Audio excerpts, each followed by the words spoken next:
Welcome back to Project Horizon, everyone. I'm Charlotte, joined by Volt, and well, let's just say fingers crossed my internet is going to stay intact this time around.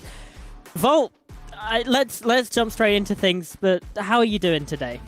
I'm doing great. It is going to be a hectic situation for you, but it is a pretty topsy-turvy series as well. You know, like TYL on one hand, with the victory that they got last time around, are definitely turning some heads in their game against Titans. But TEC for me are still a pretty solid team. They've won against a lot of good teams, but given the current form of Wolves, maybe their win against them in EVO doesn't really count as much. Neither does the one against Heretics in EWC, because we've also seen how Heretics can be at times. I guess both of us being for EMEA.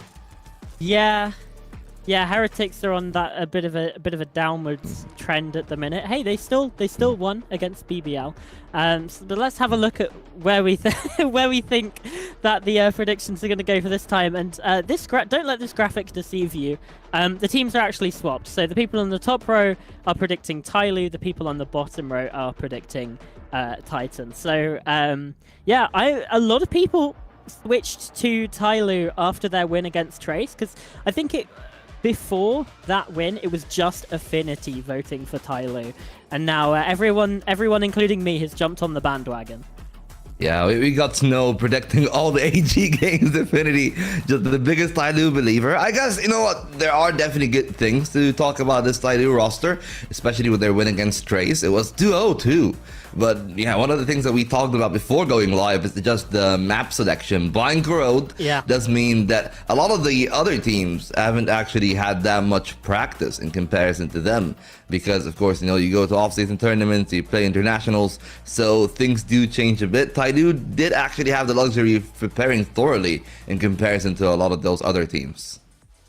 Yeah, this could be a little bit of a trap game for them. Obviously, they already had their game against Trace earlier on in the week. Quite often when you have these sort of super weak setups, or where one team is sort of playing 2 games in a week, they might lose the second one because they prepared for their first game, didn't quite have enough time to prep for the second one. So TEC could be in a really good position here to get the victory over on TYL. Yeah, and TEC usually a pretty solid team in terms of their fragging. It was a great performance from Slowly, who somehow we actually got some information from our team, of course, translating everything that are happening in the Chinese community. And Slowly had a dental surgery. He was playing while gritting their teeth, just to make sure that the stutchers hold up. And even then, it actually broke loose mid-series. And they still had that kind of performance against Trace. It is absolutely unreal. I mean, I go to the dentist and I'm just laying in bed for the rest of the night, to be honest. Yeah. Well, let's have a look at the graphic on the screen then, because it looks like TYL were just sort of winning in every category. I'll run them down for you. It's the pistol rounds, attacking win rate, defensive win rate, and the post plant as well. All of those higher percentage. I mean, defense was 50 compared to like 52, so it's pretty even. But the rest of them, TYL are looking very, very strong. And like you said, yeah, Slowly he ripped his dental stitches mid-game and still was able to just power through and be the MVP of the series last time out, which... Listen, some people are just built different. Some people are just simply built different, and Slowly is one of them. Hey, some people just like to, I guess, run themselves through the pain. They find Nirvana or something. But it is a great performance from Slowly. Hopefully he keeps that up, because T-Virus is not an easy opponent whatsoever. Their win against Trace, of course, I just want to remind you, because the veto is going to be a big factor.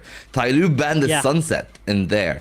And I feel like that is going to be the case again, which opens up a lot of the good maps for TEC. Sure, they don't have the Fracture anymore now that it's out of the pool, but they definitely still got a lot of solid maps that they can rely upon. Yeah, for Titan Esports Club as well, they may regret playing in the EWC, because if they hadn't have had to fly out to Saudi Arabia, do all of that faff, and realistically have to learn things for a different patch, for a different different map set as well, they would have had 16 days to prepare for this game. Their game against EDG was on the 3rd of July. Yeah. But you know what? I look at that and I'm thinking all that they're doing is that they're extending the red carpet. So when the time comes for them to finally get a victory domestically, it'll be also sweeter. Of course, you know, I talked about the loss against Heretics. They lost against RQ in round 1. Even in Evolution, they actually didn't really fare that well. They lost 3-0 to EDG. Oh, of course, they'd have a point to prove in Evo. But then they came back here domestically, played against EDG again, another 2-0. So clearly, EDG have their number, but they actually have TYL. They've won both games that they've played in the initial stage, in stage 1. TYL had the better of them in 2024, but we'll see if that actually changes, because it will mean a lot for the two teams here. There are 4 spots in the group, and with TEC being 0-1, if they lose the second matchup, they're running the risk of actually missing playoffs. Yeah, for sure, especially because when you look at the rest of the group, you know, JDG already on 2 losses. If they join them, you've kind of got that clear separation of the bottom 2 that won't be making it to playoffs, because you have Trace above them, who, sure, are 1-1. TYL 1-1 right now, but again, if they win here, they go up to 2-1. EDG currently 1-0. Their game is, I believe, later. And then Billy sitting on a 2-0 record. So for Titan Esports Club, this is honestly probably a must-win game to stop themselves from really getting separated of that tier gap from the rest of Group Alpha. Absolutely, it is a must-win game for sure. But then, you know, I'll be looking at some of those players that are coming on the screen. T-Virus, Luke, of course, being the main man, a duelist, but I am really looking forward to see if Haldong and Lucas can actually add something man of the hour right there, because it is gonna be a pretty good game. You know, TYL, it wasn't just slowly like absolutely fragging out on the map. I feel like Corrode was really played well by the entirety of their team, and if they're able to replicate that, it will be a big test to just crack those sites open if they actually decide to go for the Corrode the second time. Yeah, this veto is going to be something that really interests me, because there's so many places where it could go. Obviously, TEC, they played the Corrode against EDG. Didn't end up winning it. It was a 13-6, and to be honest, they looked pretty poor. But it was the first game of the season, right? Things hadn't really been figured out all that much. There's been a lot of progress since then. As for TYL, they've sort of gone 1-1 on Bind, lost a Lotus, won a Corrode. There's so many question marks in this map veto for both of these teams, because let's face it, it's a fairly small sample size, especially on the new patch with this new map pool in place. Yeah, and week 1 Corrode is very different from week 2 Corrode, you've got to say. All the teams that picked Corrode in the inaugural week, they just looked lost, honestly. You know, but TYL looked like they had great ideas. You know, we're talking about them. I feel like the one main person on their side that actually performed really well on the Corrode was Sword9. He was really impressive on the Omen. Yo-Yo was the lowest performer on that map, but I think he ended the game 14-16 on the Fade. That's pretty good. That's pretty good still. So, yeah, TYL, there's a lot of positives about this team. They are on the up and up.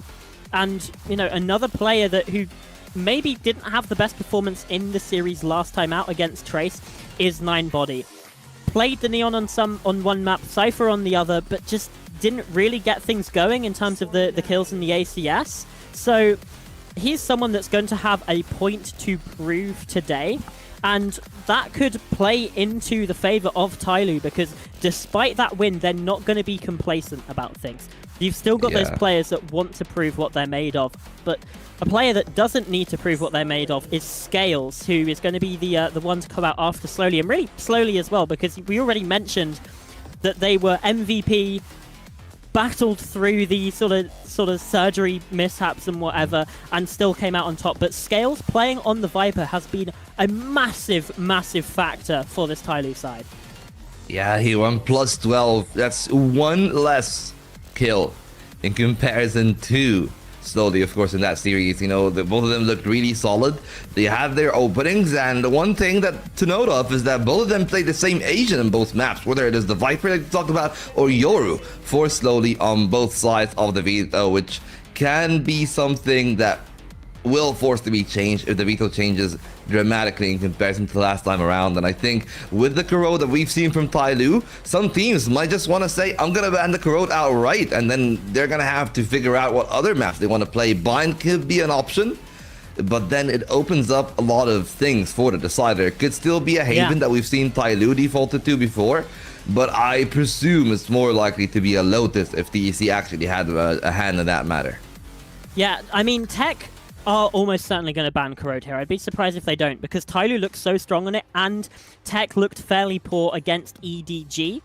But that basically gives TYL a free pick, because Corrode is already gone, kind of, in this map veto. At least that's what I'm assuming. So they can sort of target another one of their strengths, and they decide to go to the Haven. In fact, the Lotus, like you mentioned, is going to be the second pick here. So yeah, TEC absolutely did ban away the Corrode. TYL choosing to ban the Bind, though, is an interesting one. And that leaves us with... Oh no, sorry, that's Sunset. I know my maps. TEC ban Bind right at the end. That leaves us with an Icebox. Yeah, and it makes sense that they banned Ascent. Icebox is the map that leans a little bit more on the Viper itself. So that comes back to the point of seeing the performance of Scales last time around. But I was actually considering maybe that they would try to ban the Icebox from the side of TEC, but I guess they too are very mechanically competent. They're confident on the way that they can approach that one, which leaves map 1 as a pretty intriguing proposition of how things will happen on that first Haven. I love the fact that we got both of the 3-sided maps on both games. So, you know, one of the things about that kind of veto is if you win one, you are much more likely to win the second, because you already got the idea of the rotations down. The rotation timings, sure, a little bit different just because of the doors that are present on the Lotus, but it still applies a lot of the same principles of the extremity players, especially the controllers and your lurkers, are going to have a lot of value on both maps. Yeah, they do play slightly differently, but one thing that they do have in common as well is that it's going to be really great to try and get Scales on the Viper, but never mind, because he's bringing out the ISO here on Haven, which, I'm going to say it, I did not see that one coming at all, but... You know, maybe they want to lean on that incredible performance that Scales had against Trace. Yeah. This is the way to do it with the Yoru ISO combination. This is looking like a strong composition from TYL. TEC taking things a little bit more traditional with the sort of Jet Breach composition. Yeah, I mean, we've seen a lot of people talk about how Jet should be falling out of the meta, but apparently, you know, teams like TEC still pretty confident in what is the face of Valorant, pretty much. I would still wager, you know, again, like solo duelist, I would pick the Jet over the Waylay, but there were other options, and better options realistically too. But we'll see how things go from there. They are pretty much playing with complete comfort on the side of Titans, but TYL rolling with that variation of the Fnatic comp is something that is going to be pretty interesting, especially with the way that they're going to be playing. It's TEC to start over on the attacking side, and they will need to make sure that they find early value with a Jet. Yeah, saying that you take Jet over the Waylay is a bit like saying you'd take a cupcake over getting shot in the head. We've seen a few Waylays through the VCT so far, none of which have been particularly successful. So I'm glad to see that they don't end up going in that direction. And T-Virus Luke is an incredibly gifted Jet player. We've seen it through, you know, various Ascension runs, and last year on DRG, getting to Masters Madrid as well with that side. So there's plenty to be happy with if you are a TEC fan with this composition. Apart from the fact they've got a double initiator. I don't understand it. Flash initiators are falling so far out of the meta. They do not work. Breach has had a bit of a nerf as well. So it feels like they've shot themselves in the foot a little bit there. But anything can happen here as the pistol round has gone underway. It's TEC looking towards the C site. Yeah, sorted there. Omen trying to keep the angle, Sword 9, pretty confident in taking that duel, and he will deliver on the goods. T-Virus is down, the Flash doesn't find him enough time, they don't exploit on the back of it, the Sword 9 is able to find a hat trick, Coco to maybe save the round, it's a 1-on-2, slowly still there, no flashes, no util, they'll take the duel, and the Sheriff goes wide, but thankfully Yo-Yo's able to reel that one back in. What just happened in that round? I mean, first of all, you have incredible play from Sword 9 to sort of anchor down that C site is is, I mean, they're just not looking at him. They simply do not look at him. And then Coco so close to getting that clutch off slowly. I feel like should be hitting at least one of those shots with the Sheriff in that situation. But never fear, Yo-Yo was there to seal the deal. TYL, they do not squander the opportunity that Sword9 gave them. Absolutely. You know, 44% on the win rate. They'll definitely need to bring that one up, because TEC are known to be dangerous on the guns. They already got their scale. In short, they go. The Sheriff this time around will be able to find a few shots, but it is the ISO to probably get most of that work done. Only 2 casualties, so no harm, no foul. Like, still definitely not the worst outcome ever for Titans, but TYL keep the majority of their better guns. Yeah, for TEC, I don't mind that. You know, they're going in. It's an eco round, let's face it.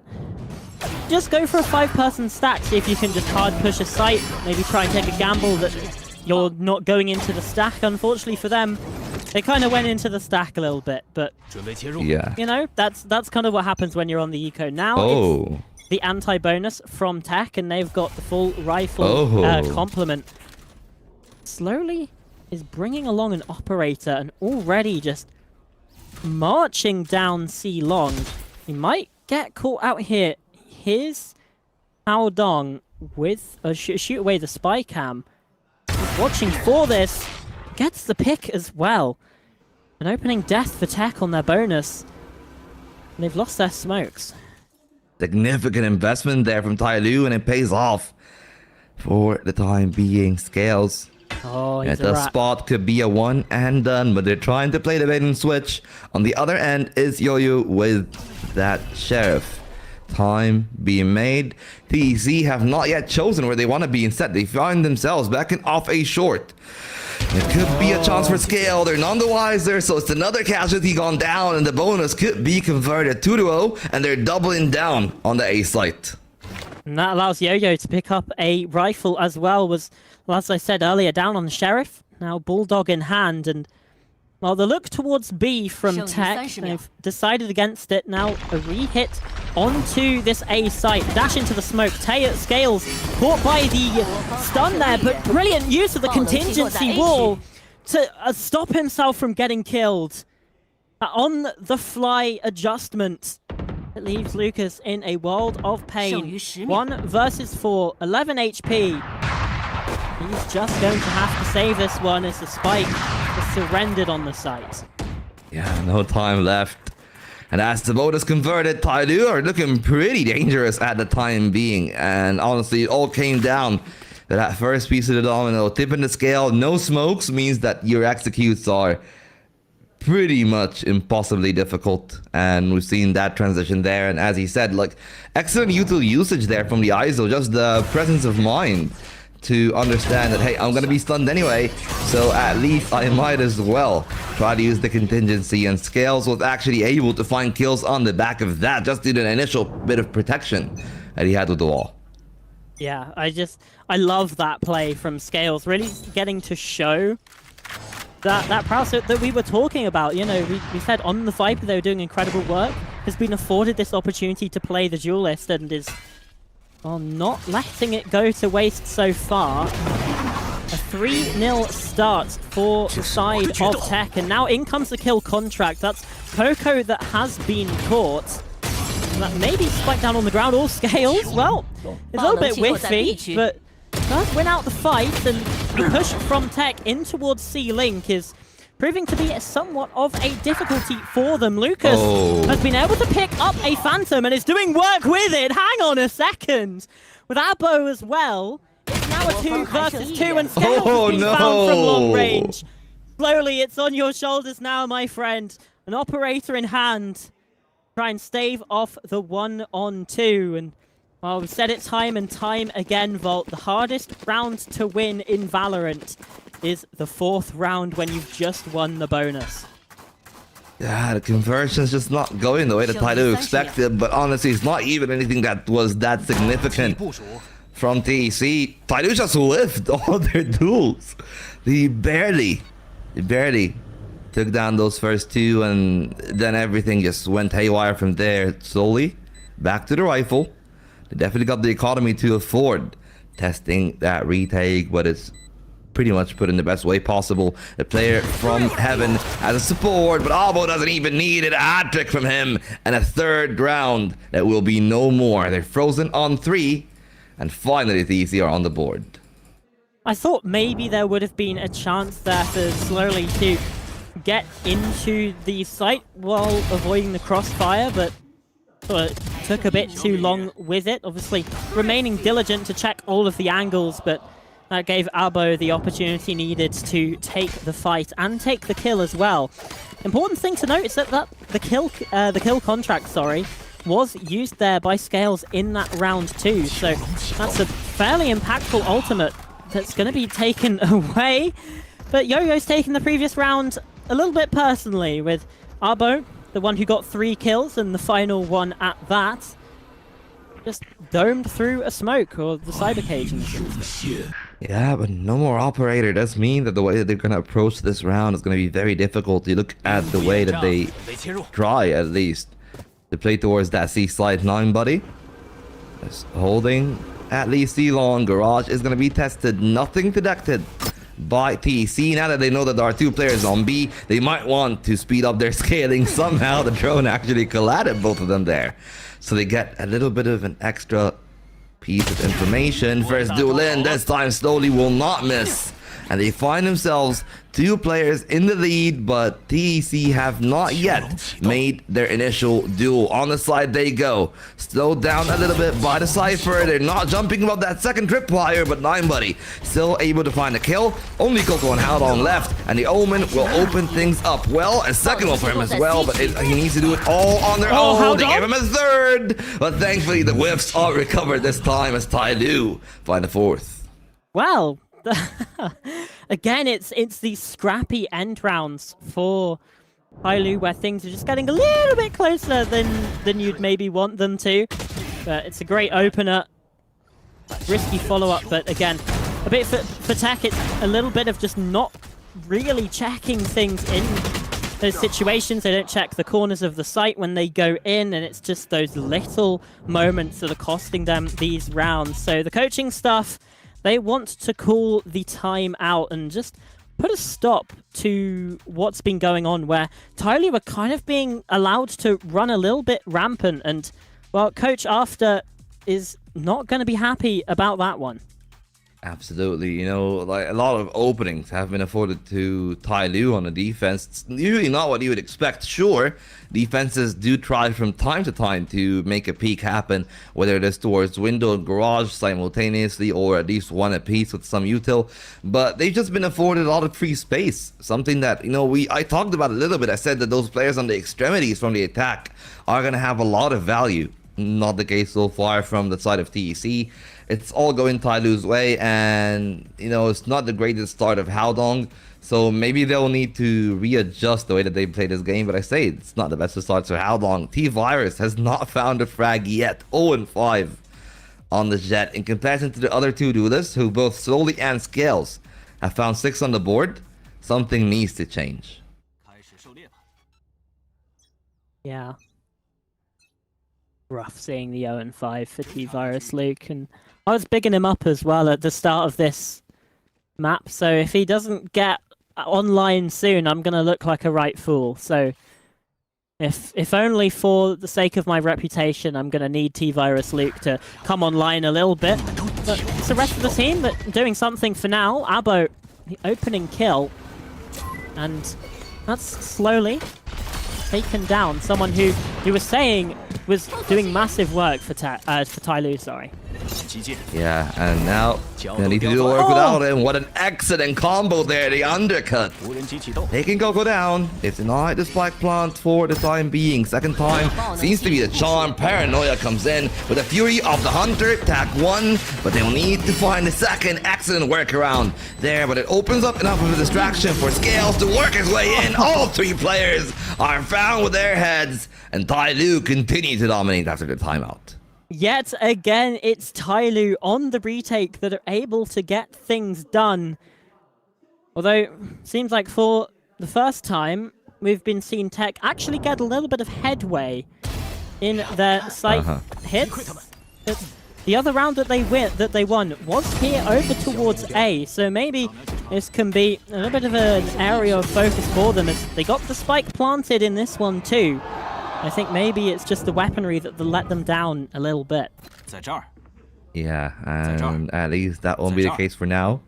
For weapon ultimate economy though, solidly still in the favor of TYL even after using that Hunter's Fury. Sure, there is a Rolling Thunder that can enable an execute, but they got plenty of retake tools, but they're trying to be proactive. Slowly could have been caught off guard there, and good timing from Albo. Slowly put down to 44 HP, and that means that TYL are probably going to have to play a lot more defensive now. Yeah.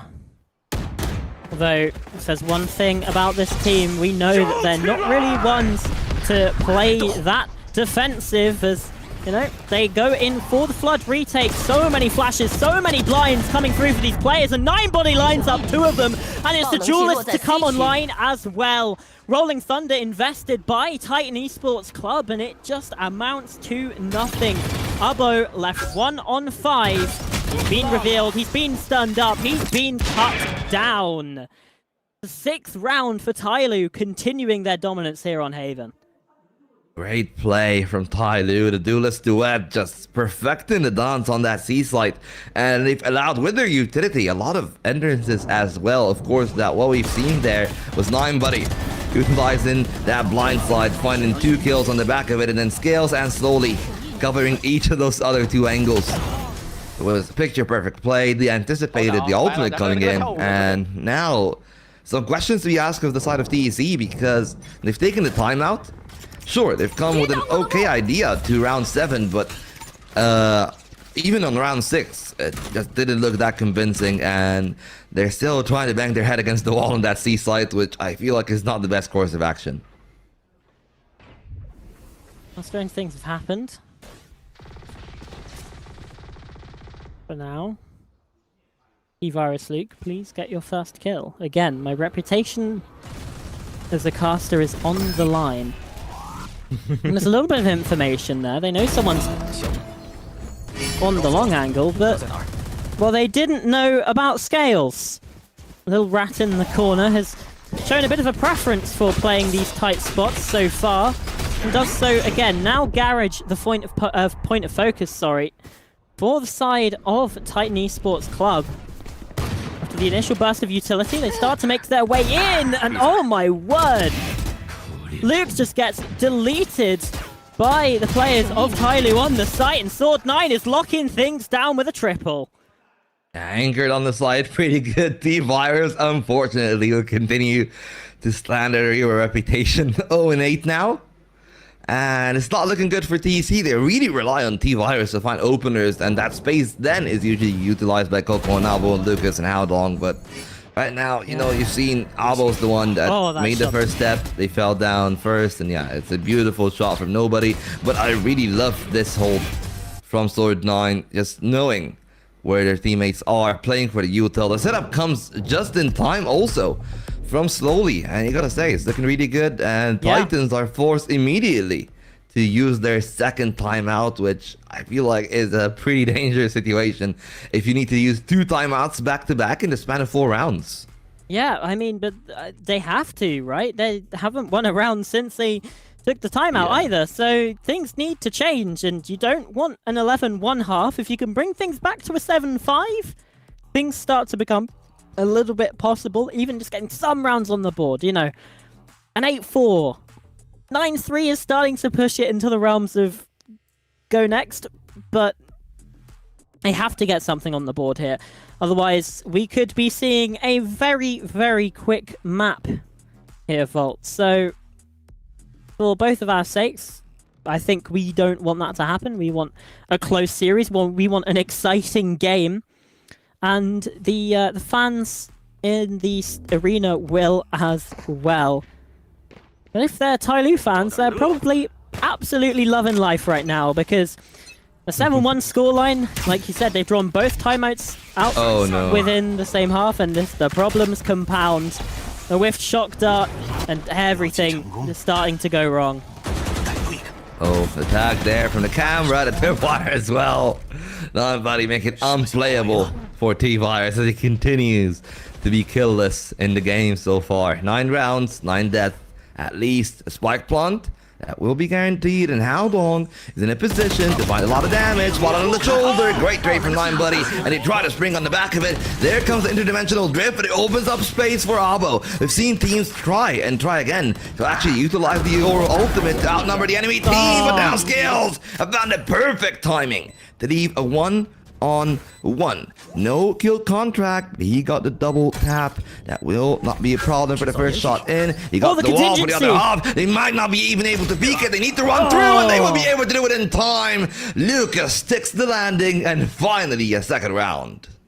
Well, that was close. And one thing I'm curious about, because I don't remember the speed of the ISO wall there, is whether I'm assuming he did use like the slower push forwards, because if not, that would be a pretty considerable mistake. But it looks like it's going at the slower speed. Unfortunately, just not quite enough time there. Again, it's a really nice play, and Scales 13 and 5 is putting quite a contrast to T-Virus Loot 0 and 9. And to be honest, we were talking about the pick of the Jet earlier on, Volt.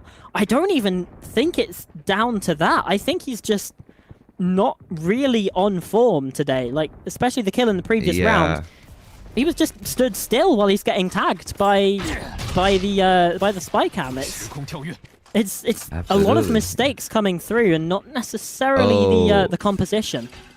Oh, there's a little bit of a downer there. The gate crash a bit too far forward for Slowly. If they're able to capitalize short, that would be great. The operator back in though finds the first shot, and they can afford to take a second peek if they want to. Still taking care of Long on the side of TEC, but they're trying to exploit other avenues. They're on Garage, but the rotation have already came in from Scales. That means that they will be triple peeking Albo if he dares to transgress into their area of control. But they left that domain open. Paranoia does not connect on the Cypher. They're still trying to peek into that one, but they left the seaside open. Albo will exploit the space, trying to go for the shots, but it's going to be Nine Body to open it up. And Yo-Yo with the picture perfect transfer around that will completely be written in TYL's name. Again, it's an unfortunate opening death there for T-Virus Luke, and I hate that I have to bring this up, because it feels like we're kind of ragging on him a little bit, but he just takes a dry swing there, where you know that Slowly's going to be playing the operator. He's been doing it all game, and there's no utility to set him up, and he feels like he has to go for the play there. Just that complete miscommunication, divide between the ideas of the different members of the team. It looks like this tech side is falling apart a little bit. And again, they have the blind, but they swing before it, and Slowly's able to get a kill. And it's the spams on through from Nine Body as well. Tech are getting absolutely annihilated whenever they try to do anything.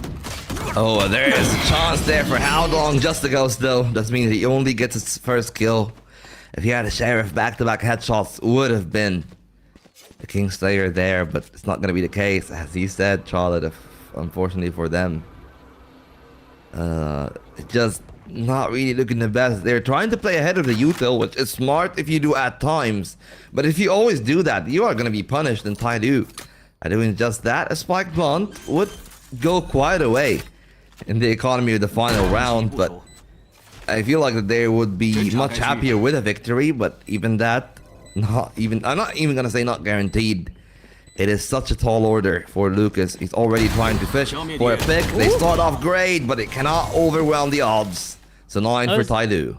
It was a nice shot onto Scales, someone who we haven't really seen be taken down all that much, but unfortunately it's not to be. And again, it's that the getting through the choke points, getting onto the site, but it's the struggle for them. And again, they're just going a little bit too early. Slight mistimings there on the swing, and perhaps you take down Slowly without conceding the opening pick. But again and again, the problems compound and confound the side of Tech. Last round in the half, they're going to be able to have a purchase.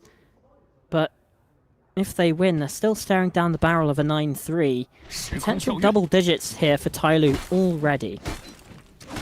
Yeah, and it might not even go that well because you look at the ultimates. Yes, they're only one away from the Rolling Thunder. That does mean that they will need to find an orb, something that, as you can tell, TYL understand very well. Trying to deny, barrels out, but they denied slowly for the time being. He has to play a lot more passive. He goes peeking, spotted there by the camera. Has had to back off. They got control of A long, and they will definitely try to fish for that one final point on the ultimate.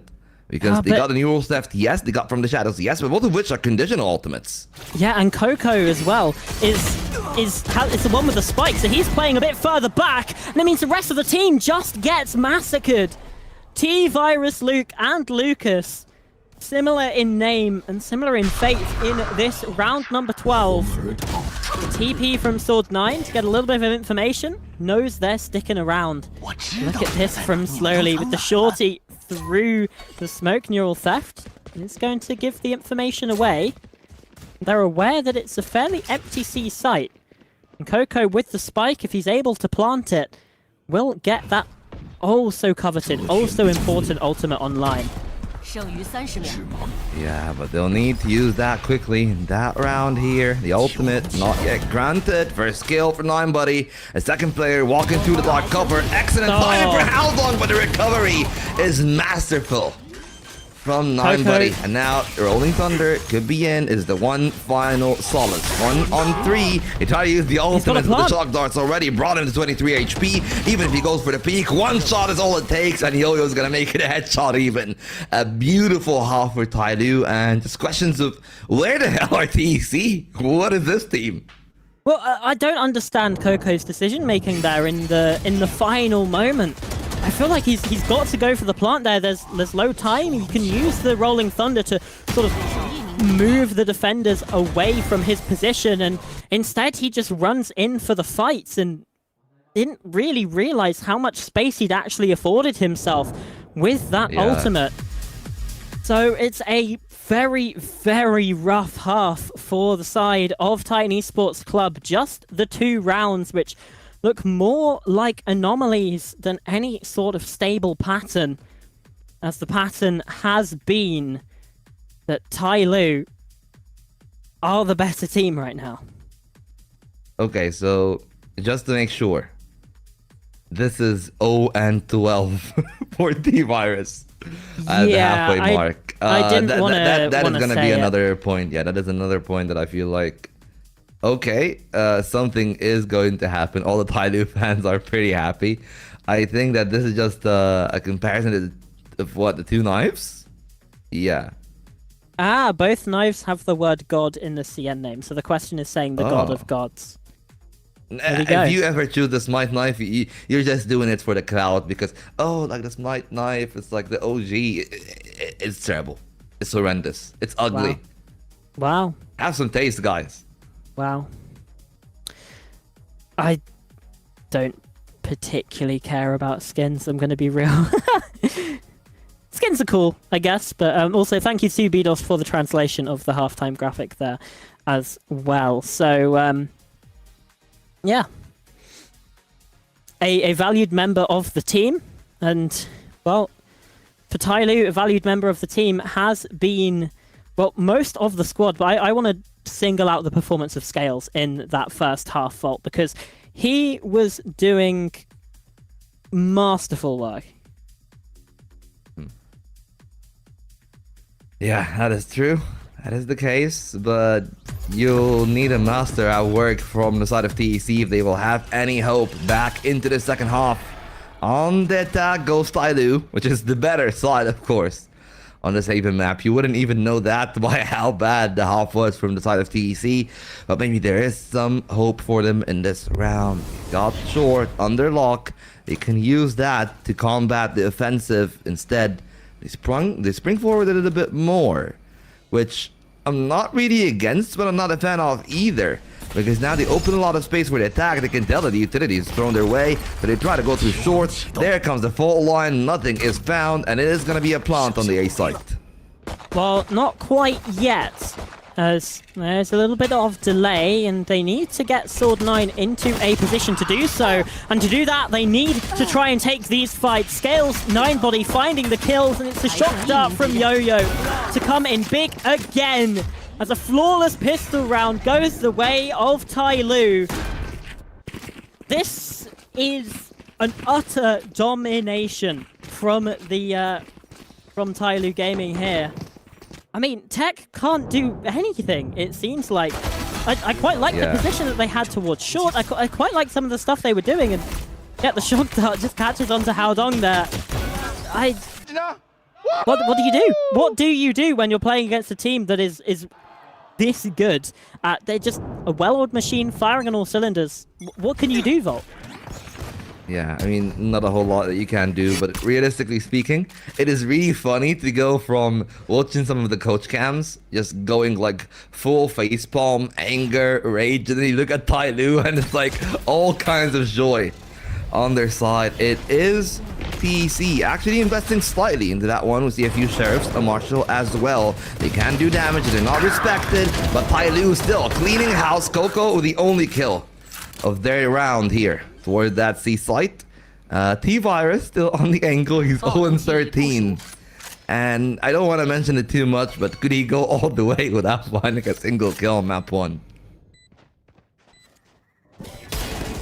Marshall is going to have to come up big, and T-Virus Luke needs to try and find his first kill in the game. It's not going to happen. Slowly has the number.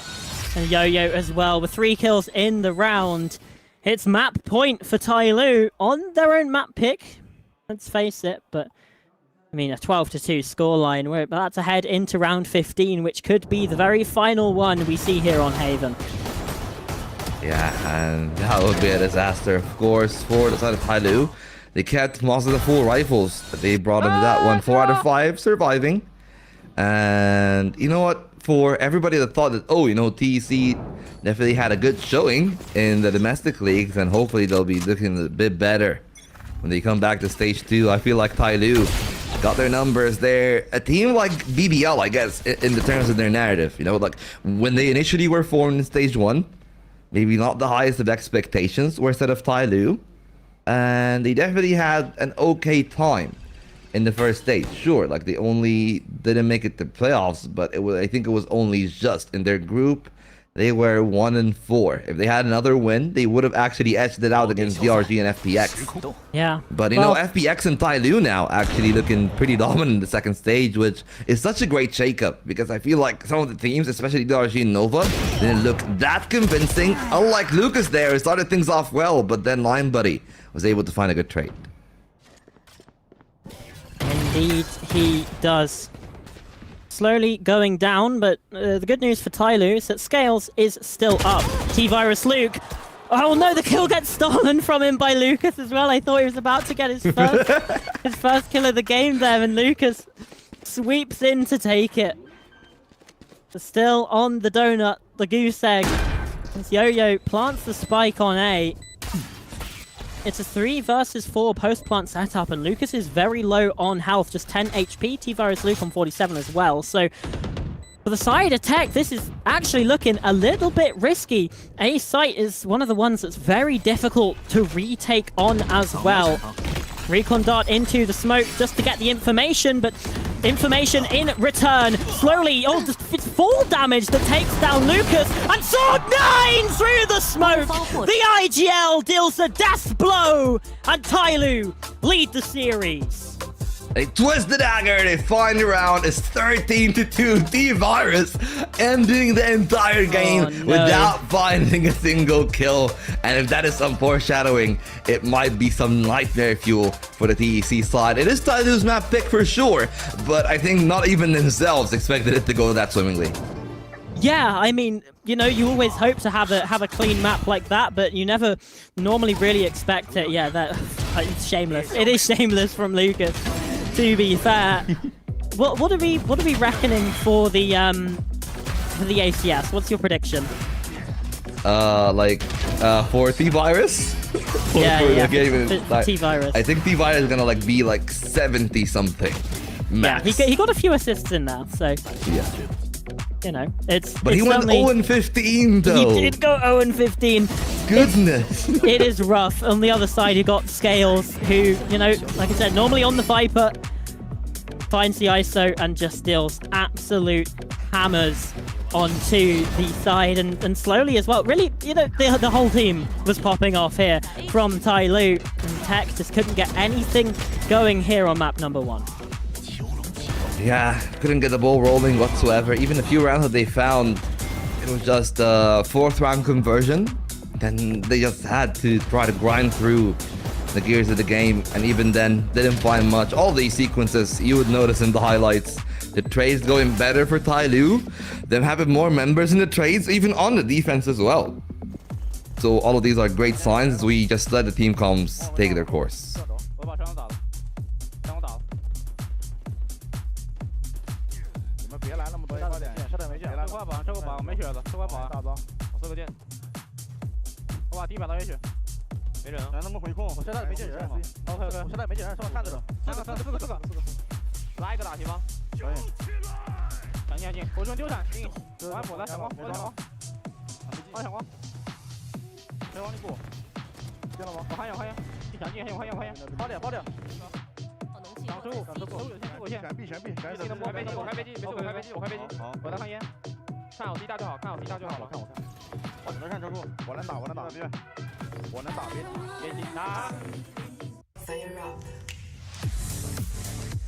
So Scales there, the MVP for TYL, 289 ACS, and with a 35% headshot percentage as well. I mean, what can you even say about this performance other than it was absolutely legendary? Yeah, it's beautiful from TYL. Look at Scales. Look at that. Everybody. Oh. Is that a record? No. I unironically think that's the lowest ACS I've ever seen in VCT, period. Yeah. Goodness gracious. Okay. You know, some highlights, sure, from the side of TYL, but I feel like the lowlights are something special. I mean, look at TYL TYL, is going to be though. the new meme, guys. It's going to be the new meme. Look at That's TYL. it. They've only got one player who had an under 200 ACS, which was Sword9 with 196. I mean, that is a stellar performance from absolutely everybody on the team. And, I mean, 12 first bloods for TYL. They had all their post plants down. 3 flawless rounds as well. Yeah, I love that. What Even more the is there to Chinese say? community, even the Chinese community are just embracing it at this point. 22 is going to become the new meme. It's pretty much, you know, Yikes. all the first bloods going TYL's way as well is an indicator of how this one has went. Because honestly, pretty much one-sided. We didn't see TEC showing up, and we'd hope that they'll be able to do so on map 2. Yeah, I mean, it's just that dominant of a performance, really. Yeah. The only thing you can do for TEC is hope that they come back and that they actually show up for the second map. Because, I mean, hey, we saw it in Pacific the other day. Zeta DFM, it was a 13-1 for one team, and then it was a 13-1 for the other. So all I'm saying is anything could happen for this second map. T-Virus Luke. The T stands for Taylor Swift because he's feeling 22. We'll see you in a few minutes.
Well, welcome back, everyone. It was a fairly quick display on the first map. I think that was about maybe 20-30 minutes, and we're already ready to jump into Lotus, the other 3 sites map, and the map pick of Titan Esports Club. I'm still Charlotte, still joined by Volt, and well, after a 13-2, what can TEC do to come back here on the second map? I mean, they can just try to find a way to discover where the hell is T-Virus, because I don't know who's there sitting on that computer. Not my T-Virus, not the one that was absolutely taking the league by storm, going head-to-head with all the duelists in the league. Hopefully for them, that will actually be something that would happen. Of course, they're readying themselves for the second map, as we said. You know, predictions going one way. I went with TEC expecting T-Virus to show up, but apparently I stand to be corrected, and He still could. He still are could. in the lead. Yeah, I mean, okay, here's the thing though. We fell foul to this before, didn't we, Volt? On the AG XLG game, AG looked incredible map number 1. We were talking about how the predictions were all crazy and messed up. And then look what happened for the rest of the series. So all I'm saying is, this result is by no means set in stone. But they're not all gamers. That's true. They're not all gamers. And hey, all gamers just won, by the way. Why are we even giving them some flack? They've done great. They finally found a VCT victory. Yeah, it took them 391 days to do it. Hey, look. That's what I'm talking about. The longer the victory it takes, the sweeter it is. And maybe that's what TEC are going for. They just try to stretch out their losses and eventually to be able to find a win. But, you know, I was talking about this a little bit earlier. TYL looking a lot better in their group. I'm also looking at FPX, who should be in a pretty solid spot as well. And with both teams like finding their footing in the game, things can be great. Scales back on the Viper as per expected. So excited. But it's actually Yo-Yo playing the duelist here on Race. Yeah, I'm very interested by that. You've got slowly on the Omen. I guess the duelist to controller pipeline is real. Following in the footsteps of Tens and, yeah, playing on the Omen. We've seen that sort of thing happening quite a bit on Icebox. But yeah, for you to still have a duelist, it just not be slowly is interesting. Maybe he's not that good at the raise, and Yo-Yo is able to step in. There's plenty of question marks around it, but one thing I do love is, honestly, for both of these teams, this Vice pick, the people probably should know by now on these casts, I'm a massive Vice enjoyer. Hey, you know, you enjoy the Vice. I think that she's really valuable. I'm a Deadlock enjoyer myself, and I think that she has a lot of value on some of those maps. I do also love Deadlock. But yeah, but realistically, with them playing such a loose comp on either end with the Raze and the single Sentinel, it was bound for them to actually use the Vice more. She enjoys a lot more of that lockdown. The Shear is a harder tool to bait out as well, and we'll see if TEC are able to show up on map 2. Well, we certainly hope so. We jump into this one. Round number 1, map number 2. And week 2, day 4 of VCT China. TYL, they're on the defense here. It's a 3-person stack over towards Mound, and the paranoia goes through as well from Slowly. They're not really aware that it's mostly the stack towards A, with a couple people lurking B. There's a lot of question marks for TYL right now, as they don't have all of the information. Yeah, but I like that. They respect their presence that could be there towards the A side as soon as they discover them by the Prowler. Using their own wall again to cross back defensively, they let them have the area control in rubble. And that could mean that TYL are going to go asking to try to find something. The timing is perfect from Albo. He could set himself up for an opener, or instead Scales could find a freebie on the Vice here. Oh my gosh, this is so close. Both of these players trying to out-rat each other. And Scales, that lurking Viper, as he has so often been, is going to be able to find the opening kill of this round and of this map. 剩余30秒。 things starting for TYL as they finished in the previous, and it's with Scales getting incredible numbers of kills. Yo-Yo on the site is under a lot of pressure and a lot of danger as well, as the IGL Sword 9 also falls. Haldong's able to plant the spike, and what looked like it was going to be an early advantage for TYL is quickly going the other way. 2 on 3 now for this retaking defense. They've got to try and get something going, and T-Virus Luke, well, he's fed up of making fun of everyone making fun of him. 2 kills in the very first round here. No more the goose egg, but the number 2 still haunts him apparently. Yeah, and I think it might still for quite a while. I mean, it would be a great statement if somehow he ends the game with 22 kills, just to make sure that, you know, they're stating a point. But it was such a good round from the side of TEC in general. They bided their timing, exploded on that A site, and cleared out the anchors really cleanly. So that is the most important part here for TEC. They get the pistols now. TYL are going to be forcing the back foot, despite actually starting the round on a 5-on-4. They just couldn't convert the ending. And they're trying to speed up. That aggressive play could have caught the virus off guard. Thankfully, just the classic still. Not the end of the world for the attacking side, as they are able to keep their numbers together, keeping their wits about them. But weirdly enough, they didn't choose the pivot. They haven't aggressed towards that C side thanks to the smoke deployed, of course, from the side of TYL there. Instead, they're going to walk right into that TYL stack. Yeah, oh, T-Virus, Oh. That's ridiculous! The Marshal through the smoke for the second. And Haldong's there to back him up. TYL now 2 on 5. It just keeps on getting worse for them here on Lotus. And while there's similarities with Haven, things are starting out very, very differently here. 致盲陷阱就绪。 Yeah, well, just Scales now. Only a classic at hand is Sheer to protect the entrance towards A main, and it seems like the Viper is just going to try to wait as long as they can to maybe fish for an exit. I believe that has got to be the case, but that's around over 2 for TEC. Looking much, much more solid now. 4 kills with T-Virus, as it's another double kill for them to be found, and Abo should easily clean that one up as well. Flawless follow-up round there for TEC. And they didn't get any flawlesses in the first map, so already the improvements, and they've already tied up their round count from the first map as well. So certainly things in a more positive direction, especially for, again, the race. T-Virus Luke, we were saying in the first map how much he was struggling. This time around, 4-0 to kick off the map, as now we head into the bonus. TYL, they have all rifles. They've got this better buy. They should be in a position to take the win of this one. As long as they keep that B site unlocked, because timing could be everything here. Sword 9. Got to be careful. They're gonna pincer onto that C site. Doors open, and they leave the Vice alone to try to hold that site. Nobody got some support now. They take the Sheer away, and they hold Mound. It's gonna be a slower round here. No smokes coming yet from the Omen, of course. Slowly being all the way into rubble means that it is not going to be the case, at least for the time being, unless they want to move, and they won't. Instead, TYL actually apparently stalling pretty well with both the Sentinel and the Viper, and maybe now TEC might have to reconsider rotating back.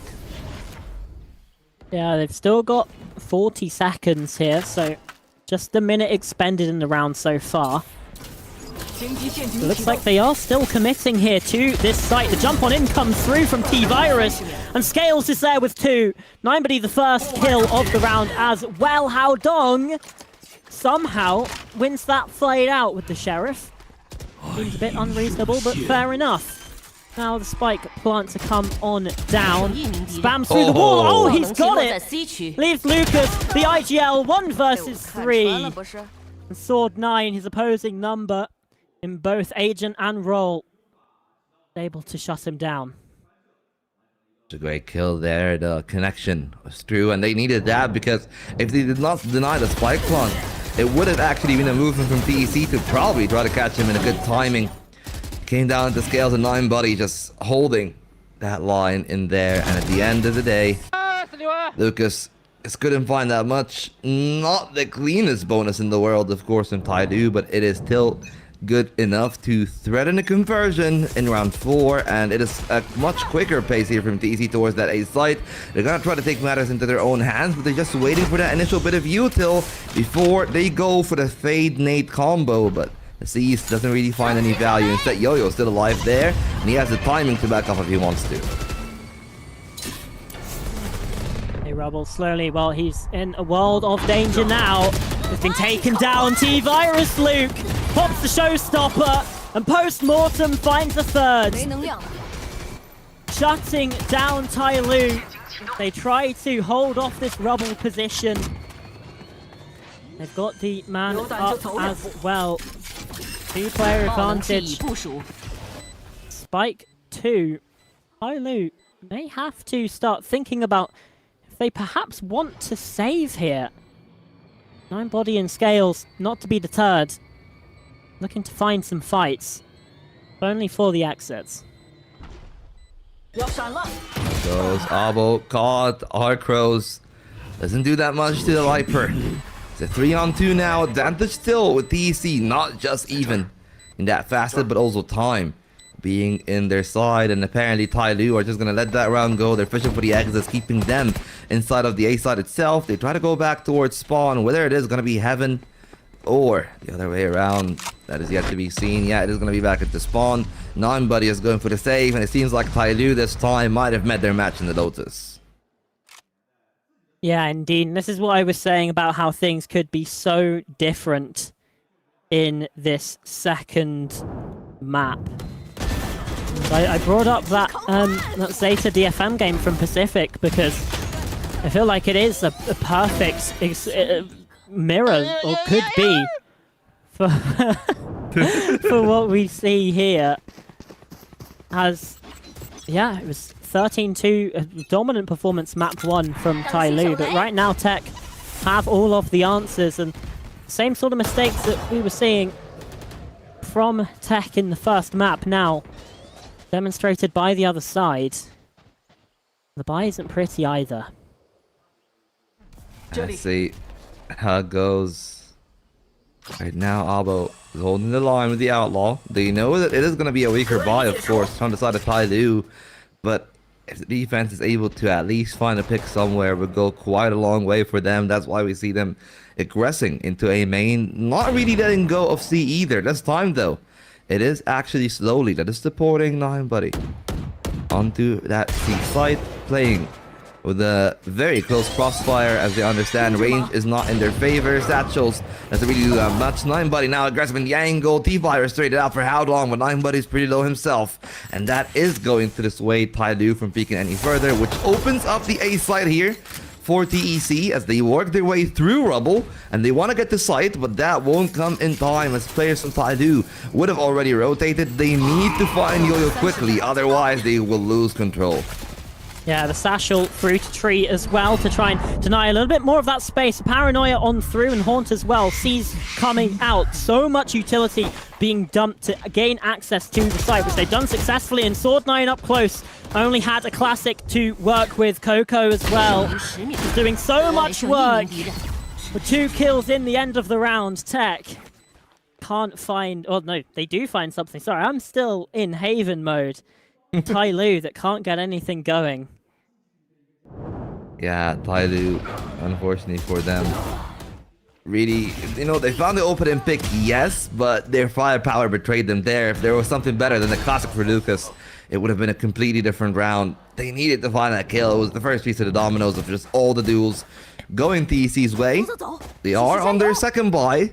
But if they lose that, not only will they need to take a timeout, they might just need to rethink their strategy entirely. At least there are winning cards up their sleeves in the ultimates that are also not that far off from TEC themselves. They might have their own steel guard in the ult towards the A side. How long is taking such a good position? T-Virus shutting down Yo-Yo. The showstopper is stopped by the doppelganger. Well, Yo-Yo, I'm starting to see a little bit of a reflection of what we saw in map 1 from T-Virus Luke. 0-5 currently. At least he survived in one of the rounds. 精粹 That's 激 a 活 little bit more than we can say for Luke in the first map. The Steel Garden ripped by the attack, slowly on Sword 9 as well.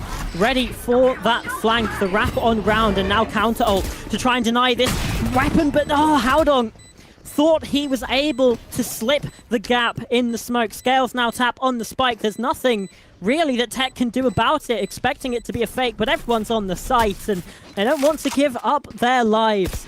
A second round for TYL, but still more casualties being dealt by TEC. Yeah, and that skill on the exit can definitely affect the economy game long term. Ultimates used back and forth. We've seen both the Steel Gardens out for showing, but yeah, that kill from T-Virus. I thought there that this might have been the round over, but Coco probably, relying on the Steel Garden too much. He wasn't ready for that initial duel, and it did show. Then they were able to take the fight back from window, find their advantage with their own ultimate, and now 2-4 they go. Ultimate still a problem. Speaking of which, here comes the Viper's Pit. So they will take a good bit of control towards that C site. Going back up top, of course, is going to be Scales, as he utilizes the verticality of that little bit that extends up top. That leaves TEC with only A and B being the true options in this round. Yeah, and that Viper's Pit on C allows there to be more players stacked over towards this central and eastern side of the map too. So provides you with that great bit of security that that Scales is going to be able to do something here. Nightfall out and Ninebody bursting through Hobbit is able to take down the Raze, and Sword 9 straight through the wall. There is a Haunt to deal a little bit of information and damage across from TEC. It's quickly answered back by Yo-Yo, who's found the kill, and Ninebody deletes Abo as well. Leaves everything down to Lucas, and he's going to be confronted with the reality of this Viper's Pit. 1-on-4 situation, but actually, Scales has rotated away from this. You had the judge too. This would have been the perfect play. He might now just be realizing that he's left the C site open and ripe for the taking here from Lucas, he's doubting himself. Just grabbing the orb. Oh, he didn't go for it. He doesn't know he's got a free site here. 剩余10秒 I mean, the spike plant would actually matter for Howdong's economy, but for everybody else, they're still going to be able to rebuy anyways. Didn't go for it though, elected to remain for the save. That would have been a round that maybe they'll live to regret in the remaining of this Lotus. Yeah, not quite the right reasons. Well, obviously we're blessed with the sight of having the minimap, having the spectator view. I'd like to think that these players aren't able to see that. So, we know a bit more. We know that maybe he should have gone into C, but it's the fear that's put into the mind, and there's 2 rounds in a row from TYL have prompted a timeout coming through from TEC. So actually, this works out really well for TYL Vault, because they're still trailing. They get a chance to talk with their coach, and they've gotten the opportunity, their opponents, to use one of the 2 of that sacred, precious resource of the tactical timeout. Yeah, absolutely. And last time they didn't even need to use either of them. They were so dominant this time, as he said. Yeah, it is afforded to them by TEC, but TEC are much more concerned in just not letting TYL get the momentum again, because we've seen how much they can ride that high in the Haven, and right now it's looking much more the same. Them just being able to anchor the power positions of the map. They cannot proceed past rubble in the 2 wins that TYL have had, and as long as that remains to be a thing in this Lotus, the scenario can completely flip. This next chapter is everything. No ultimates for TYL. The only thing that they have from the shadows. If you look at the side of TEC, their ultimate economy is a lot better. They might even get to use their own Viper's Pit if they're able to plant the spike. Well, the possibilities there. Ultimate orbs being grabbed up by the defense. They've got quite the grip and hold of this rubble position. It's in towards B, where TEC are looking to have their impact. And actually, Abo gets cut down, doesn't even trigger the shear wall in the end. So that's a devastating opening engagement in exchange for TEC. The timeout doesn't look fruitful thus far as they find themselves in a 3-on-5. The advantage is with TYL now, but there's a great timing for Lucas that he can utilize already all the way into A stairs, and they're gonna try to utilize that timing to maybe find something. Yo-Yo's down, up next on the head trigger, but slowly is able to evade that shot, and they found their way back into rubble. This time, for sure, TEC will try to step forward, but slowly at least is holding that line. They'll need to go 3 if it is to be safe. 25 seconds only left on the board. A dark cover being present. Try to step from the shadows, and it seems now they will try to spring forward. We head into red time. TEC. There's a tap on the spike. Forces slowly into action. Into the waiting arms of Coco. Howdon, I think, got off the plant a little bit too early there, but is able to stick it this time around. Now the last player remaining for his side, TYL. The march on forwards. Howdon, just can't land the first kill. And we're tied up here, Volt. It's 4-4. For the first time in the series, we've got a map that doesn't appear to be a complete decimation. Well, you say that. I'm thinking that sure, the start was great from the Pilot Titan Sport Club, but right now they're looking a lot worse for wear. Yes, they are competitive, but in the few rounds that TYL have strung together, none of these I felt like TEC had a real chance in winning. Sure, they always get the clutches, and you think, oh, maybe there is a proposition, but you look at the utility that they have in their arms. It is not the best, and this buy is everything for the side of TEC, because if they lose it, they might be forced back into a reset. Yeah, economy on the brink, but they're finding the kills here, TEC. An answer back from Ninebody, who comes on through from C, and there's a second as well. Howdon, Lucas, both low on HP. It was a great start for the attacking side. They've been quickly cut down to size. Howdon forced to go via the tree position as Coco triggers the shear. The Viper's Pit try and lock down the site. Bit of indecision, but now the ultimate's expended. 3 versus 2. I don't know if I'm a fan of this positioning of the Viper's Pit. Yes, it takes care of Heaven, and it makes you play towards drop a lot easier, but those players on stairs can pepper in util that you will need to respect. One Prowler to backside, they figured out Howdon, and now they know that it has got to be drop, and they live to regret it. They die and let the round to go to TYL. Well, now they have the lead, TYL. 5-4.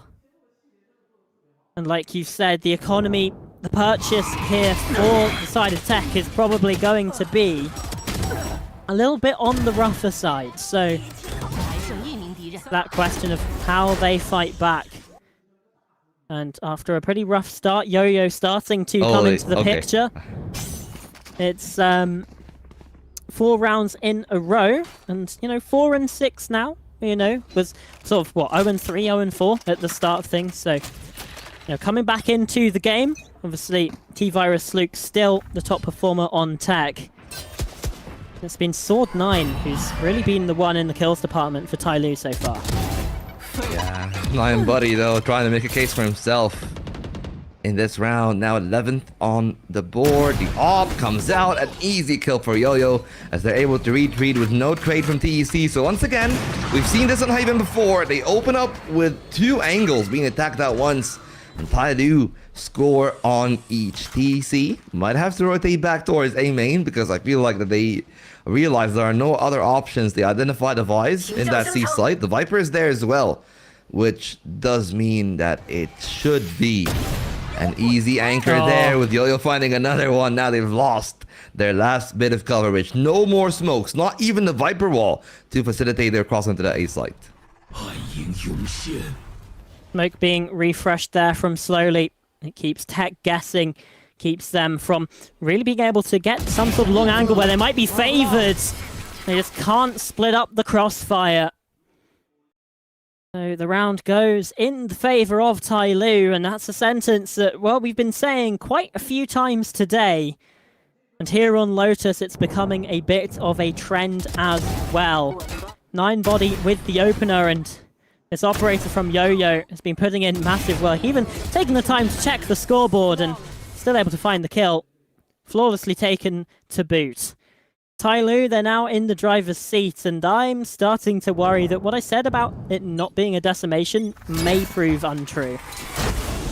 Well, still some chances for TEC. Apparently they are actually able to re-afford a buy there. And that might go quite a way into their economy, but Abo hold that angle before. The op is close by. Thankfully, they don't press the angle for now. The ultimate comes through, Nightfall and Showstopper. But this time, they won't find that much, and it is a great boom for TYL because now they can actually take hold of a site. Yeah, slowly somehow didn't take any damage there either, and just a slight gap in the smoke. I thought maybe it was a bit of a mistake, but uses it to his advantage. The counter spam through, though, from Lucas means that TEC don't let things get out of hand, at least as of yet. They've still got half the round to play with, and Abo's on the flank here. He catches Yo-Yo. Scales falling on A as well means that it's now advantage for TEC. 4 on 2. They burst into the B site. Able to plant here in the corner. Would maybe have preferred to give the plant to Abo, get the Steel Garden online, but there's still opportunities for Orbs in the next and could even find a kill here. There's still 2 players left to fight back. Yeah, Sword 9 trying to be the first one through, but Rubble is such a tough position to crack, especially with another player holding the crossfire towards the window. It feels like TYL need to rely on 9 buddy. He delivers the good for the first. He's trying to cause a distraction for the next few players. It's still a 3 on 2. They're finding their timing. 9 buddy with a second kill, and they know that there's a player pretty far away. Crows does not detect Abo. It will wait and go swinging for the half stick. There's Surely no not. time for Howdog to go and chase that one. Surely He still not. dies to Sword 9, and TYL boasts his 7th. There's no way that TYL should be winning that round. It's a 2 on 4 Volt. It's a 2 versus 4. Post-plant situation that they have to try and retake into. And yeah, great start from Soli. Love this. Love the trade as well. But I'm at a loss for words. They're playing so separate from each other. They're taking the 1v1 swings. What are you doing? I don't know. I really don't know. They've got to play together, and just the difference between the coach cameras there. Elation and desperation for both of these teams respectively. 7 to 4, and look at the purchase as well. It's a half buy for TEC to try and stave off an 8-4 half. The spectrum of human emotion that has been on display. Such a great Nightfall there. Identified the play towards B. TYL setting themselves up for a retake. With all the util being used on the other side, they still got their own Steel Garden that should empty the site itself. And it's going to be very difficult for the rest of TEC to actually fight back. That's why I thought they might actually aggress, but instead they don't do that. Shorty's out front, and they're able to fish for a kill. Trades back and forth. Actually, TEC somehow winning those with the pistols. A pair from Lucas as they're trying to fish for more. Spotted by the reveal. Lucas is able to find his hat trick, and now it leaves just Sword 9 and Yo-Yo trying to clutch this one again. They were in the lead at first. The operator can't find anything. A quad kill for Lucas. They save a round for Titan. What just happened? That whole round felt like a bit of a fever dream, but they went hard, they went fast into B, and well, TYL just couldn't stand up against it, especially with a 4K from Lucas. Coco finding the last one there. Gosh, just 2 kills with the classic. It just shouldn't be happening. Simply shouldn't be happening, and the information from the Horns as well does the job. It was 7 to 5 half. TEC keep things close. They're not out of things just yet, but TYL still in the lead. Just 6 rounds away from a 2-0 victory in the series. Yeah, pretty confident look from the EC there. The last round of the halftime. Really, it's got to be said, if it wasn't for Lucas with that classic double kill out of all things, the round would have still collapsed again. So it's not like that they're playing a masterful brand of Valorant, but there's surely more to be seen of them on the defense now. They might actually be able to show what they have prepared.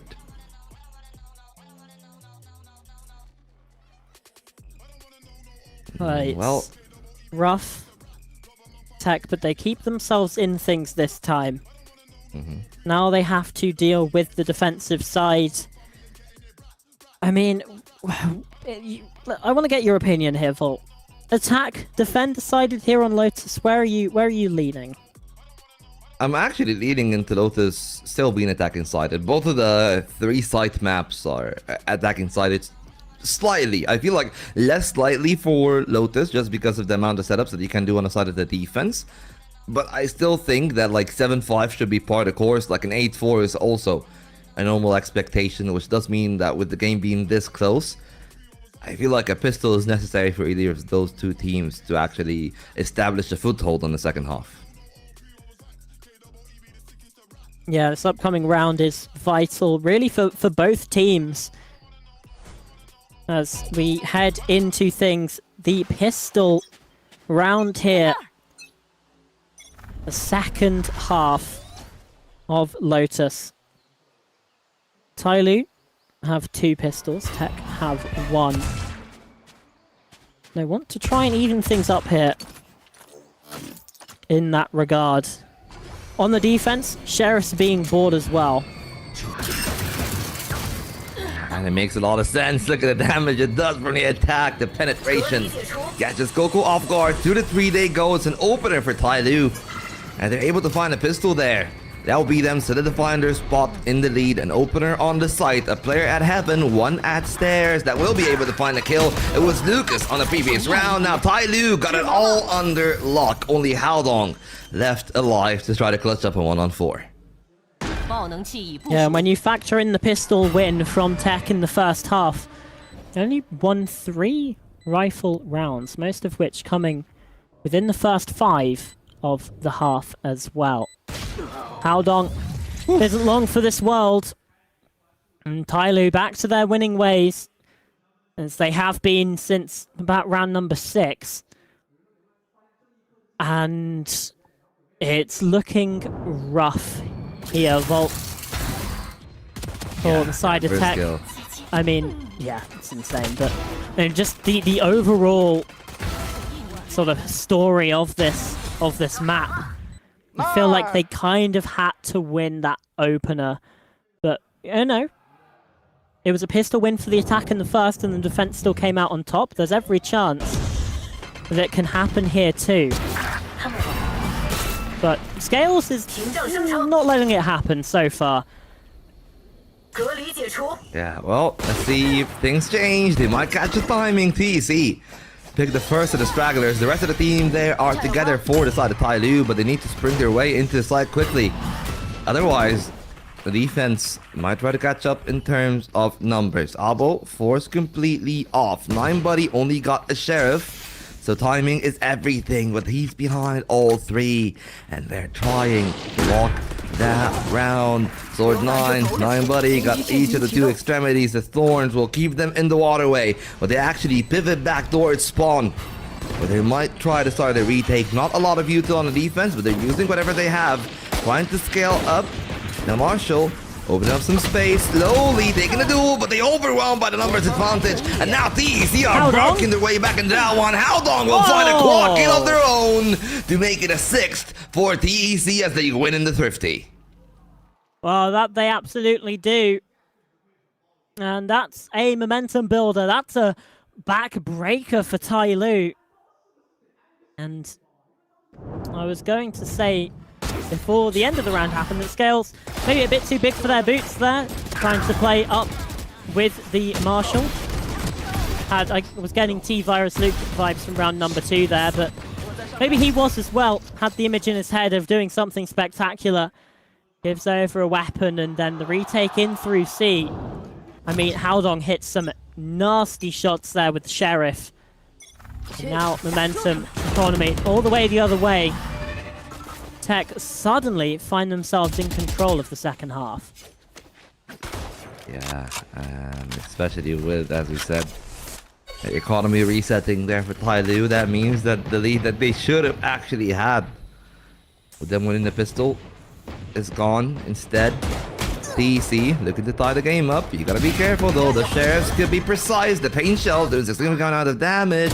And Yo-Yo's gonna find a kill. A little bit labored there from Coco, but still delivers the goods in the end. And now it's a 2-on-4. At least the Guardian is recovered. But realistically, TYL should have nowhere to go. They locked out to rotate him back towards spawn.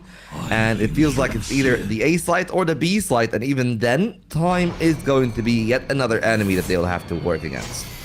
They've still got just under half of the round left to go. So there's a lot that can be done in that stretch of time. They're going to have to deal with Haldong. And Coco's coming through to assist as well. Not to mention the worry of Abo on that flank. Their net is tightening around them. That's the first kill from Coco. Haldong, oh, after the brilliant round he just had, just couldn't wrangle the weapon there. It's not going to matter in the end as Coco still has the shutout and still has the round for Titan Esports Club. Yeah, and it's really good to see them at least getting something on the board for the side of TYL, but TEC keeping the majority of their guns, all three of them alive, and that right there, I thought that was supposed to be the round done and dusted, even if Yo-Yo found a trade on T-Virus. That was the round, and then Sword9 just couldn't find the first shot there. It's great to see good morale from the side of TEC, but as you can tell, the coaching staff reflects the reality of this one. A spike plant does mean that when you look at TEC, they're closer to a lot of their own ultimates now. And they were before, and the economy is looking pretty solid for another purchase, even if they do lose. Yeah, those are the positives into this one. But for TEC, they have the opportunity here to go 3 in a row, and have the opportunity to then also, in the same victory, tie up this game yet again. Something that we haven't seen since it was 4-4. It would be a nice bit of symmetry. There's the opening kill from Yo-Yo, but Lucas is still delivering with 3! Oh, the fourth just evades him inside a mound. But he's flipped this round on its head. Scales and slowly, the duelists on map number 1. The controllers here. Left fighting against the world. Lucas stepping up when the time comes already. On a triple, looking to fish for the final 2. They work their way into that C site and slowly might get an opportune timing if they're just a tad bit patient. As Lucas goes peeking, he's deep on the left side, timing is on his favor, and slowly he's not anticipating that duel. It might be a quad kill, and it will. Now fishing for the ace as Just Scales up against the world, trying to stop something from building, and it is reaching a breaking point. It's gonna be Scales to shut that one down, and maybe with just a little bit of time that he has, he might be able to still pull out a clutch, both of which are coming through spawn. If he's able to isolate those duels with the poison orb, it will be great. He identifies one empty angle, and there goes gonna line up, and Scales steals the round back for TYL. That's ridiculous from Scales. We've been talking about his prowess on that Viper all series long, expressing how he was able to be free on the ISO, but he's back on the Viper and he's still delivering results. Lucas with 4 kills for the side of TEC, and he's still not able to get anything done. The shutdown there, maybe just playing a bit too much for the ace here. Lines him up, knocks him down. Scales is him and keeps TYL in the lead. Absolutely. TYL find themselves taking a timeout after their victory, and it makes a lot of sense because that was not supposed to be a round that they won. Sure, Scales came up with the heroics, but realistically there's still more work for them to do on the attacking side, and all of it really has been, you know, sure, they had the good read on absorbing some of the utility towards the play at the B side itself, but once the door opens, they weren't really ready for the double pincer. Yeah, there's a lot of things that could maybe be better, tighten up, you know, polish the edges for TYL, and that round was a scrappy one, like you said. You don't really want to be relying on 1v3s to come on through every time. So, I don't know. It would be nice for them if they could just simply win. But for TYL, they still have the lead. And TEC, they're going to be feeling disheartened about that one as they let that round slip through their fingers. That timeout also provides the opportunity for them for that mental reset to get back in this game and just forget about the past. Oh, living in the present, as they say, is a good way to abandon all your past confinements. But that present seems to be all TYL's. The economy is not the best for them, as you can tell. Sword 9 forced down to a Bulldog. And the rest of the team, some of them are light shields, some of which are actually able to fully buy into that one. They at least go up to the A site. Got a bit of control. They force the snake bite out, but they're gonna clear backside with that paint shells. Coco has been pushed out. They force the use of the Nightfall, and they can pivot back towards B without the ultimate being present. They've absolutely just scarpered there from A, and they find themselves with a B site. It's not quite clear as Haldong and Lucas are here to try and stunt things, to try and push things back. But it's TYL who are able to find the kills. Now 3 on 5. TEC have to retake here. There's a Viper's Pit in the way. A 9 body as well. Coco. We said it before for other rounds, but this time truly against the world. A full complement of players on the other side. He is able to find one, but it probably won't be enough. Hey, the rest of the team are still pretty patient on that one. They aggress past the Viper's Pit, and that is going to be a good thing for Coco, because that means that at least for the time being is not being pushed. Look at all the positions that TYL have taken. Let the spike go. It is going to be a double-digit case for them here. TEC frozen on the 7, but that one safe rifle, it could be the hero that they need in their desperate times. Yeah, you know, I mean, there's always a chance for magic to happen, to capture that lightning in a bottle, like we saw from that 1-on-3 from Scales just a couple rounds ago that has flipped the momentum of this map on its head. Just one hero rifle, and you know, the same could be said for the other side. TEC are going to be hoping and praying that Coco can get some massive work done here. Oh, for TEC, they will need to hold that B side, because again, the same play coming in from TYL. They pick up the angle. The Showstopper can find a multi-kill, just the one. What? And the pistols are actually able to trade back. Good work from T-Bias and Lucas. But it's not the end of the world for TYL, as they still got the numbers to be even. HP is going to be a problem for 9body though. And now it leaves them in a tough spot. The hero rifle still in the hands of TEC. And with those other guns dropped at A, they can definitely play for a good timing. Abo should hear those steps. Information relayed. Abo trying to beat the timing. 50 seconds on the clock, but it will be TYL first to see sight. Yeah, they're going to win that foot race. Although, actually, they expend a bit of utility, and it enables Coco to get in a decent position. But the Haunt in towards Mound and Lobby means they're aware of Abo's positioning. Arc Rose destroyed and dealt with. 9body so low, it's going to be dangerous to try and go for this fight. And Coco's found slowly on the site itself. So 2 versus 2. Still, the weaponry is better for the side, but yeah, they don't have util. He's sticking this, they have to push through, and T-Virus Luke shuts them down. It's a very poor post-plant there from TYL. And the mistakes allow TEC a way back in.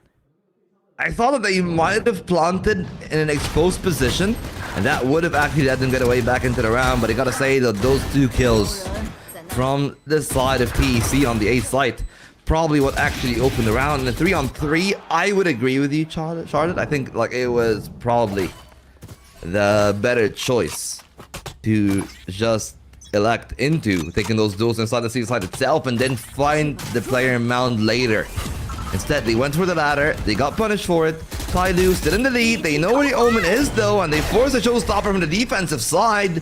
Not a lot of value this time from T-Virus, which might be a problem. Slowly edging their way into the round. Paranoia, pretty good, forces them to actually play a bit more defensive, but the spray is not good. Not on the money, and T-Virus starts with a dink, still holding the site for now, and with them losing their entry piece. TYL trying to slow the pace again. Yeah, they want to posture towards B again, but they've been caught out by T-Virus Luke, and there's 2 players on that B site itself. No way through from Hobbit. They have to look at just holding their angles. You've got 9 body inside a B main. Might have an altercation, with Arbo. Viper Wall now dropping. Scales on A with 2. Opens up this site, but Yo-Yo's low on HP. Just the 10 health to his name, and he's been cut down by Lucas to swing back around. Scales, he's clutched up before. He's going to have to do it again. Dodges the C's. Able to get away from both of these defensive players. They're just sat back and holding. No time to rotate, though. The opening of the door. He checks. Tree definitely clear. TEC double up, but it's given Scales the opportunity and space to get this spike planted now. He does get tagged by the Haunt, though, as the players round the other side. Abo nails the shot. Great work from TEC in a round that they really needed, despite T-Virus actually not finding much value with the ultimate. He was able to maneuver perfectly around those initial bit of those first duels. Sure, like an opener there from TYL was great, but just T-Virus finding both the kills on the other end was everything for the team. And then at the very end, Albo and Co were able to close off the round. Now the gap closes even more. A single round between the two, and this is looking much more like what I expected of this series when it started on the Haven.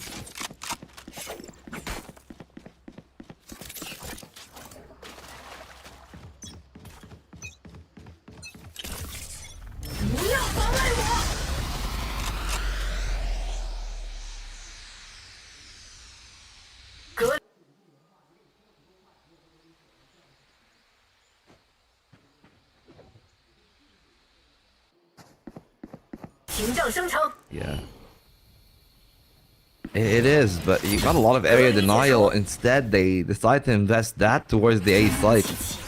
I feel like some of those pieces of util would have been better off if they were used towards the A side. Their intention is clear. They want to take some presence here to maybe dissuade the rotates away from the Viper. That they have done, but now they'll need to act fast, because if Coco can find a kill or two, that'll be the round over. 9buddy got the ultimate. Not my favorite choice of occupation, but they'll try to push the Viper out. Only down to Classic. Needs to leave the pit, but she goes back in the right timing. Coco still alive. They still got the ultimate, but for TYL, some reprieve and them actually containing that C side and being able to put the spike down. Yeah, it comes on through. 9buddy just sitting in this pit as well.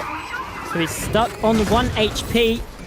And they get caught by the Steel Garden now as well, as he chooses to dip away. Yo-Yo somehow is able to land the spray through the smoke. Paranoid up near sight as well. Sword 9 with 2. Howdong's up close, and it's scrappy. It's messy in the post plant. A 3-on-2 for TYL, making a 2-on-2. As Lucas is there to spam through the wall. Scales gets the first and lands the second shot as well. Important one for TYL. They needed to find that clutch, and despite the Viper's pit being online, the timing on the dark cover was paramount for them. Isolating those duels, they found the separation and the spray down through the smoke, and from there, they were able to slow the pace of TEC enough in that sequence. As you can tell, like, that peak was probably everything. The double from Sword 9 means that there's no more Viper spit, and they couldn't actually trade back on Scales and 9buddy. That was the insurance policy in that round, leaving TEC without a lot of ultimates. They invested their own Steel Garden, and I do think that they probably don't have anything left into those two final rounds now. Yeah, I mean, maybe they could get something back, but yeah, like you're saying, it is going to be a difficult spot for them. The timeout call. It makes sense. Just 2 rounds away from losing not just the map, but the match. And, well, after going to want to slow things down, get the team back under command and control, and just settle the nerves of things. There's still an opportunity for TEC to win this, to take us to that map 3 of Icebox. But just right now, it feels like TYL are just that one step ahead. Yeah, and not even just now, like, realistically.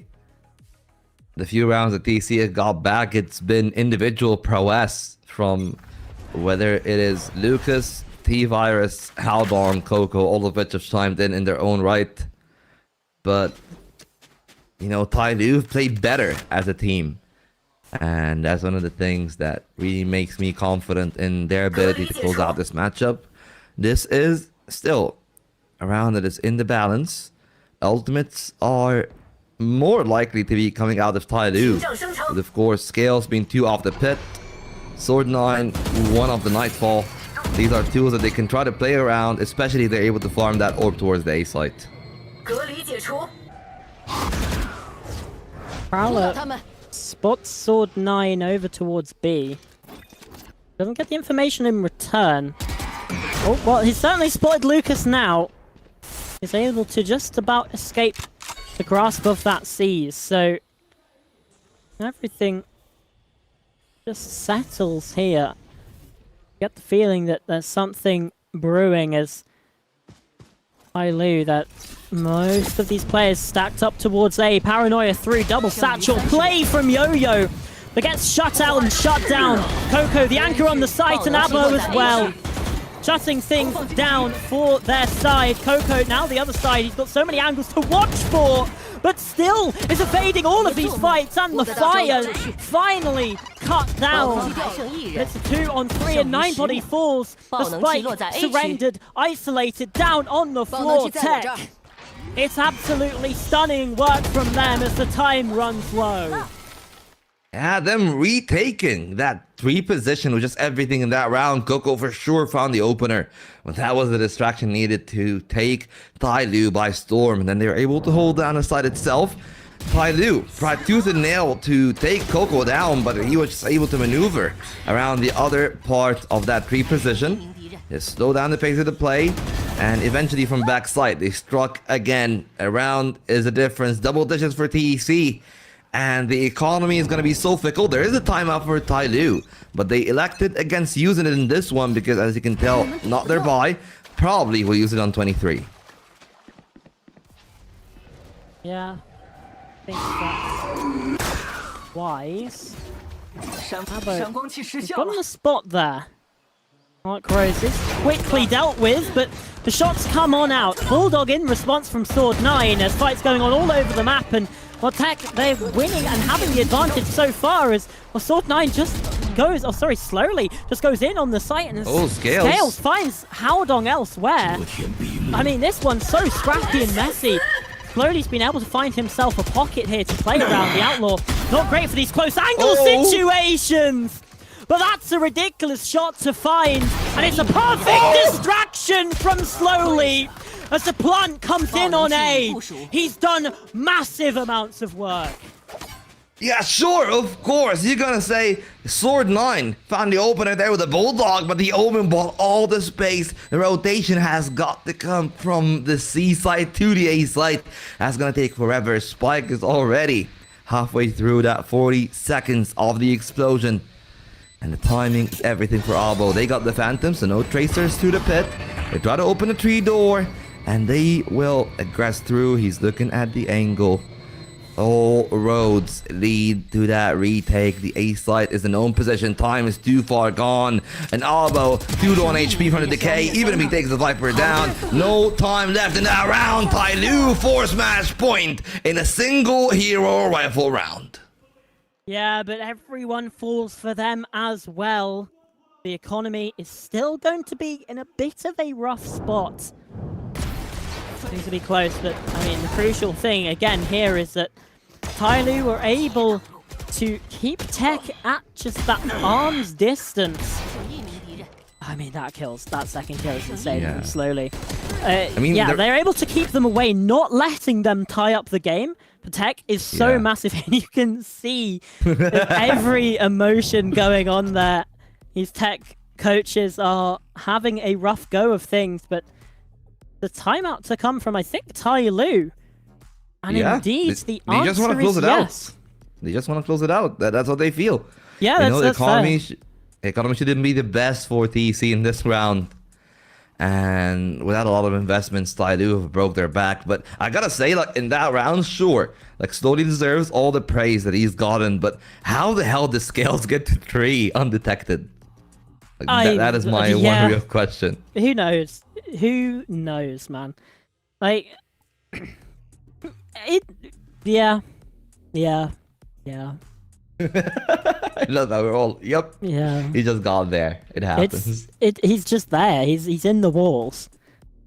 But again, he's been the lurking Viper that I've loved watching Scales this stage on TYL.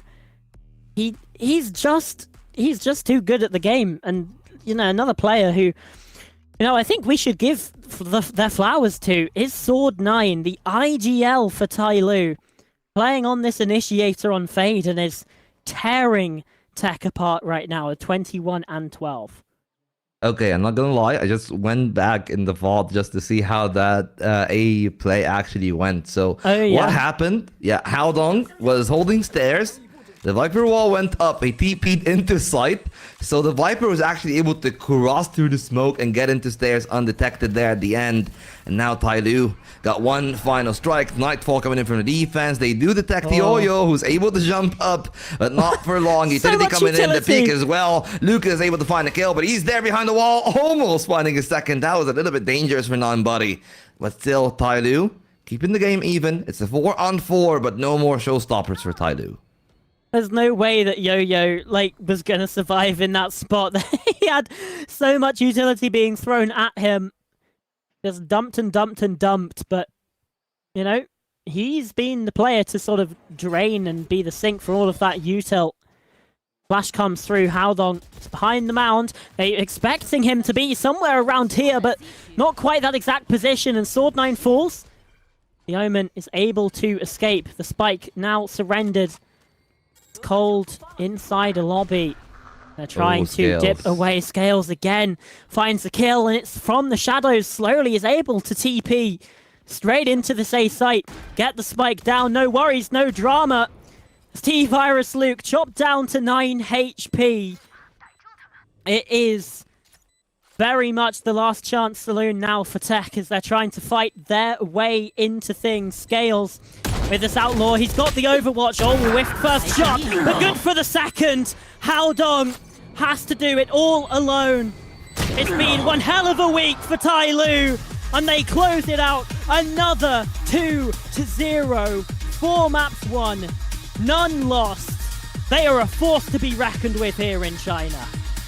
Absolute strength from TYL from their standing in stage 1. Remember, only winning a single series, losing 4 in their group. Now them and FPX before group mates, now in different groups. Both of them are trying to lead their way through. It was a good showing from TEC, but unfortunately for them, TYL have been their match. Not the best of showing for T-Virus, of course, on the Haven. He came back on the second game, but I've got to say, my MVP for the series has got to be Scales. Sure, maybe not clearly the brightest on the scoreboard, but the impact could not be overstated. How important he was in the last 2 rounds to find openers and to always be in the right position on the lurks. And he was the top frag in map number 1 as well. So, and I think he was either first or second on the team here on Lotus for TYL.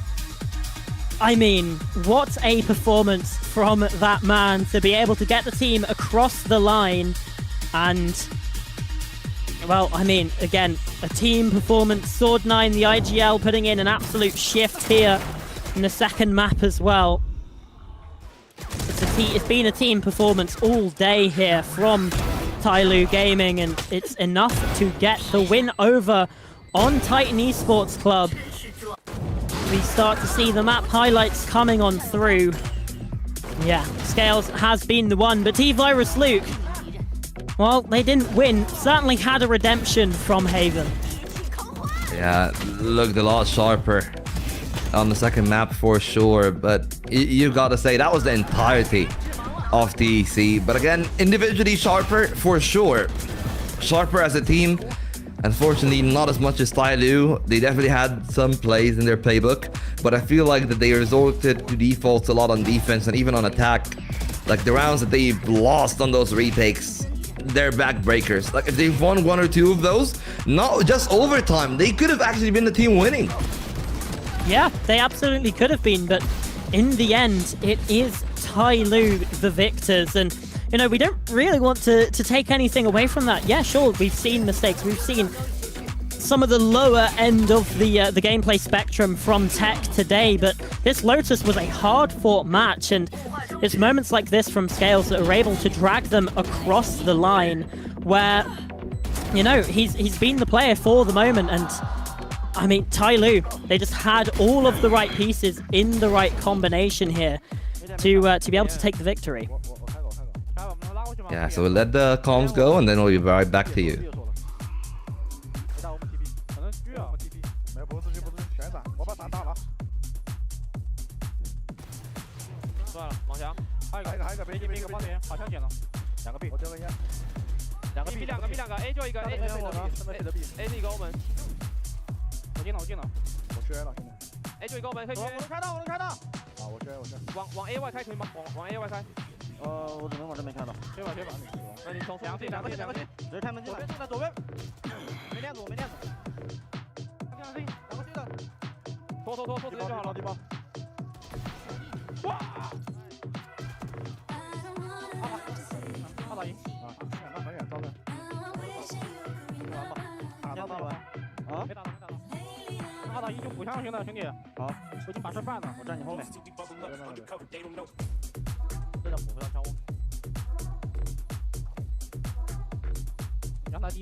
Most valuable player, 2 games in a row.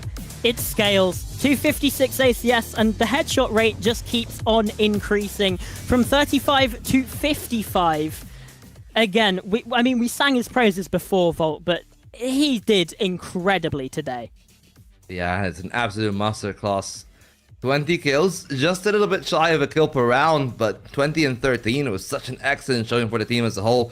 And you've got to say, definitely a redemption story for T-Virus. Still negative in the KD. Meanwhile, the contrast the rest of TYL in its entirety. Like last time around, it was just one player underneath the 200 ACS threshold.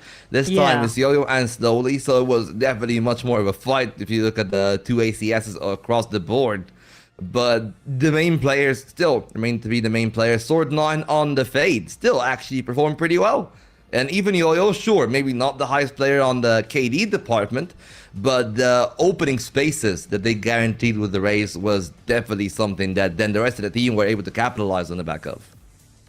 Yeah, absolutely. And again, you can see the flawless rounds there. Both teams this time had 1 apiece, and really the key difference I'm looking at is the thrifty round difference between TYL and TEC, and those 3 rounds difference. I mean, it's those sort of small margins that do make up the difference here. So 13-2, 13-10, it's a clean victory, and as it turns out, we didn't require Icebox.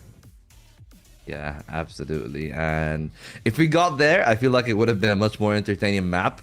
But realistically speaking, that kind of showing from TYL at Haven, they definitely deserved to win this one. They definitely scrapped off this second map. It was a bit of a grind, but they're used to those Vaporant maps. Like, even their first victory wasn't really the easiest by any stretch of the imagination. The Corrode much more so definitely than the Blind, but the Blind also was a scrappy map from them. You know, they look pretty good, and I'm actually interested in seeing them in playoffs now if they actually do make it at the end of the group stage, because they've taken some serious scalps and they haven't played cross group. So that's the intriguing part for me, you know, like how will they fare against the other teams like XLG, FPX, and so forth. Yeah, but the predictions there, the victory for Affinity, myself, Kets, and Sam. Yeah, I mean, after their win against Trace, it was just TYL looked legit, and well, we saw it again today. They are certainly a very, very strong side. Yeah, pretty respectable showing for them. I don't know how things will go for TEC though from this point onwards, because their state in the group is not going to look the best. They're now, I believe, are going to be what, I believe 0-2 now, right? For TEC, yeah, So, TEC are yeah, sorry, for 0-2. TEC rather. Yeah, okay, and I think that we have the interview ready, so how about we toss things over to BDOS? 都可以堪称完美。这张地图是不是做了很多的准备？对这个阵容我们练了。So do you guys prepare a lot in Haven? 在比赛中掏出来，然后也是做了很多准备。 Yes. 确实是，而且说到阵容，其实就要聊一下。我们可以看到你平常是使用烟味。 And then they're talking about Scale's usual like role on the smokes, 在这张地图上，你用到了一个一绝。 but then he played Isolated on Haven, 自己还是教练。 and he like comes to that decision himself for the 玩什么主 team. 要看这张图，我们团队需要我玩什么。 And he's just like, I'll just play whatever the team needs me. 其他英雄都被选完了。 And the other like the team picked the other agents, so after I was playing ISO. 视觉上也有一个非常好的表现。那其实，在第二赛段开始之前，我们就听到了关于天路的传说。当时很多人说，感觉你们的训练赛。 And we heard a lot of rumors about TYL's performance in scrims being very, very good. 还是今天可能以一个近乎碾压性的优势赢下了比赛。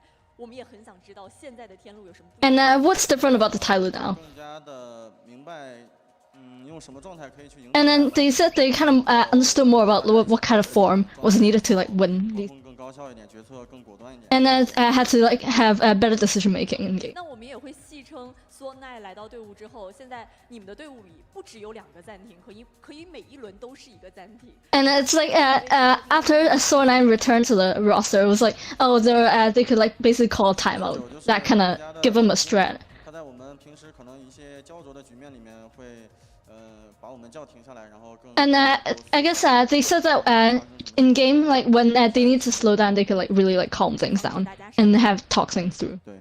确实是一个非常重要的角色。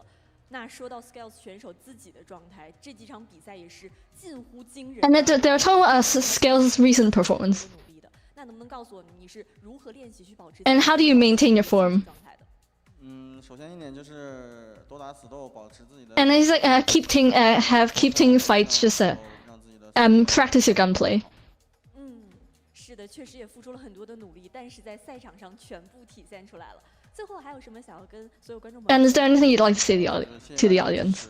然后我们争取先进机会。 And then thank you for everyone's support. We're gonna try our best to get into the playoffs. 再次感谢 Scales 选手接受我们的采访，我们的 And that's it for the interview. 就结束了。接下来还有非常精彩的比赛，由 TE 对阵到 EDG 等待着大家，不要走开，我们马上回来。 Okay, so, you know, there's a few things that I like. Definitely the quite a soldier here, Scales. But it is going to be intriguing to see whether or not they'll actually keep their promise. It's a realistic one. They didn't say, oh, we'll make it to champs. They just said, we want to get to playoffs.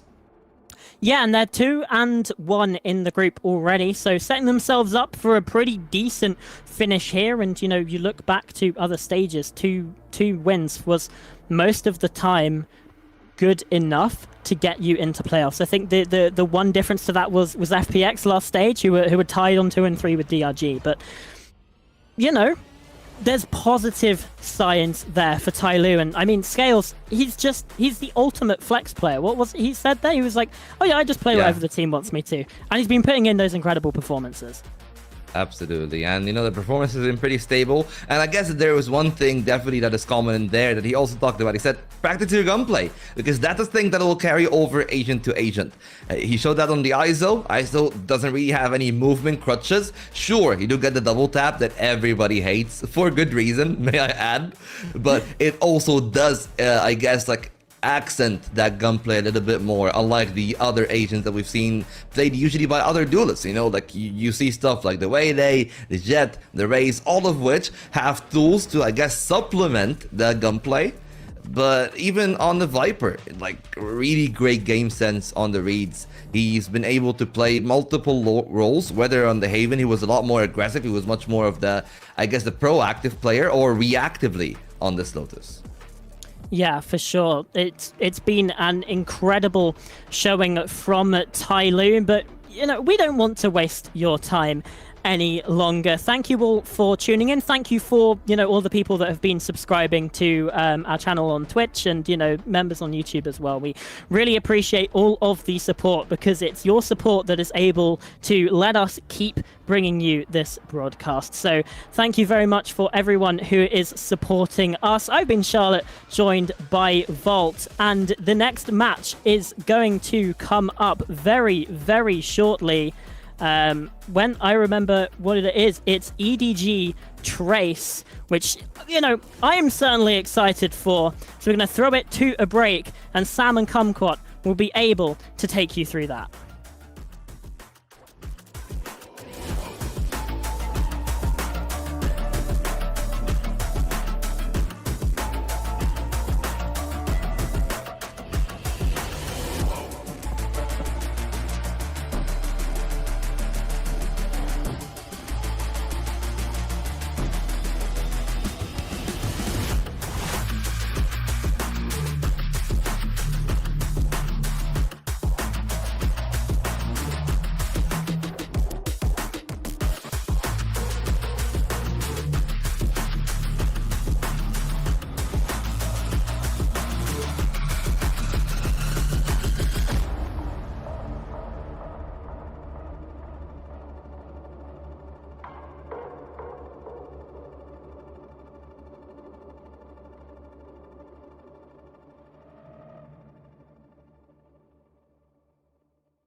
Hello, everybody, and welcome to, there we go, welcome back to Project Horizon. We are covering VCT China, as I'm sure you all are aware. I am Naomi Mizuki, I'm going to be one of your casters today, and I'm joined by a fresh face on the broadcast. Kumquat, how are you doing today? Hello everyone, I'm doing very good. I'm very happy to be here. Happy to cast with you also. Such a huge pleasure to be able to cast the VCT China. I cannot wait.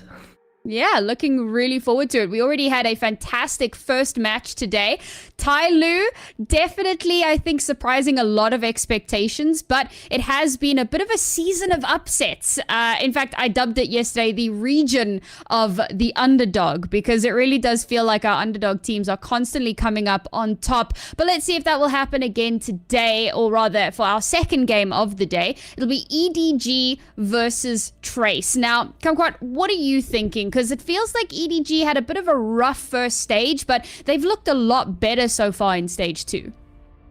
Yeah, I think we can expect something from them. The beginning of the year, the kickoff, they were very strong, and they fell a little bit off during the next part of the year, but I think they can do more in this stage 2. Also, for today, Edward Gaming will be a difficult team to beat. Well, we'll have to wait and find out. Of course, stage 1, they actually didn't make it to Masters, their first international event that they missed. So that was a big upset by itself. And Trace has also been looking a little bit weaker this time around. You know, we're looking at some of the results that we've had, and some of the teams that maybe they should have been beating, they just haven't been able to get results versus. So very interested to see how that does play out today. I think I'm not sure if we have our predictions ready, because I know obviously the casters have been weighing in on that, and there we go.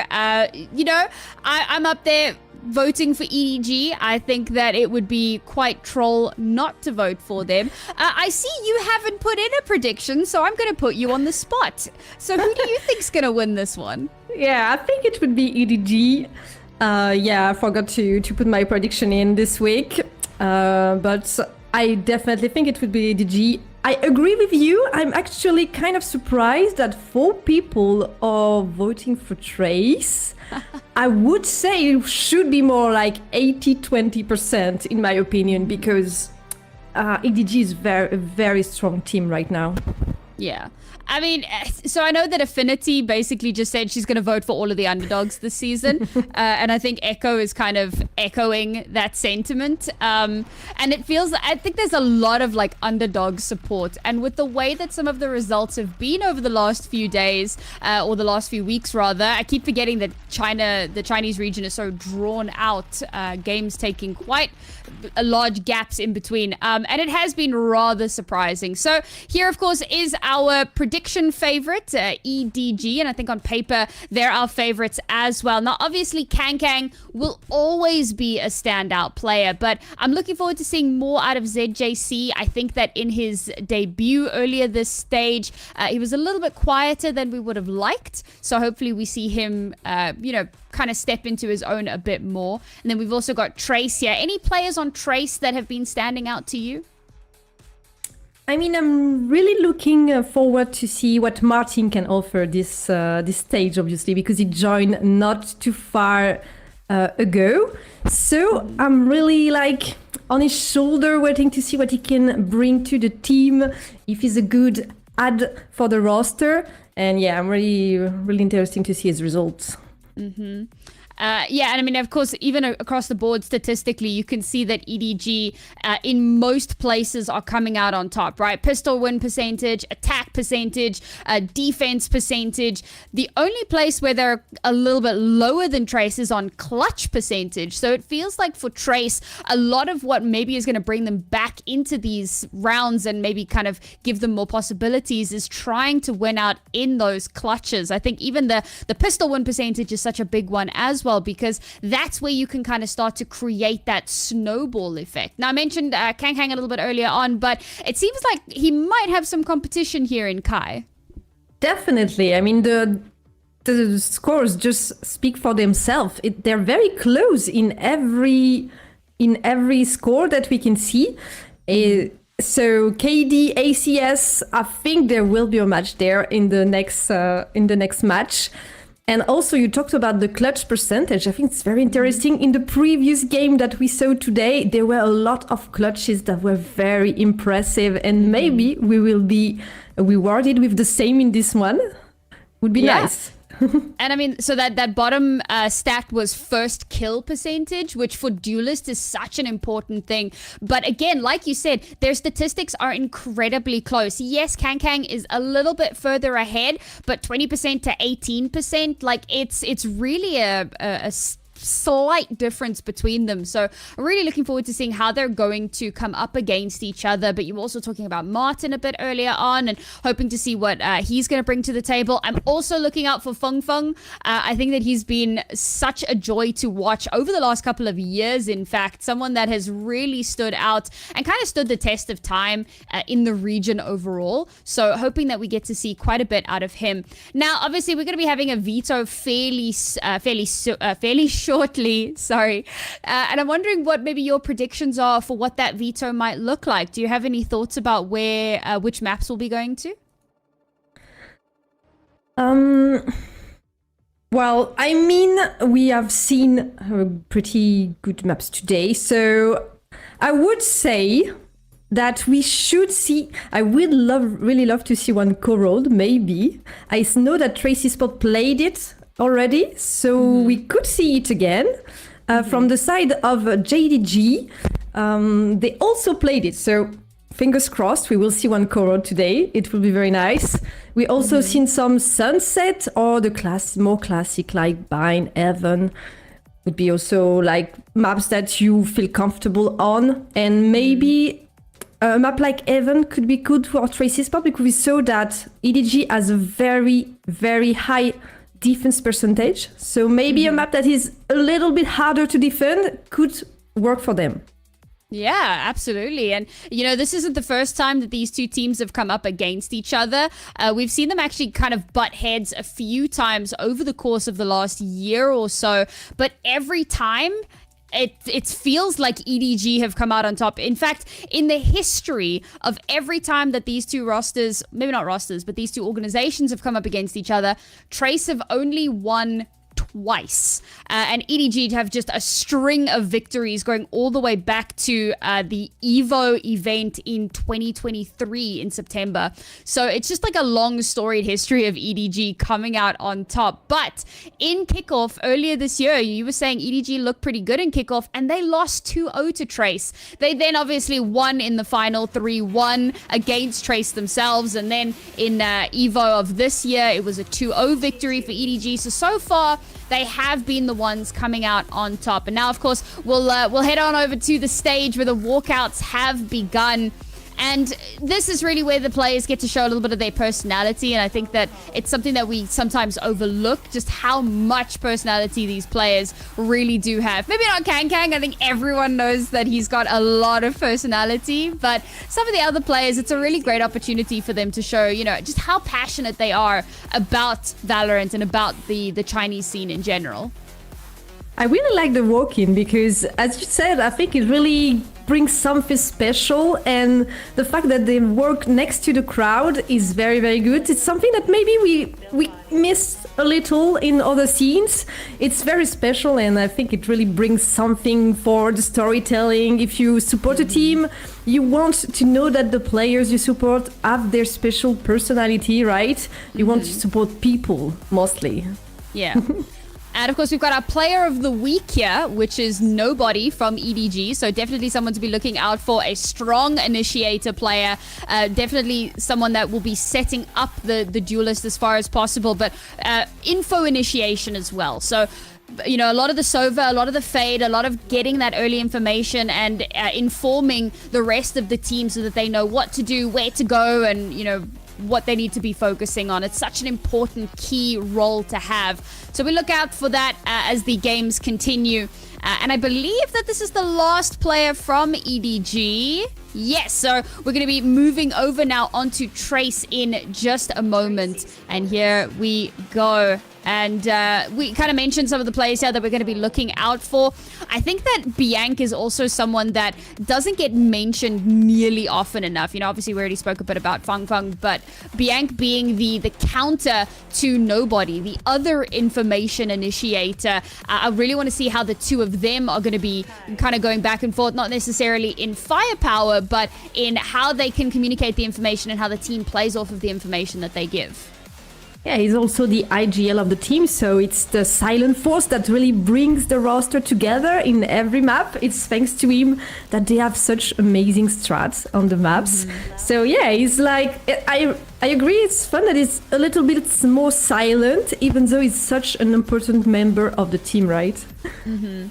Yeah, I mean, sometimes the IGL, a lot of what they have to do is just kind of keeping everybody focused and keeping them calm. And if you yourself can stay calm, then you kind of hope that that energy will radiate out to the rest of your team and that they'll all kind of feed off of that calm and everybody will be kind of firing it at all cylinders. And of course, this is a fairly important game for Trace because their start to the season has been a little bit hit or miss, right? They're 1-for-1 at the moment, so not, you know, they're still kind of in playoff contention, but they want to be able to get another win under their belts just to secure themselves a bit more. And for EDG, I think they'll have lots of opportunities for playoffs, so a loss here wouldn't be the end of the world for them, but for Trace, it could be kind of make or break. I mean, this is potentially one of the most dangerous matchups that they're going to have in their group. I think for Trace, it would definitely set them up for the playoffs because EDG is definitely, with probably Bilibili Gaming, one of the best team in this group. So if they can win against EDG, it will really set them up good in the placement, in the ranking, because probably a lot of the teams will lose against EDG. So I think it's a really important matchup and a very important opportunity for them to get this victory. And also they lost previously against TYL. So this maybe was not expected for them, and now they have to come back stronger and get a win against a very good team that is EDG. And there, of course, we have our veto coming up. And you were talking a little bit about Sunset. Very excited for that one. The bind pick is certainly interesting. And then, of course, we end things off over on Icebox. And Icebox, a seemingly okay map. You know, Trace has only played it once kind of this year, but they did win it. EDG are kind of 50-50 at the moment, so a bit of a tough battleground, but obviously we kick things off on Sunset. And again, Trace only having played it once this entire year, but EDG have only played it twice as well, and both of them have won every time they've played on it, but the sample size is so small and it does leave a lot of questions for how the map's gonna go. Definitely. I think it's a very new one for both teams. I believe that they should have some secret strats, like secret sauce that they prepared for this matchup, because it's very interesting that they choose this map that they have not played a lot previously. So I think they have some secret strategy that they prepare. I'm interested to see which agent they will pick, because it was not played very much. So maybe we will see some difference from what they previously showed. This will also be interesting. Yeah, I mean, previously they've played near mirror matchups. I think the big difference being Sova versus Fade. And okay, if I'm not mistaken, the Deadlock, yeah, that's a new pick in this composition. I'm not sure if I mean, I've never been much of a Deadlock believer just in general, but I think that, you know, this is one of those regions where you can get crazy value out of an agent that maybe a lot of others aren't getting tons of value out of. The other interesting pick, of course, is the Breach, and that is something that does get played fairly often on this map. But what's interesting is that this time around, Trace are not playing that Breach. They've swapped that out in order to bring the Deadlock and to have this, like, double Sentinel composition that's picked up a lot of favor recently. How are you feeling about the comps? I'm not really sure. I'm waiting to see, because we saw that EDG was very, very strong on defense. Double Sentinel doesn't seem like the right composition to shake a defense off, right? It's more for defense yourself. So maybe that's the strat. Like, get anything that they can on attack and then come with a strong defense side. It showed very effective on several maps, the double Sentinels. So I'm waiting to see what it does on this Sunset one. All right, well, let's jump straight into it, folks. It's our second match of the day. VCT China, EDG versus Trace Esports. We kick things off here on map number 1.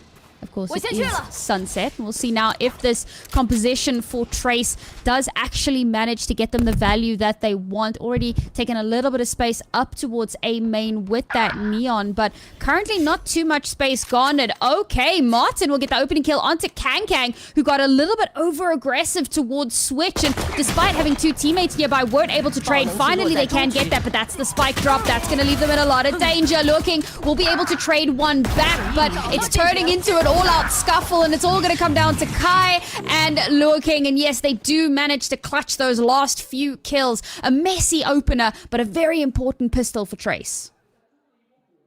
They tried to fight a little bit in this mid part of the map, but it didn't turn out okay for them. In the end, it was a win for the attack, right? They lose the first kill to Martin, but then they tried to regroup and attack all together to maybe overnumber the attack, but it doesn't pay off, and they have to bend the knee. Now Trace gonna come in with a fairly interesting buy. You know, 2 of their players still on ghosts here.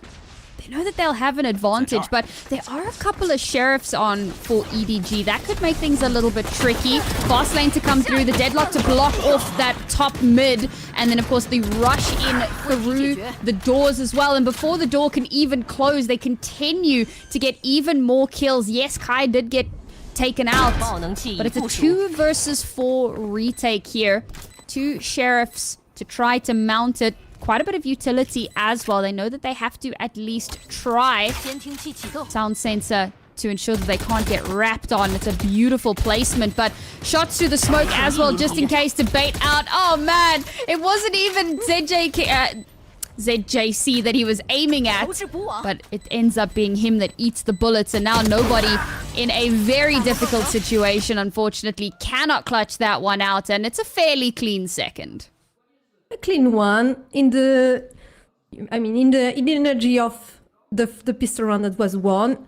They can carry on a lot of weapons for the bonus round, so this will be a good thing for Trace Esports. They start strong on this Sunset map. In the attack side, we said that they have 2 Sentinels, so any round that they can take on attack will be a good thing for them, definitely. They're going to want to claw their way into as many rounds as humanly possible. Of course, this is where things start to get a little bit scary, because it's the bonus for Trace. And yes, they've bought into a Bulldog for Martin. Bianca's still with just the Ghost, and EDG are coming through with a full buy and quite a decent belt of utility as well. So they'll clear out the site as far as possible, and oh man, they just walk straight into a stunning crossfire here. Looking's able to trade one back, but now he's all alone. He's trapped on site, and Smoggy will close it out with a 3K, and that really was just lambs to the slaughter. The paranoia from Luo King was perfect, and EDG take full benefit from it, right? They clear the side, 2 kills from nobody, 1 from Smoggy. They all just blind on the side of Trace Esports, and nobody makes it to the side, except obviously Omen, who was able to teleport, but nothing to take from Tracy Sport, and now they will have to try once again with this time full weaponry available.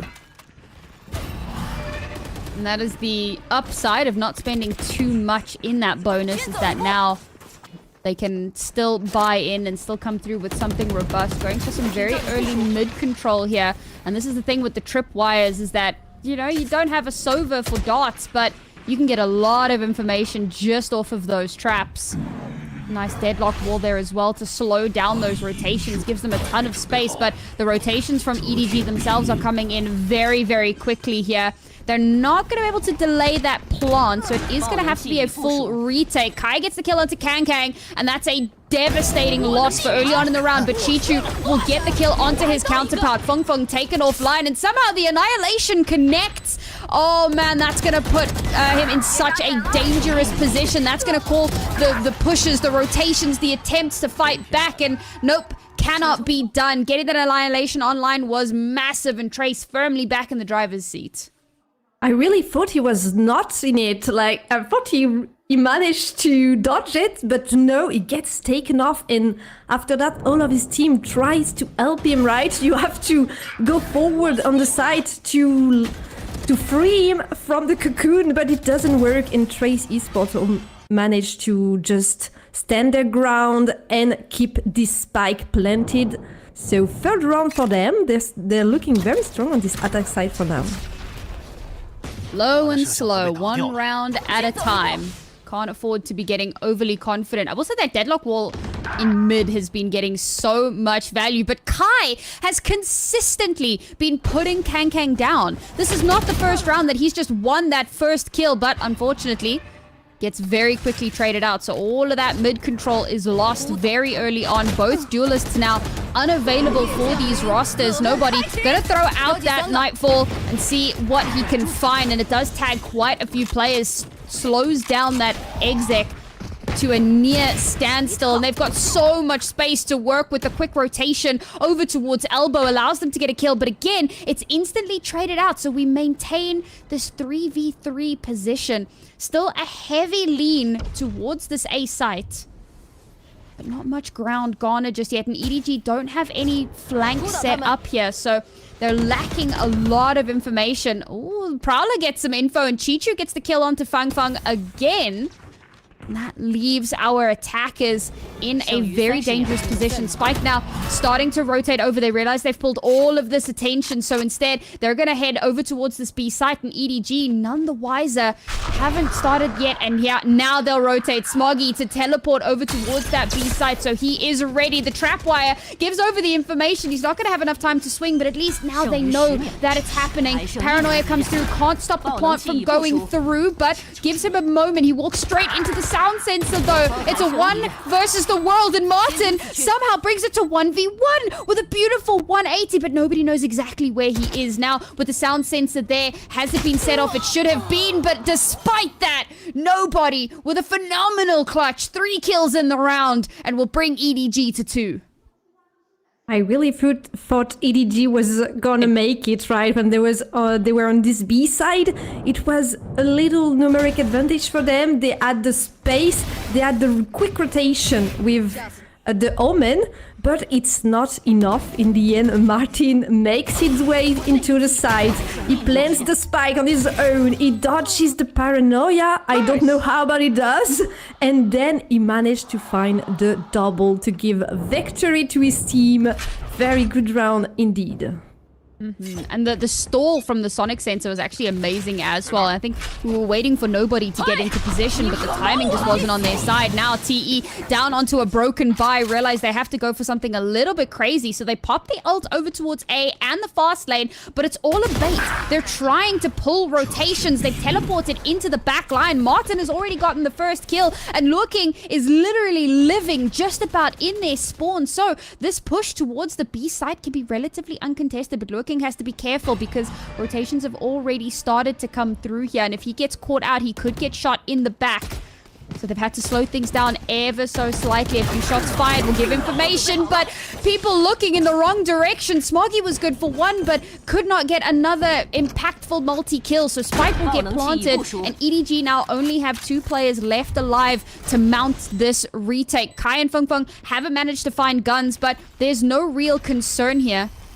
See if they can actually make something happen with this inferior weaponry. Bucky, oh, it's a beautiful bait from ZJC. And they've brought it down to 1 versus 2. And this is nobody. This is somebody that's had some incredible performances. This was our player of the week. A really important clutch now required from him. Time not on his side. Swings through, spots out Feng Feng, but cannot win the duel. The Sheriff sings, and Trace go up to 4. Yeah, they managed to get this one. The beginning of the round was very clean from him. They constrained 2 players from EDG on the side, and they really have nothing to work with. So they put themselves in a very good position. We can see they are Martin rotating from Boba space, and in the end they isolated 2 4v2, right? So it works, even though they did not have all the weapons available, but the Sheriff were enough this time. We know how scary Sheriffs can actually be, right? Like, with players at this level that can, they're spending a lot of time in aim labs, they're preparing themselves for these moments where those Sheriffs have to find value, and that was one of those moments, Feng Feng being quite the hero there. So, of course, EDG taking a timeout here because this is not going as expected. Surprisingly, the double Sentinel attack has been giving them so much trouble. And they really do need to be putting rounds on the board here, because once we swap sides, things could become very, very difficult for them. And a lot of what's happening is they're losing out to the stall. They're losing so much time because of that deadlock wall in mid. And I think that it's something that they're going to need to deal with if they want to find some better results, in the rest of this half. Martin is definitely playing a beautiful deadlock on this sunset map. And as you said, EDG have to find the rounds on this defense side, because it's gonna get very, very difficult to deal with when T-Race spot will be on the defense, right? So you have to find a solution, maybe shut down this Martin. There's the deadlock that is so annoying. We can see there's 10-4 right now, so huge score for him. And interestingly, the economy has kind of been flipped on its head. Trace came into the last round with a very broken buy, but now they've forced EDG back onto a bit of an eco here. A couple of Sheriffs that could still cause some issues, but Trace very much have the advantage. They've also got Annihilation again. Martin has been farming that ultimate up like unbelievably. And of course, Feng Feng has Neural Theft, so a nice early kill here could determine those rotations if they opt to throw it down. And I think for EDG, we're really looking towards the next round. This was a really good time for them to take a timeout. They can also talk a little bit through this round as well, because they've got 2 ultimates online and they're very close to 2 more. So this round is likely to be a bit of a throwaway, and their comeback needs to happen in the next round. If they lose that round, then economy is even more of a problem, and Trace are looking at, 6 rounds, which would be very difficult for EDG to come back from. EDG, we can see that they placed all 4 players on the B side, so it definitely looks like they're trying something. It could work, but if it doesn't, it's not the end of the world. Chichu will find one before falling on site, but Martin will trade in. The spike will be planted. We have the rotation now from ADG, but they only have pistols, so the retake will probably be a lot more difficult than previously. Yeah, like I said, right, this is realistically a play for next round, see if you can get a little bit of damage done. But hang on, Smoggy brings them into a numbers advantage. But the spams through the smoke are just absolutely outrageous, and what maybe could have had better results turns into another bloodbath. And of course, that'll be Trace going up to 5. And this is where the scary part comes in, the fact that they're 1 round away from hitting that 6, hitting that halfway point for EDG. This is a bye round, and it's one that they have to get results out of, because a loss here will put Trace onto 6, and it will kind of break EDG's economy again. So they're going to be back down onto like broken buys and stuff. And realistically, they're not going to have a lot of opportunities. So they've managed to get a little bit of ult farm done. Kang now only 1 point away. Nobody as well. Fencing their ultimates at the moment. And if they can get those online, then they'll have so much into this round. Operator invested also for Kang. I think it's the first time we see this game. It could open the score for him. We can see that he's struggling a bit. Maybe not the Kang that we're used to see for EDG, and maybe it's part of the reason why the score is so low for them. They have to find the pace for their duelist to shine and show his true talent. Yeah, very slow start for Kang. It's not often that you see him going 0-7. Oh no. So hopefully we can see that kind of come to fruition a bit better. And I do find it interesting that he's posted up in market, and I think that's because Trace have had a history of kind of pushing for that mid control. But now Trace have really slowed down. Now they're going for a much, much slower position. There you go. Kai gets spotted out by Smoggy, so that'll be a little bit of information garnered, but not a lot. I mean, that's the duelist. That doesn't necessarily mean that it's going to be a push towards A. They've faked with the Neon before, and EDG realizing that, not willing to take the chance, and finally Kang gets a shot off, and it connects beautifully onto Martin, which is a huge key component here for this attack. Now, without that available, with only 12 seconds left to get the plant down, things are starting to get scary. Kai gets one, but is instantly traded out. The plant starts, but the plant is denied by Kang. Now again, plant to go through Smoggy to shut it down, and the defuse should be the easiest of their life, as Feng will also fall. Trace maybe overcooked that attack a little bit. Yeah, it really falls apart, this attack on the A side. They try to get pretty deep in the defense. We can see that Kai gets a kill before being traded. We can see also the magnific shot from Kang. But yeah, they went a little deep, and they did not manage to find any pick on site, so they were still Smoggy in the elbow, being able to create a crossfire and deny the plant. So, and it was a bit massive, maybe from Trace, a bit overdone. They could have waited a little more for all the team to be there and create maybe a better space for themselves. Yeah, they were going for a more default play, but because they waited so long to exec, they just did not have time to actually do anything, and it was quite chaotic towards the end of that round. So perhaps waiting a little too long to start rotating to regroup, which forces you to have to wait longer. And if you don't do that, then we end up what happened, where everything was very rushed. And that was an important round for EDG to win, so need to see that kind of snowball into something a little bit more here if they want a good opportunity in that second half. But now we've still got a bit of presence towards this A site, and it's looking like it will indeed be the hit here. And this is going to be an important round for them because their money is starting to get a bit rough. Beautifully timed C's as well. Goodness me. And that completely slows everything down, waiting for those smokes to fade. And now 30 seconds left. They are going to have to actually commit to this. A good reposition from EDG. Yes, allowing them to walk into their crosshairs. Oh, that paranoia, that could have been so big. The timing, no, he's so slow, but finally it will come through. He'll be able to get a first trade, but Kai slides on in and shuts him down. Maybe waiting a bit too long on that one, but the plant will come through, and the advantage is firmly in Trace's hands now. A 3 versus 4 retake. All three of these players have to funnel in from that back site. The stun to connect, the aftershock to bait out Kai, and Kang will shut him down. Kai's revenge arc coming in strong. Kai getting caught now by that net, and that's beautifully done. But how much more as ZJC will get his attack on the spike to pull out somebody, and Chichu cannot get that clutch. That retake looked beautiful, but Chichu was just that much better. It's unbelievable. They use so many ultimates, right? There is the Rolling Thunder and also the overdrive, but it's not enough. Just a net that stops him, and it's enough to get the advantage for Tracy Sport. They're really, I mean, in no word was I going to say that they would be able to plant the spike in the first time, and they managed to take the whole round with it. So low time remaining when they plant the spike. It's just unbelievable how they managed to be so precise with such little time left.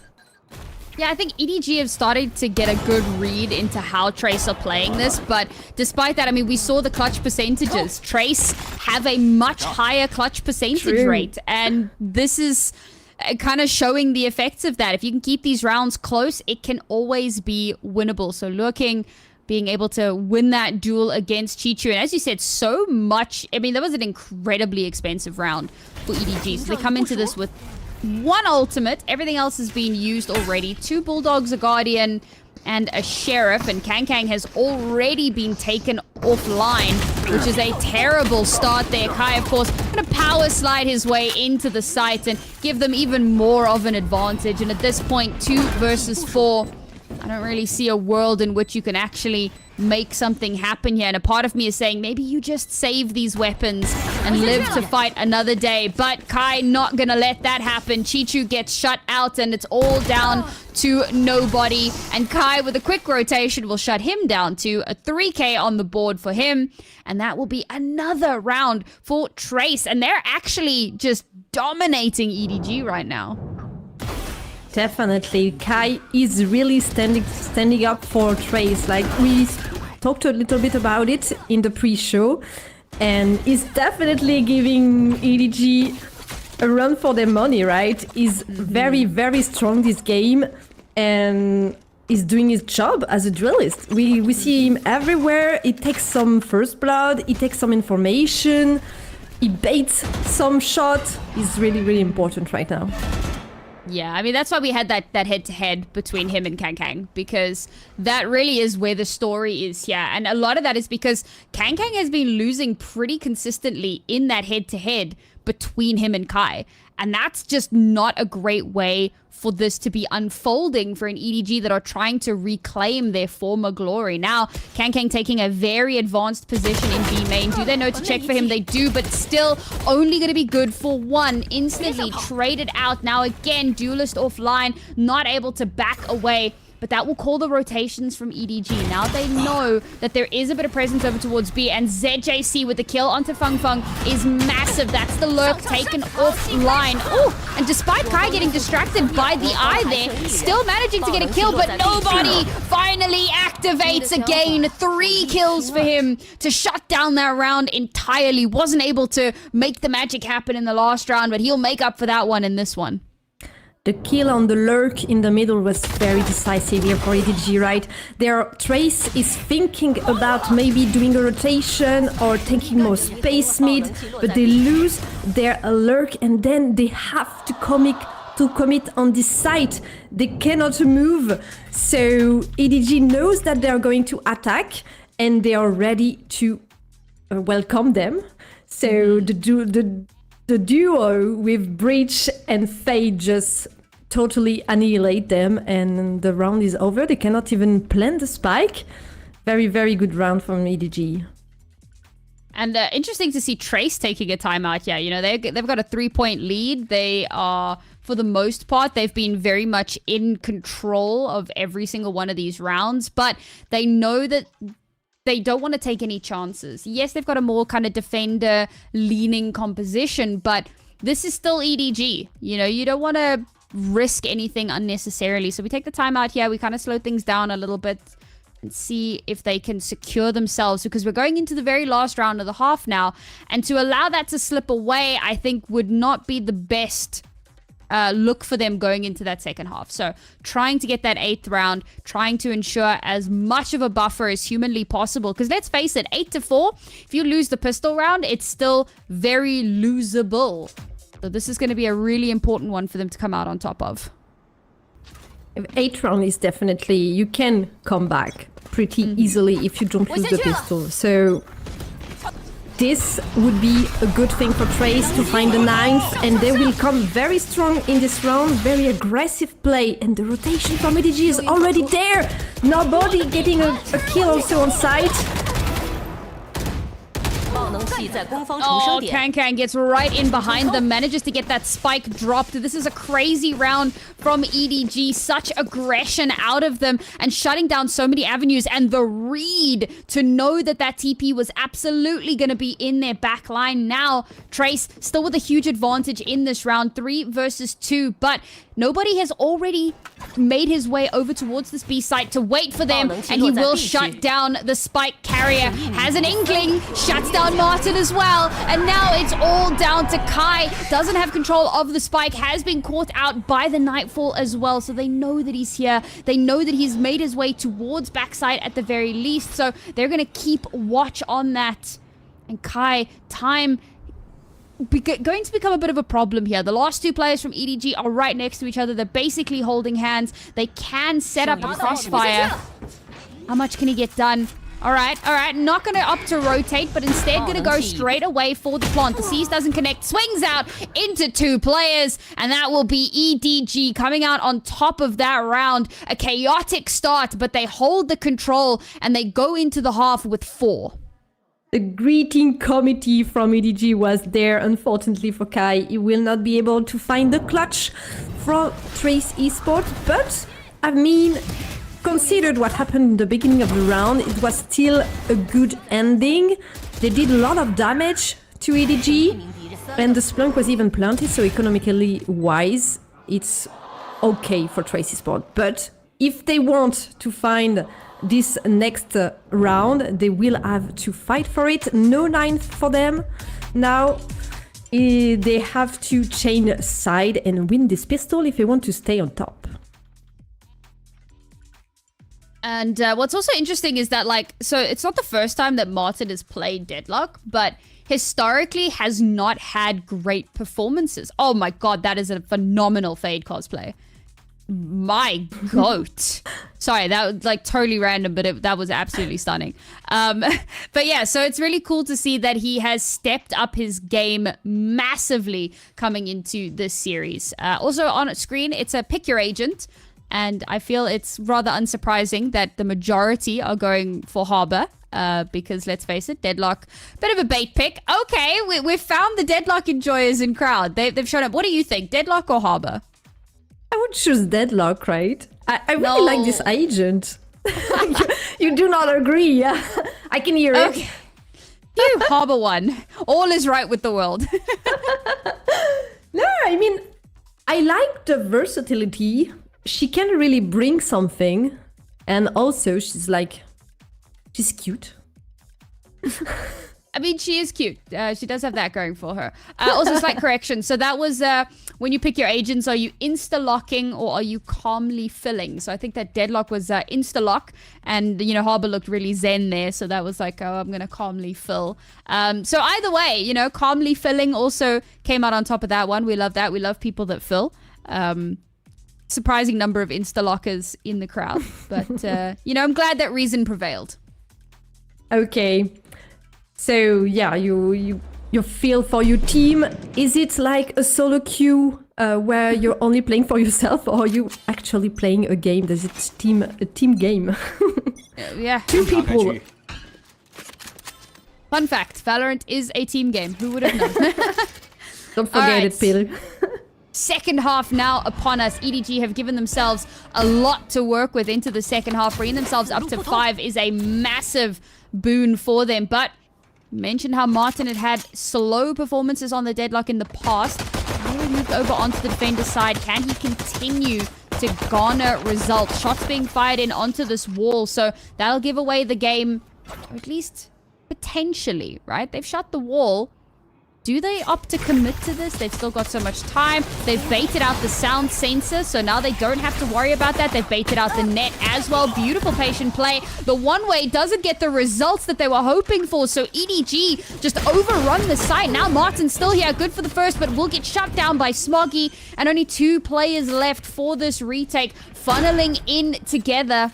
We're going to have to try and play off of one another, but with so much to deal with, the cam having spotted out Feng Feng, I don't think it spotted Lurking, so Paranoid to come through to shut down that Jenny position. Lurking gets 2! Feng Feng gets 1 for himself. Now it's nobody versus Feng Feng, but it's just a tickle required, and of course nobody. One stray bullet would have done it, and he clutches that round out. That got very close. Oh my god, they almost did. Tracy Spot almost getting the pistol. Hopefully it's not the case for EDG. They are able to stay in the match, and now they will probably equalize right here, right there. So we will start from 0 if they manage to do it. I don't know if Tracy Spot will choose to force buy or if they will accept their destiny of getting the 7-7. I think this is going to be very difficult to kind of turn things around in for Trace. With the 2 sheriffs again here, and this is, becoming quite a popular second round buy, it seems. 2 sheriffs and then sticking on the 3 other classics to ensure that you've got some utility to at least try and play off of. I do like that EDG are going for a slower push here, despite the fact that they have that lead. Not a lead, but they have the advantage. They can play off of this, and if they get overly confident, they could end up losing out. So low and slow is the name of the game here. They have spotted out Feng Feng, so they do know that B should have quite a bit of space for them to move into. The stun will connect onto Feng Feng. The kill from ZJC comes in perfectly, and now they have full control of the site. The spike's going to be able to get planted beautifully. Smoggy now is on mid duty, and off the back of that info, that's going to force Trace to have to play that a little bit slower again. So struggling to really garner any map control here, and now with only 3 left alive, this does seem like a little bit of a foregone conclusion. Perhaps if Kai can get a kill here, maybe we can turn it around, but Kang does not get caught out by the flash, and that should be the end of the round here. Another one for EDG, tying it up at 7. Yeah, they will get it this time. Nothing to gain from Tracy Spot. They only have to find maybe a pick or 2 for their trouble, and that's the first one from Lil King. Good one. It's a little bit of damage done to EDG, which is good. They will not have this good of a bonus round. So that's something for Tracy Sport. Obviously, they did not have any real chance. They only have 2 sheriff, I think, so not much to work with for them. Good round, all in all, for EDG. Everything into place. Yeah, a little bit of damage done as well, so they'll at least be happy with that. Not terribly much, but every little bit does kind of help as the rounds go on. So now this is an important one for Trace. They'll actually have some weapons to work with, and Kai running straight into Kang, but this time not going to be allowed to get the value that he had gotten previously. It's a beautiful bait to get him out into the open, and now with him offline, that opens up so many opportunities for the rest of this EDG roster. And the fact is, they don't even have to push this yet. They know that they could be calling rotations, so instead, they could just back away. They've inserted Smoggy into that elbow position. So if they want to pull away, they can, and he can play a little bit of flank watch. But instead, it looks like they are going to opt to re-hit here. And for Trace, with having lost that player, it does mean that they have to spread out their reinforcements massively. Now Chichu, a bit of an info gatherer, doesn't get spotted, but finally does. Feng Feng shuts him down, makes it a more even possibility. No lurk now for EDG, and again, will continue to trade a little bit as they start to make their way into the site. Now smokes have been taken offline for Trace. That is going to be rough for them to make their way onto the site. And unfortunately, without that, Kang has a great opportunity. But Feng Feng, again, the trades have been fantastic across the board. But they've opened up the site. They've already guaranteed that this B site is relatively free and clear. But it is both of the Sentinels still alive here. So going to have to be positioned perfectly. Nobody, oh my god, goes on a round the world tour and still still gets caught by Feng Feng, who has some sort of a spidey sense. Now, again, a 1 versus 2 for Smoggy to try to clutch up these last two players. They aren't together, but that means that they could potentially set up a crossfire. They can bait each other. The smoke from Smoggy is fantastic, but he has to push through his own smoke straight into Martin's waiting arms, and that will be Trace regaining the lead. There was an opportunity for Smoggy because on the Sentinels you do not have any initiator utility. So maybe you can try to find 2 duels, 2 1v1s.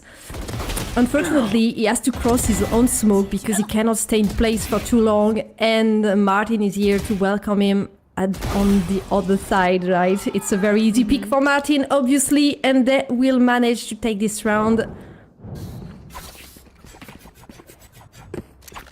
EDG now at least have a buy on board. They've got 2 ultimates available, so a lot to work with into this one to maybe even out that scoreline once again.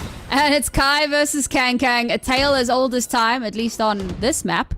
But this time around, no one losing their life early or unnecessarily. I do like how we're seeing the Neons get played on this map, and it's really just kind of a bit of a bait play.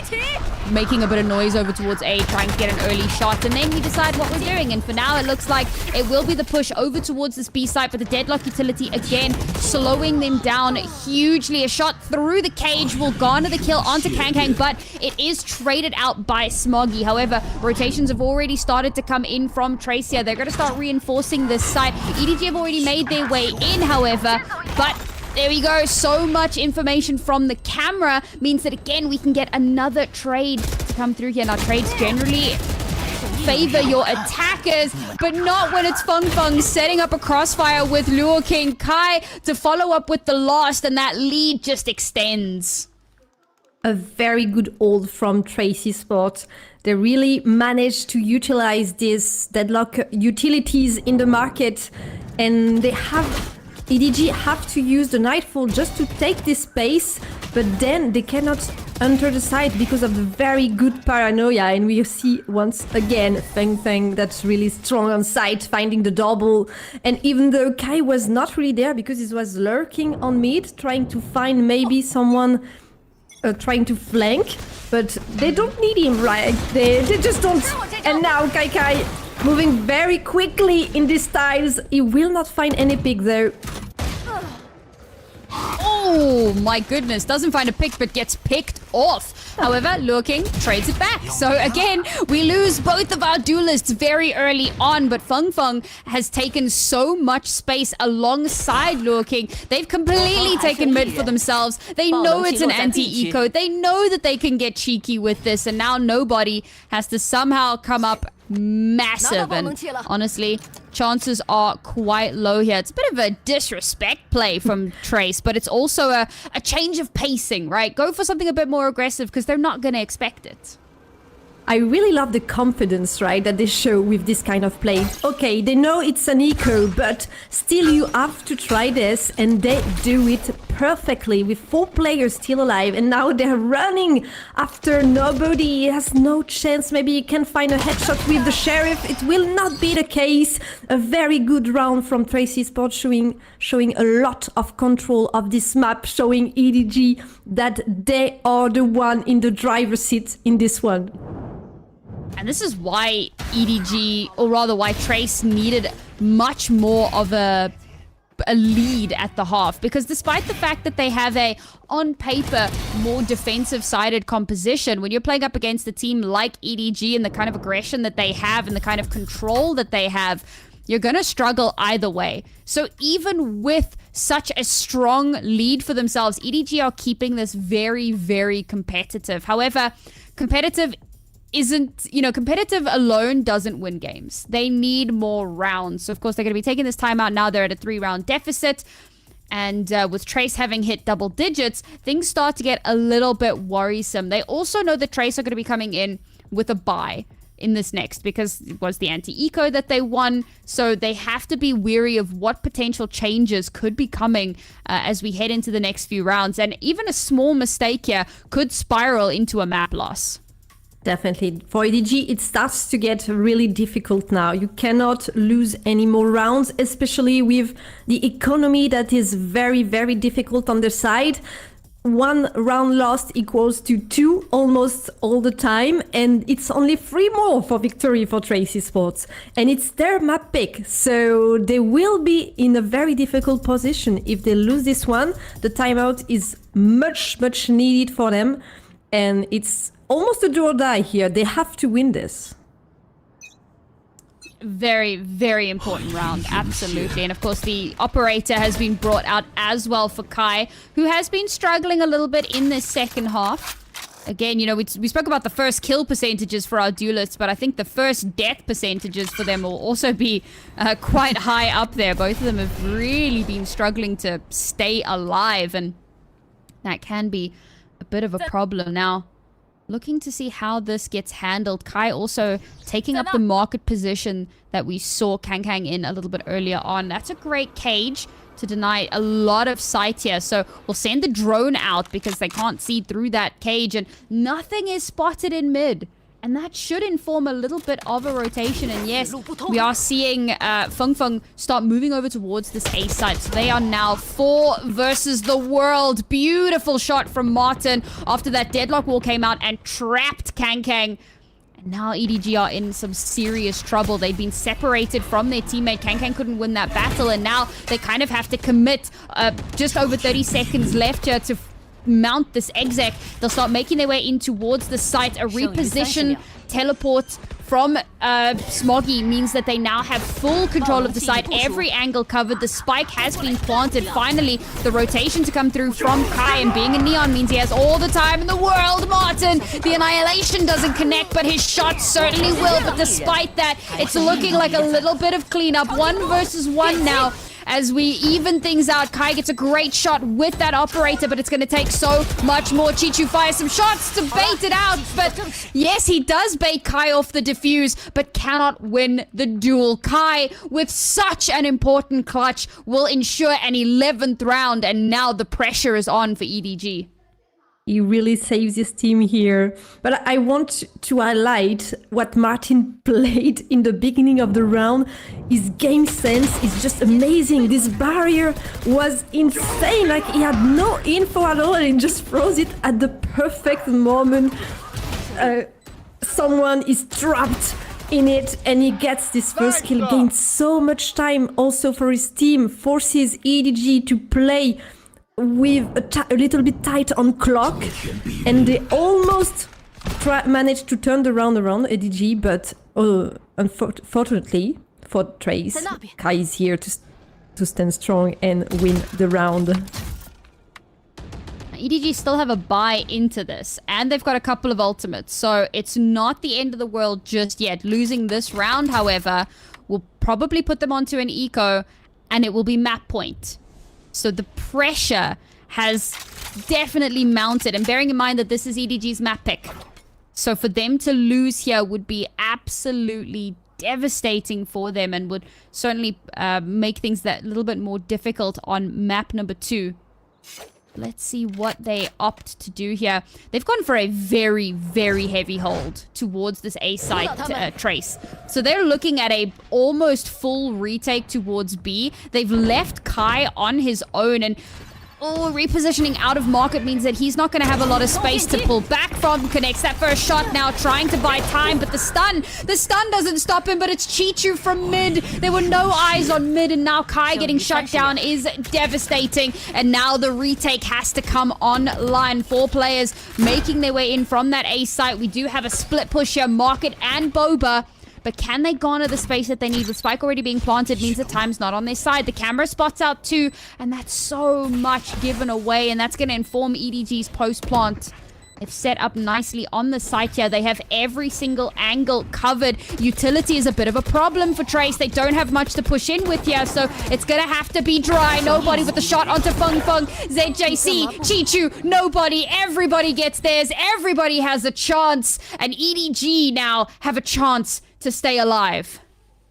When you play a double sentinel count, you don't want to do a retake, right? You do not have any initiator utility. They, as you said, they had nothing. They just their only possibility was to dry pick, but how can you dry pick against a team like EDG, right? You cannot hope for much. They will be there, they will pick you up, and indeed they did, because they are a strong team and they know how to aim if you do not have any utility for you.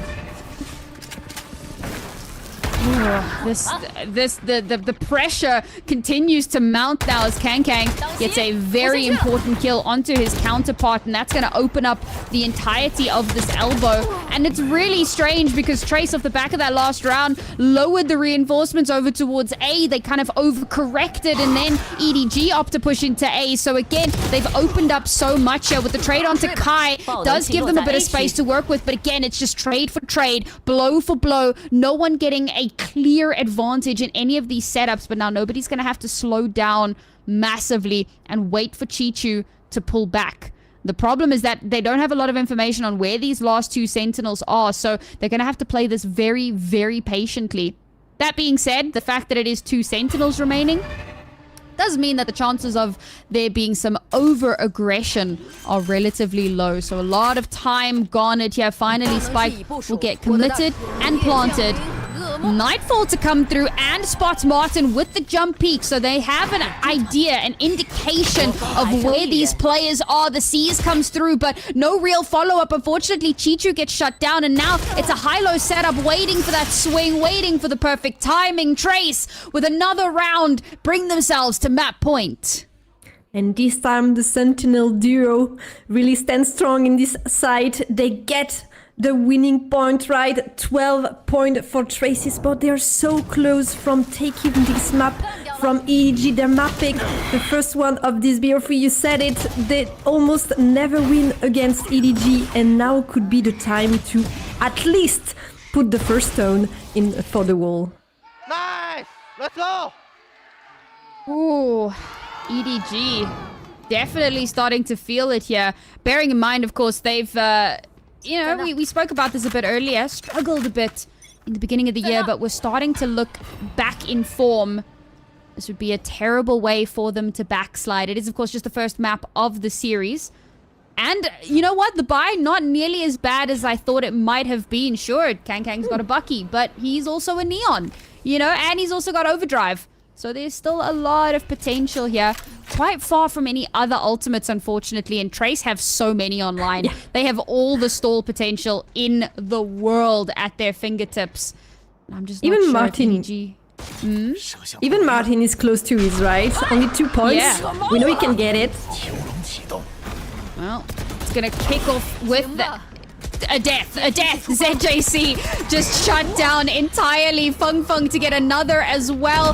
That Overdrive was shut down almost instantly, and now with only 3 players left, Smoggy keeping it somehow contested. Chichu takes a ton of damage, but it was then the tail end of the Hunter's Fury, so he's not going to get taken out, but the information is garnered. The last 2 players now alive. They have an inkling that there's someone coming in from main, so the smoke to kind of cover that a little bit, but a counter Overdrive will finally be committed into this. Kai trying to draw their attention. Oh, that's a beautiful fast lane to cover a potential push. Doesn't opt for it, but they don't know that. The smoke coming through, the tap from Lurking. Kai gets the first kill. Smoggy gets 2, spamming, tries to get this final kill, but it's stuck. It's stuck. He's trying to push through the smoke, but he doesn't know. He has no idea, and he will get shut down. Trace Esports with a phenomenal end to that map. 1-0 in the series, stealing away EDG's map pick. Oh my god, the end of this round was just so chaotic. It was amazing. Like Kai just jumping on the line of Smoggy. He gets the kill almost by chance. He doesn't even have to aim for him. But then the sticking on the spike, it just works, you know. It just does. It's the last round and it passes. It passes, so it's the victory for Tracy Sport. A very good map overall on their side. We have seen some amazing play from several players. A very, very strong first half for Martin, and Feng really stood up in the second one. I don't know what is your feeling about this, but I really feel like Feng was a very strong piece of the roster in the second half. Yeah, I mean, I think that, you know, the dual sentinels were so impactful. So Martin, obviously, in that first half, doing so much on attack, creating so much space, and then getting these, like, crazy kills. And then Feng Feng, as you said, right, on that defensive half, really kind of came into his own, had a lot of incredible multi-kills. And again, I think that the clutch moments was such a big one from Trace, and it was one of the stats that we looked at a little bit earlier on. We knew that they kind of had the advantage in that field, and I'd said at the time that it was something that maybe they were going to have to lean into. I didn't expect it to be that much of a difference maker. These rounds were so incredibly close, and it often came down to the individual prowess in those moments. So looking, you know, forward to seeing what's going to happen on that second map, because this was, as I mentioned, EDG's map pick. We're going to be heading on to Bind very shortly, and it's not theirs. Let's go ahead and listen to the comms.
And here is our MVP of that game. And of course it was Martin.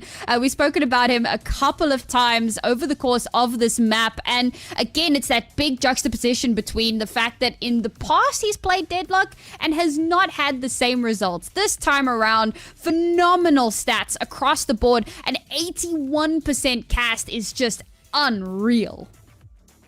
He was very strong on this Deadlock. I think, as you said before, the Sentinels were very impactful. Even on attack, he was very useful, which is not that easy to do with a Deadlock, right?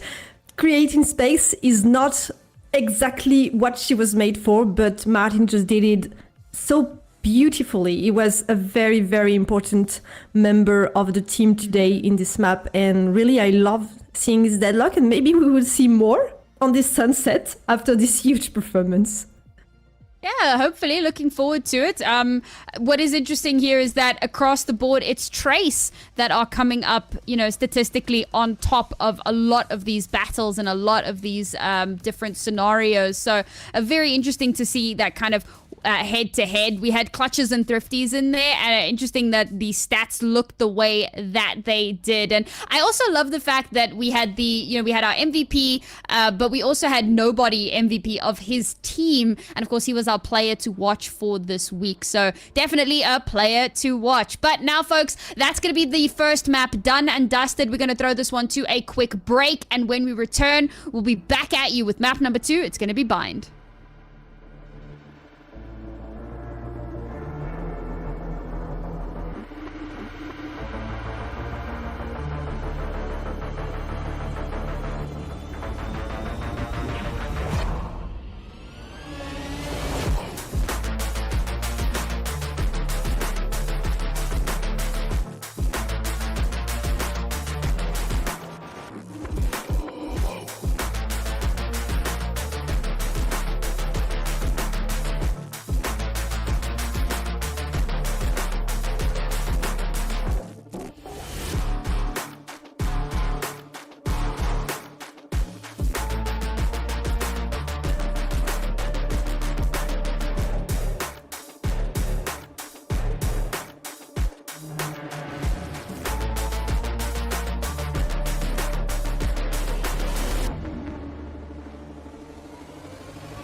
And welcome back, everybody, to Project Horizon, where we bring you English coverage of VCT China. We've just finished our first map between EDG and Trace. And, well, if you're confused, if you saw the score on VLR or Liquipedia and thought, hang on, no, it was not a mistake. EDG currently down 0-1, having lost their map pick. We're going to be heading into our second map very, very shortly. It's going to be Bind, which is Trace's pick.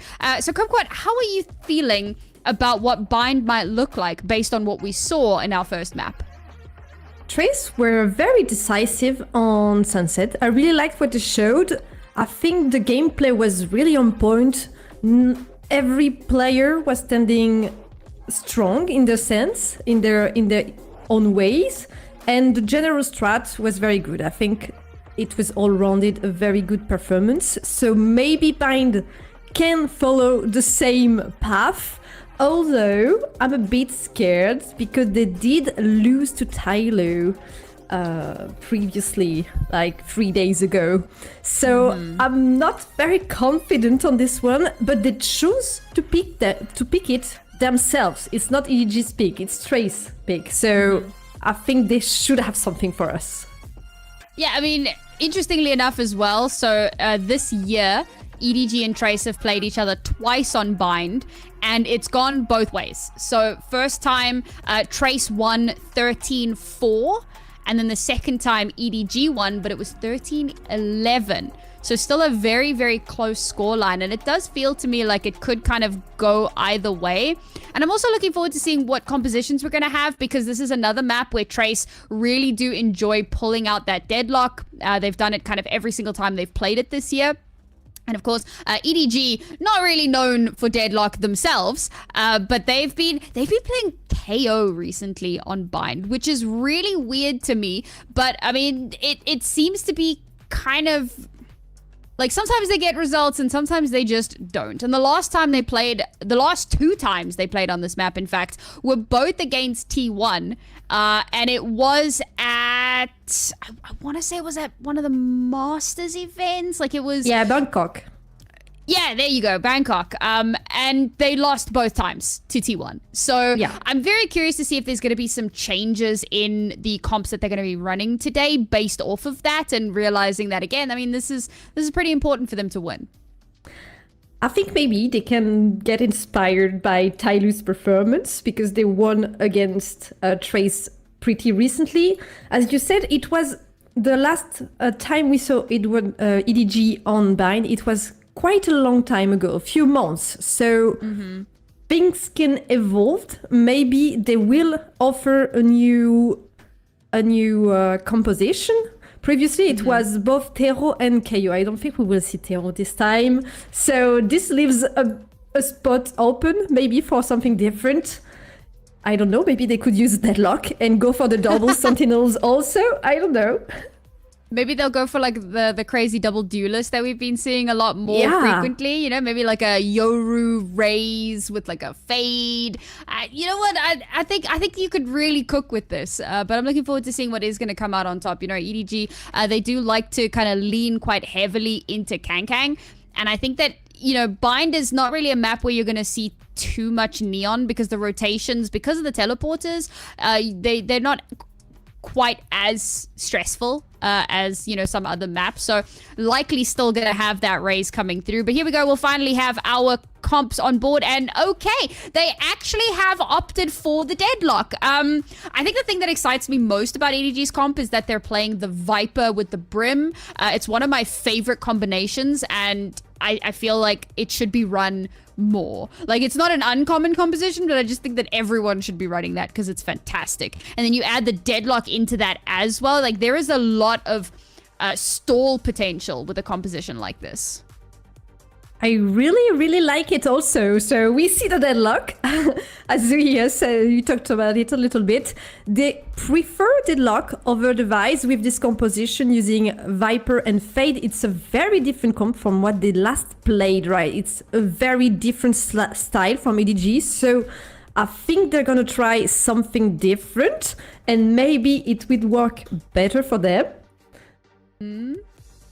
I mean, we'll have to wait and see, right? This is pretty unknown territory for EDG. They're kind of moving into a comp that's got quite a different playstyle. You know, previously they were playing the Vice and the KO, so you've got this kind of double flash, but one of them is a Sentinel, but you just kind of like packed in flashes. Now you've got tons of mollies. Like, you've got a lot of that, and that's what I was talking about, the stall potential, the ability to really slow things down, slow a lot of those pushes, and keep a lot of the space that you require.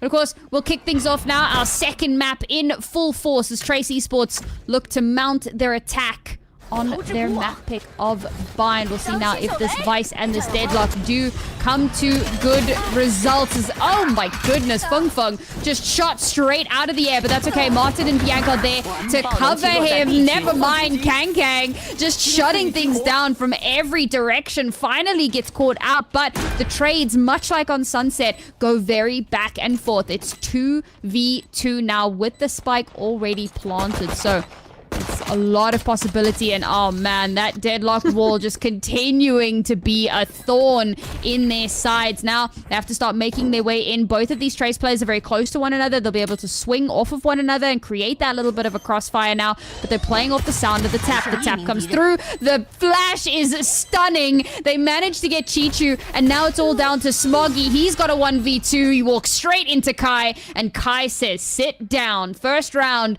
going in favor of TRACE. There was only one utility left for TRACE. It was the Vice Flash, but it does marvels on this side and really wins the game for the round, not the game yet. Sorry, I'm a bit in the future. And yeah, it was a very, very good utility usage, and they managed to find the first pistol for this game. Very impactful one. Also interesting to see that we've had some like role swaps as well. Kai from the Neon onto the Vice, and of course Feng Feng from Cypher onto Raze. Always interesting. I mean, there's very, very different play styles. So we'll keep an eye on that and see how it plays off. Feng Feng already off to a bit of a rough start here, but it's only the first round. Chichu, my god, how he gets value off the back of that. But unfortunately, that's about as much as they're going to get done. That first kill does give them a bit of space and a bit of room to work with, but oh, nobody. Oh, he's going to get pincered in on. Oh, there you go. From the backs, nobody's going to get shut down. Spike has already been planted. 2 versus 4 here, and realistically, there is just no recourse. Martin continuing to be a problem. Nothing to gain from EDG on this round. They try to get some information, some aggression in the mid, in the beginning, but even though they get some information, they do not have the weapons to answer to TRACE Esports. So they have to just bend the knees in front of them and accept that they have to lose this second round. Now it will be a bonus, a good bonus, because they managed to keep 4 people alive, I think. So should be a good one, and yes, we see it. 2 good weapons, a Phantom and a Vandal for Kai and Martin. Very strong person in the team. Man, the slowing util from this Deadlock has just been unreal, and I think it says a lot about TRACE. Despite having a Deadlock themselves and playing it so often, very interesting to see how quickly they kind of crumble to a lot of that utility. But I think it's also maybe a bit of discomfort for Feng Feng. But for now, that's the second round where he's going to get taken out very, very early. And actually, the third round, come to think of it, not finding results here. And that's going to cause TRACE to have to pause a little bit. They do have a Vice very deep in lamps somehow. I don't know how Kai has managed to get this much space completely unseen, but this will be great for trying to catch rotations as the spike has started to make its way over towards the B side. If he can kind of play patient, not get caught out, not get seen. It looks like he... Oh. I think that he has been, if not seen, they know he can be there, so he's getting a lot of attention. We can see that there are still 3 players from EDG on this A side, so this B is quite open, but ZGC is here. He will find only one though before falling, and the spike will be planted. Rough from Kai there. The run and gun potential just shut down, but the spike has been planted. Unfortunately, now Bianc has to do it alone. Excuse me. Okay, caught in the net. Still gets the kill. Has to beat Kang and just can't. Kang comes up huge in the final moments and will put EDG on the board. But this round is not a good one for EDG because they win, yes, but they lose 4 players. And the economy is gonna get a little difficult for them, whereas Tracy Sport will have a full buy in the coming round. They're setting up the rest of the map for them, and yeah, it's I think EDG are probably not very satisfied with this one. They certainly would have wanted to come through that one a little bit more cleanly. But you know what? A win is a win. And we absolutely take those. Kai has now... I mean, I love it. Sometimes.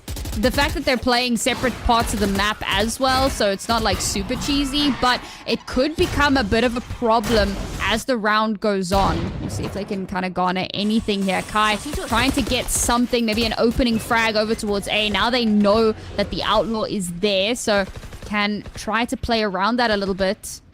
But now they've heavily reinforced this B site, and B is generally where you play weak site, so interesting to see just how much they've put here, but they have been struggling to maintain control. That Brimstone smoke already been utilized, so that's going to chunk away at some of the utility that's available here. That's going to spot out, not necessarily spot, but give over the information that there is presence here. The first one to be seen spots the Raze, and with the Nightfall coming through, so much info gone. ZJC peeks out, gets a kill, but is instantly traded, and you have to ask if that was worth it. The ultimate does not hit anything. Kang, I don't know where he was aiming that, but it's a beautiful 2K to keep things very much in Trace's favor. Now, they haven't managed to get that spike planted just yet. Chichu playing in the window, looking to try to tap through the tin can, but not finding the meaningful shots. Cannot deny that spike from being planted, and now it's all on that retake. And unfortunately, the Bulldog at range can't get the results. And Chichu now, with so limited opportunities, surely you just opt to save the weapon at this point. He's doing a little bit of tickle damage on the way, but realistically, there's no way that he can 1v3 this. He knows there's a sound sensor there, so dropping out of the window will give everything away. Tries to bait out a peek, but there's nothing to be done here. Maybe he's just trying to get them all to die to spike. I mean, he's done a lot to stall them out quite massively, so maybe, just maybe, but no. They're all going to be able to get away with their lives, and he will at least hold on to the weapon. He was very close to finding the wallbang, though. 2 players very low, and he was aiming at the right place. Maybe one more bullet could have killed someone and opened a 1v2, but it doesn't happen. So, yes, and we see again the ultimate. Yeah, that was, oh yeah, it was a little bit of a microsecond of a mouse misplacement from him, and it's enough to give the kill to Luo King and to like dodge this ultimate, unfortunately. Bit of a crazy one. I mean, we've seen some like really ridiculous Raze ults get value that it absolutely should not. That was not one of them. That was one of those times where the Raze ult does exactly what it's meant to do, much to the disappointment of the Raze in question. Kang barely manages to survive the C's nade, but will get taken down by Feng Feng. And of course, this is an anti-eco, so we're not really expecting too much to come through from this one. Okay, Chichu, one for you. The Annihilation doesn't connect somehow. Chichu's still managing to get more done. I mean, they're not going to win this round, but they've done some decent damage. I'm wondering about that Annihilation, though. I have questions. Yeah, I think he had the information, he knew where he was, where Chichu was, so I thought it would hit, but it didn't. It's very narrow though, so maybe he just sidestepped a little bit. I think maybe we will see it again. No, we didn't. Oh, maybe it was a little bit shorter. Like, it was just after. Oh, yeah. Oh, yeah, he might have outranged it. That's crazy. Well, that's an unfortunate way for an ultimate to go, but I mean, they still won the round. So, win is a win. And if Martin continues playing the way he has been, he'll have that back up online very shortly. Kang, that is brave. The number of just kind of dry swings that we've been seeing, and Feng will just take full advantage. You're going to dry swing me with absolutely no utility. I'm going to shut it down. Nobody trades back 2 and keeps this contestable. But it's 2 versus 3 now. Feng's taken some damage. So it's certainly doable for our last 2 EDG players, but they're so far removed from one another. However, we could see a portal jump, or perhaps just a rotation from Smoggy to move towards the side. Chichu's in some danger. Nope. Yeah, he's not trapped with you. You're trapped with him. That rocket comes through, does not connect. Chichu gets another one off the back of that, and now Feng, well, it's going to have to be an ace. He's popped through the teleporter, but Smoggy had it over-rotated, so he's in position. There's possibility. He's up in heaven, swings through, gets the shot. It's beautifully timed from Smoggy. Denies the ace, and of course secures them yet another round. I would say the open plant without any information on the position of the player from EDG. It was a bit risky, right? But he didn't have a lot of time. He thought he out-rotated.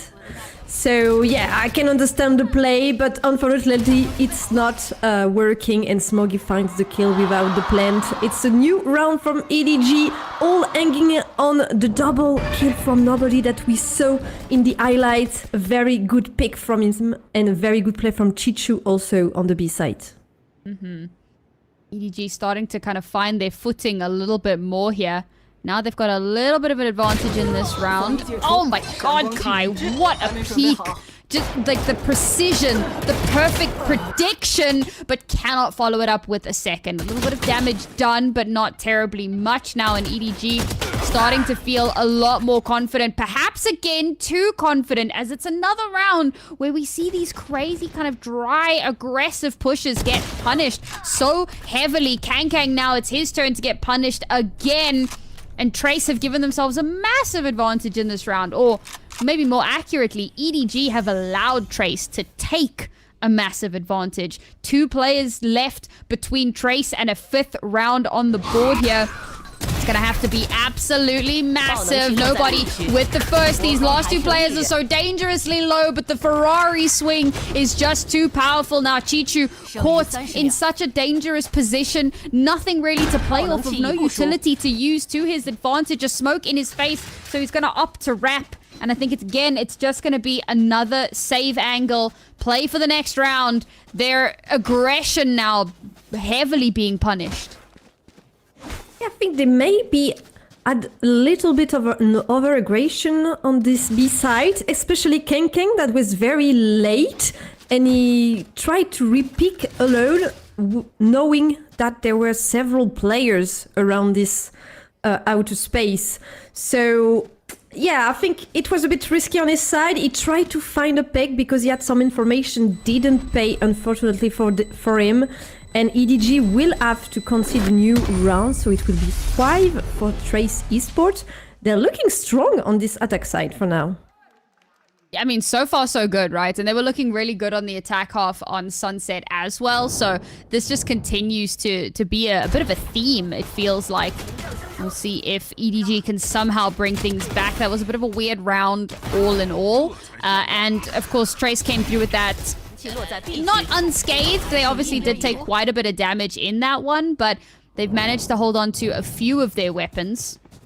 Let's see, what have EDG got in the bag? Unfortunately, now it's a bit of a save angle, the 1 hero rifle to carry them through. I'm really hoping we don't actually see any of these ults come out, because I think that it would be somewhat wasted. So they're going to try and garner some peaks, some pushes. Unfortunately, Chichu loses. Smoggy will trade him, but now Smoggy's position is known. They're not going to be able to recover a rifle here. Feng straight into Nobody's classic. Oh my god, Nobody picks up a Phantom and gets a second kill, and somehow EDG have turned this into a winnable scenario. 4 versus 2, they have 2 rifles here. They've thrown down the net as well as the wall. So movement is limited for Trace. And I think now they've lost control of the spike. Oh my god, they've lost the spike. They're gonna throw out the Prowlers to try and garner some space. JC will get 1, 2 versus 1. Smoggy with the final shot in, and that round just fell apart. I think it was the first Thrifty that we saw this on this encounter, right? So it's the first one that goes through. Very good one from EDG. They stand strong on the A side. And yeah, really, I mean, they could have used an ultimate at this point when you're just this good in the round, but they do not even need it. They just go for it. They pick up the rifle, and they find the headshots. And yeah, very, very important round for them. Economically, they were struggling. So now they're in a much better place. I think the player that's really struggling right now is Feng Feng.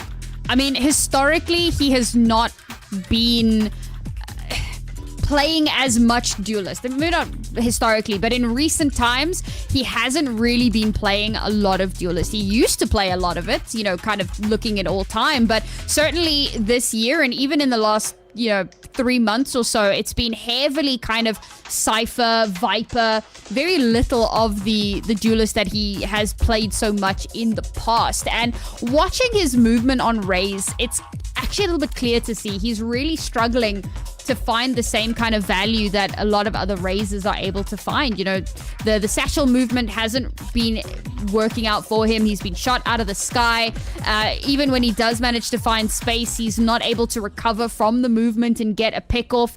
So he's kind of consistently being shut down and dying really early. And I think that this is something that's factoring into some of the more difficult rounds for them. But that being said, they still do have the advantage here, and Martin continues to be a demon. This is one of the best performances I feel like we've seen out of this player, certainly this season, and he's just going to continue to rain havoc. Lurking follows it up with a second kill for Trace, and despite this being a weird buy for them, they will still continue rolling through these kills.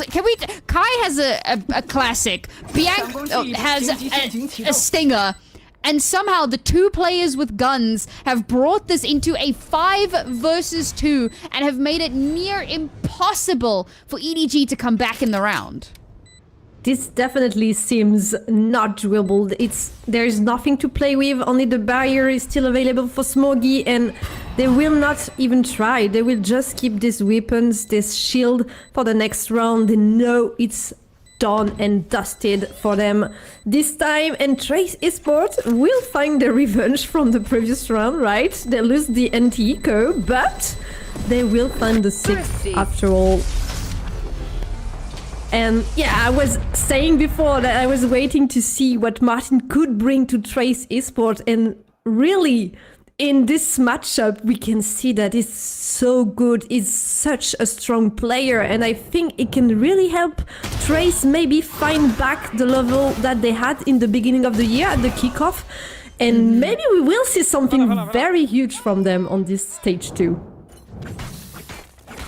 Spoke a little bit about pressure building for EDG on Sunset, and now certainly it starts to feel like the weight of the world. 3-round deficit, 3 rounds left in this half, and they need every single one of them. They still do have a buy into this one. They have almost every single ult online. Kang is 1 point away, and it's really just the annihilation that they're not going to have. So a lot to work with. They're going to have to find those results now very early on. Going for an aggressive push again. This time around, the aggression does work. Kai gets shut down. They've cleared out that mid position, so they realize that, okay, there's not too much happening towards A short. So they're going to focus their attentions a bit more over towards B. And I think, you know, just off of that, the Viper wall going up here, perfect read from them, slows down Trace massively. Having a numbers disadvantage means that Trace have to be very careful about how they approach this. They no longer have a flash, so they're going to be playing off of that. Nightfall comes through instantly. Now Smoggy trying to catch this rotation, and that was an orbital strike that came through. Didn't actually connect onto anything. Feng Feng, right off the back of me talking about how he's been struggling a little bit, comes through with a beautiful 2K in this round and brings it into an even scenario. 3 versus 3. Spike will get planted. EDG, they've already committed so much into this round and they are struggling. Kang also. No! Oh my god, the movement! It's beautiful. Completely dodges out that rocket, but despite that, Kang comes out on top, pulls out the classic, and it's no shot. It's the paint shells that gets the final kill and the defuse to come through. Kang redemption arc. Okay, Kang, we were talking about how he was a little bit struggling in this matchup, but now just this round was amazing. I don't know how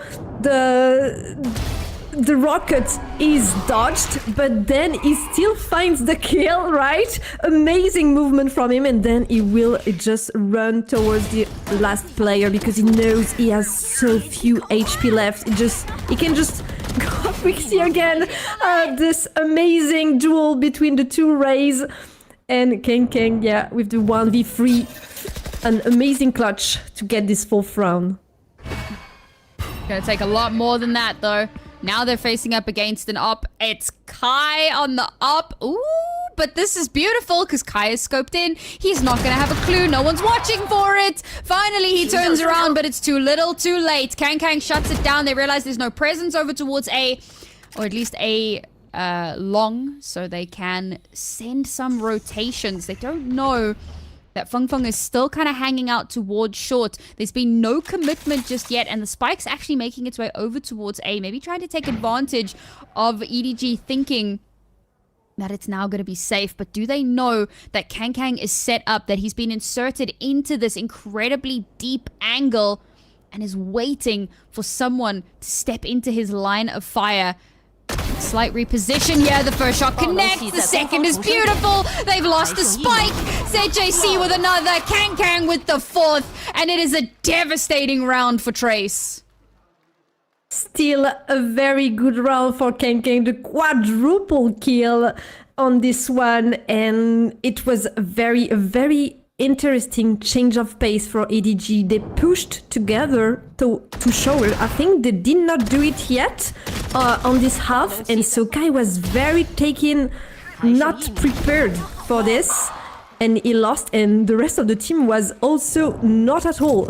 I didn't plan for strategy in this case. This happened, so they have to walk towards this side of the map to clear it again, and Kang is there to greet them.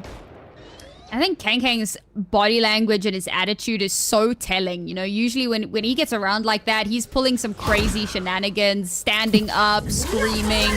This time around, there's frustration, there's anger, there's that, like, sit down. Like, I think that was such a big round for them, just in general, to come out on top of. And they're really starting to feel the heat.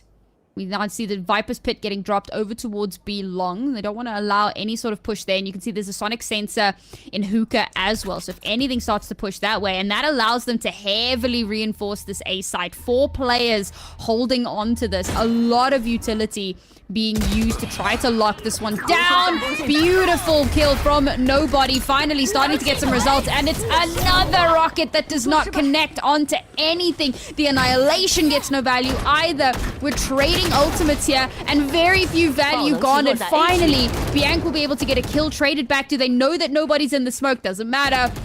They've got the spike carrier. The spike has been lost. Feng Feng runs through, knife in hand, and Nobody will shut him out. And now it's Kai. Kai against the world to try to maintain this lead into the half. Alasia will take us 6-6. Not the worst scoreline imaginable, but we're hoping for something a little bit more devastating. Unfortunately, now this setup is nasty. The wall, the high-low setup. I mean, there's nothing that Kai can do, and EDG will even out the score. We can see that they start smiling again. There was a lot of pressure in the beginning of the map because they were behind and they knew that if they lose bind, it's over, right? It's a 2-0 and they go 1-1 in the group stage. So they were under a lot of pressure and now they're starting feeling it.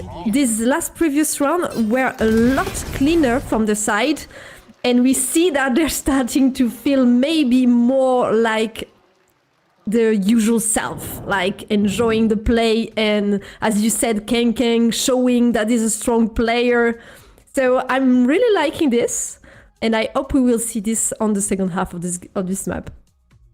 Yeah, I mean, this is, you know, continuing to be high stakes for EDG because yes, they are like sitting at, I believe, 1-0. Yeah, 1-0 currently in the group. So they are, I mean, they've still got a lot of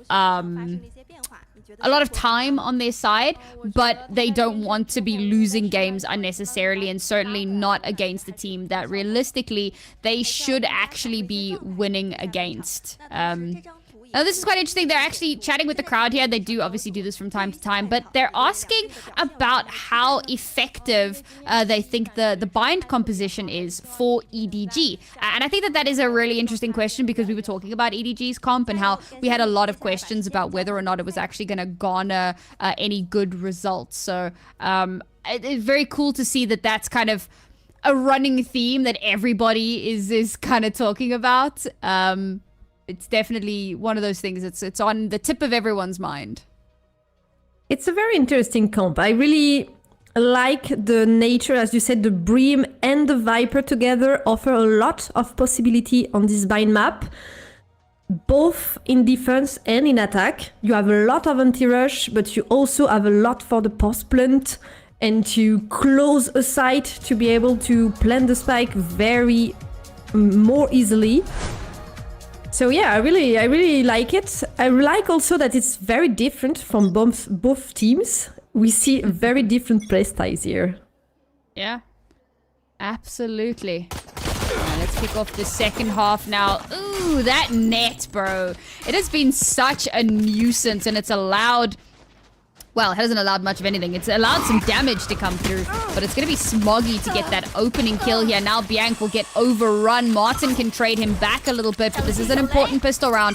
Both teams now have to kind of get some value, and that deadlock wall is going to slow things down. That being said, Spike's not even there. That was all a bit of a bait. It was just so that Kang could get the ult orb, and in fact, they're moving towards A. But I like that they've got Chichu kind of tip of the spear here a little bit because he's going to bait that wall out. There it is. And he doesn't even get stuck on the other side either. So that does buy them, or at least it pulls out that utility. And now they've got a bit more space to work with here.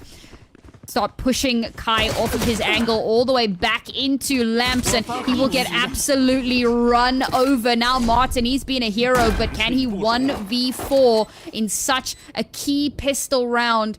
He's got to make his way all the way from Hookah. And this rotation is not favorable by any measure. And despite the fact that, you know, there's 4 players online here. They've got every angle covered. So anywhere that he tries to push in from will be covered. His first obstacle will be nobody. First obstacle cleared. But there's so much more to be done. And that's all he's going to be able to do. 2 kills for Trace as EDG run away with the first pistol. EDG find a good bait on the B side where they're trying to set up something on the A side. It works perfectly. They find what they want. They give the orb ultimate to Kang, as you say, to set him up for the rest of the map. And yeah, overall, it's a very clean pistol round. Martin obviously playing very well, but he cannot do everything on his own. So only 2 kills for him and a good pistol round for EDG. Look to see what the follow-up will be here. Trace heavily stacking now this B side. Oh my goodness. Oh my goodness. The utility is so nasty. But it does trade out. Somehow, it's keeping relatively contested. How are they getting so much done?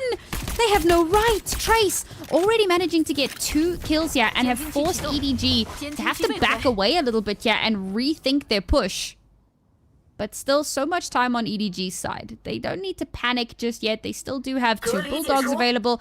They have conceded one of those bulldogs. So now Lure King does have a weapon. And I think realizing that is part of why they backed away and looked to kind of fake out that they've rotated towards A. Unfortunately for them, Lure King has not bought into it. The first shot will connect onto Chichu, and now it's a 2 versus 2. Now it's 2 bulldogs versus a Stinger and a Classic. Now it is absolutely doable in ways that it absolutely absolutely wasn't before. Nice little smoke wall to come through here. That could give them the space to walk through. And yes, walk through they will. Stim Beacon is exactly what they need for that little bit of extra firepower. And oh, there we go. I wasn't sure he was going to win that one, but he does. Smoggy taken down. Surely this is not how it ends. Nobody now has to come up big. 1 versus 1. But it's Bianc to come out on top. Our second thrifty of the day, or of the series rather. And it's unfortunate for EDG. I mean, Trace, they really managed to get this one. I thought in the end that EDG would take the teleporter to the other side of the map because they know that at least one player is on this B side, right? But they choose to commit to cross the smoke and to face Luoking. That was a very strong ear on his Brimstone, and it doesn't work for them. They have to give this point to Tracy's spot, and it's a 7-7 equality once again. The unfortunate thing now is that for EDG, this was supposed to be a bonus.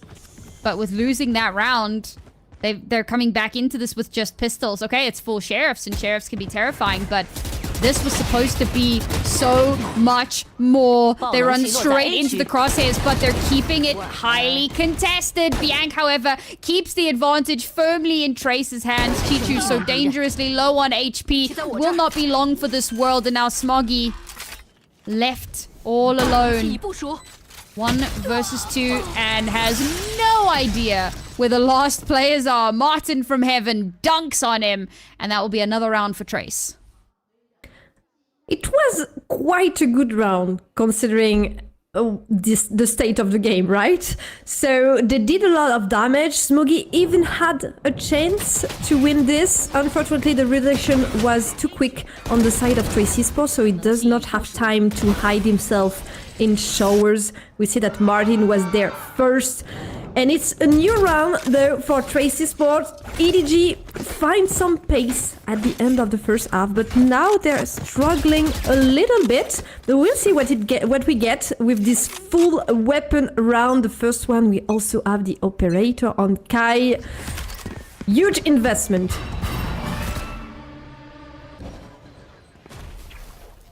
Could be the difference maker, though. I don't know that I love it on Vice.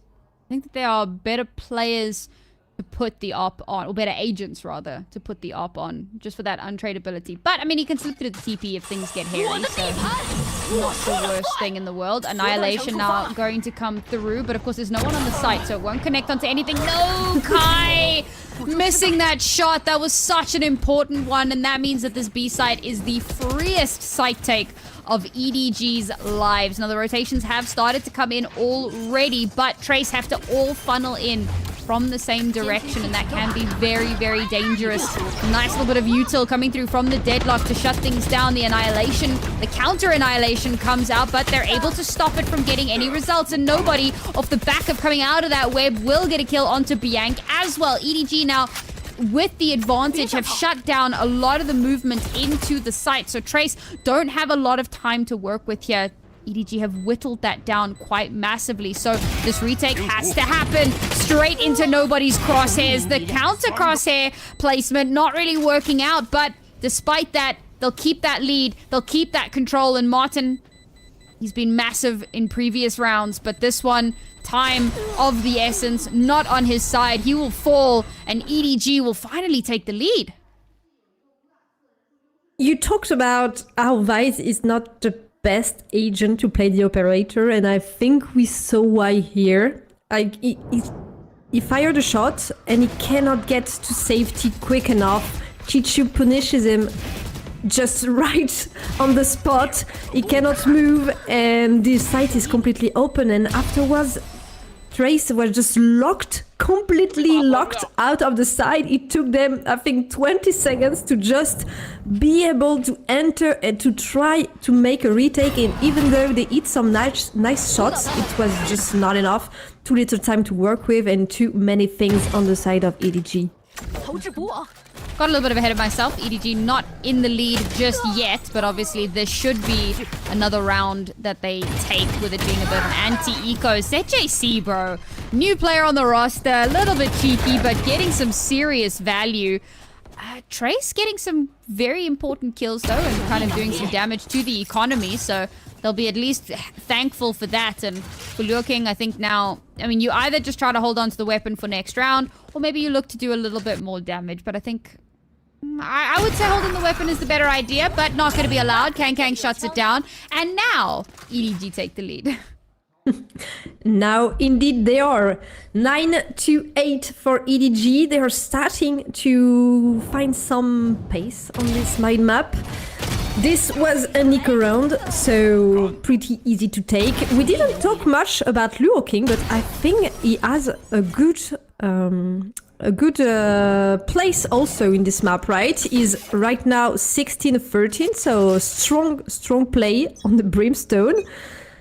And yeah, I think he has now his ultimate, also Arbiter Strike available, and the Rocket for Feng Feng, maybe with better result than we've seen before.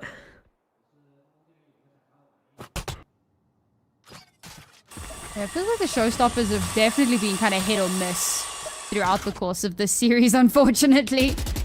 Maybe that can change a bit more now. Trace coming into this with guns, with 2 ultimates.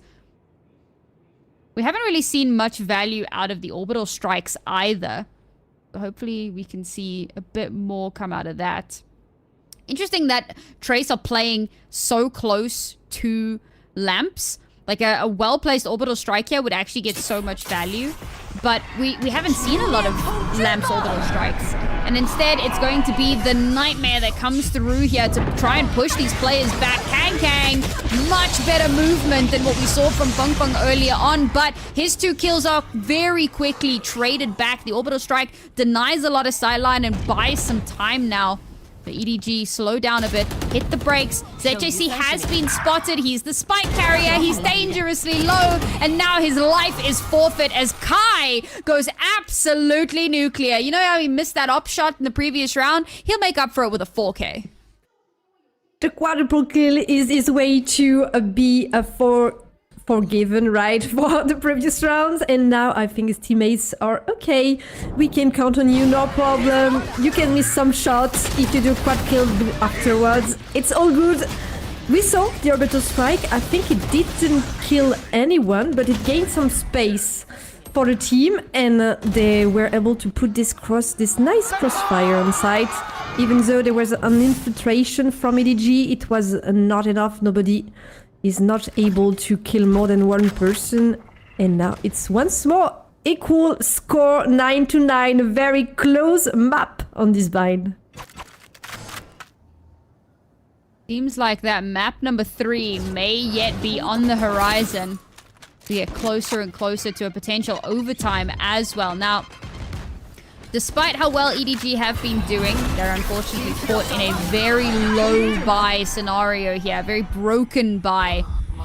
But the Nightfall does kind of give pause to EDG, slows them down massively. This is a great stall tactic from Trace. As much as they know they have the advantage, if they can slow things down a little bit, then they can maybe leverage that into some sort of advantage for themselves. Now, finally going to start coming through, but the Steel Garden follows up on that previous ultimate. So they have shut down so much space. It was right off the back of the wall going up as well. So they isolate Kang from the rest of his team, easily pick him off.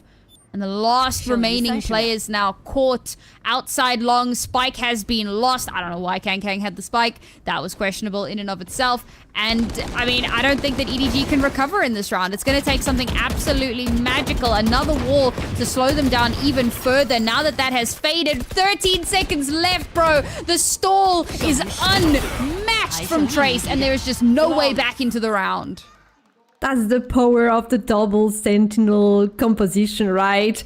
You just cannot enter this site without your duelist. It's just over. And yeah, it was a bit of a misplay maybe that Kang had the spike, because yeah, after he fell and the spike was left on the side, there was nothing more to do. You have to go forward, but there are smokes, there are nests, there are flashes, like you just cannot advance for EDG, and you're blocked outside of the site. And now is there another chance to maybe get back to Tracy Sports?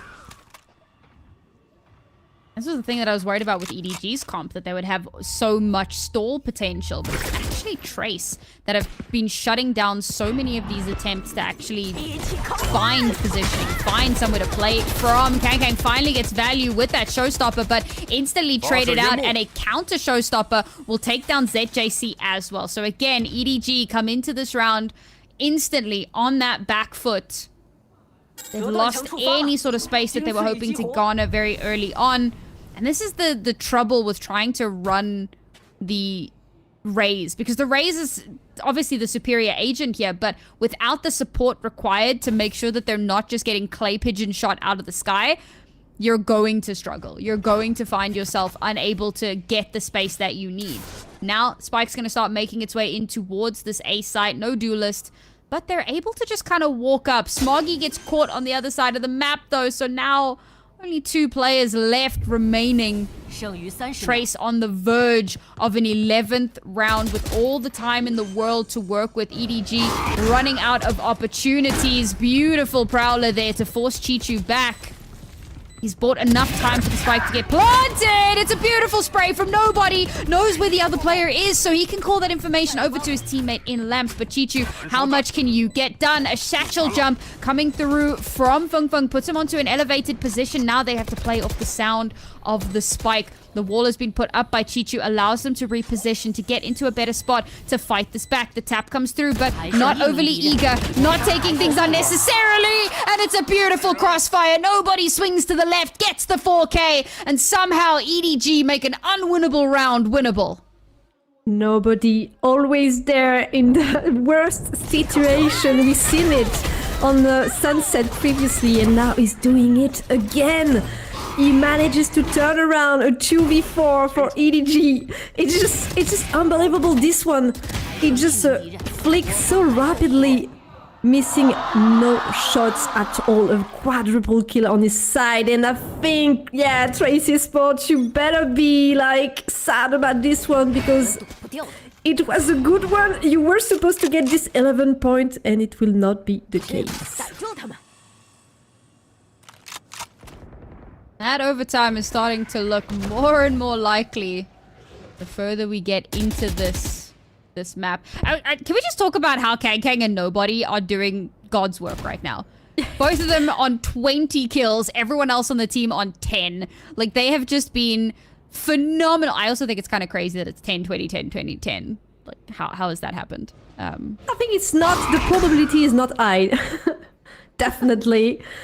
And yeah, they're amazing. Both of them doing a lot of work, opening a lot of space, and Nobody, I mean, is so cold-headed, like so stoic in difficult situation, able to get all the shots when it's the most needed. Very impressive. Let's see if they can continue doing that. Yeah, 3 more rounds is what it will take. Now the exec begins, and instantly the orbital strike to clear out Lamps, but there's no one in Lamps. It doesn't do much, but it does allow space for Chichu to move through, and maybe we'll see that Viper's Pit come out in the meantime. No, the plant is denied. Bianc with shots through the box means that Nobody's been taken offline, and Nobody's been one of the big proponents for this team, but Kang still alive and kicking, gets the first, trying to follow up onto Bianc, and yes, he absolutely does. He's eventually traded up, but the spike's been planted. The Viper's Pit did in fact come out, and Feng Feng has the 1 versus 2 now. Chichu is still alive and kicking in this pit, and Smoggy just around the corner slips through the net, does get caught out, but Chichu is there to trade. EDG go up to 11. He gets the shot without seeing him, only communication, game sense, a very tense round because we're approaching the end of the map. And it's a very close game. Kang doing an amazing work in this backside, right? He's getting a lot of attention, finding 2 kills, I think, before being traded. Forcing a lot of utilities also from Trey's side. A very important work he's doing there.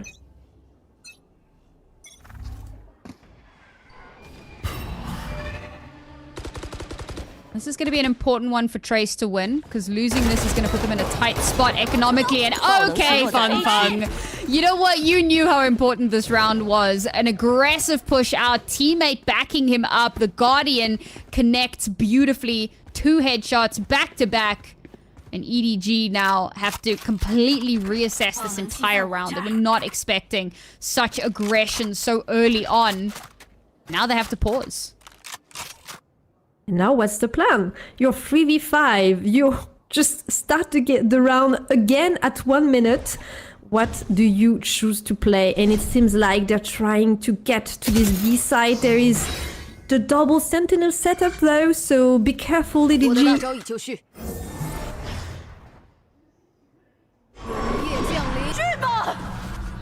Alright, Nightfall to clear out the site as far as possible. But, I mean, it doesn't matter. Look at all that deadlock utility. It is not going to garner much of anything. They can start making their way in. There's a bit of a fake happening out here, though, from ZJC, trying to pull those rotations. And he has! He's pulled the entire team off the back of absolutely nothing. This is going to be a completely free plant. I don't understand. I think Trace, really believed that this was the final strike, but it wasn't, so now they have to do the retake. They still have the numbers advantage, right? They're 5v3, but the weapons are not really there, so it will be difficult. Smoggy finding the first one on Martin. Oh, follow-up from Chichu. They're somehow keeping this contestable, but the Annihilation unfortunately takes out Smoggy. And that's going to make things a little bit more difficult. ZJC! No way! They don't check for him! They have no idea! He spotted out both players. He can communicate that over to Chichu, but they know where Chichu is. Chichu spots both. Here's the sound of the tap. Somehow flicks onto Biang perfectly. Shots through the box. Chichu with a 3K. Chichu with the clutch. And EDG go further and further to taking us to map 3.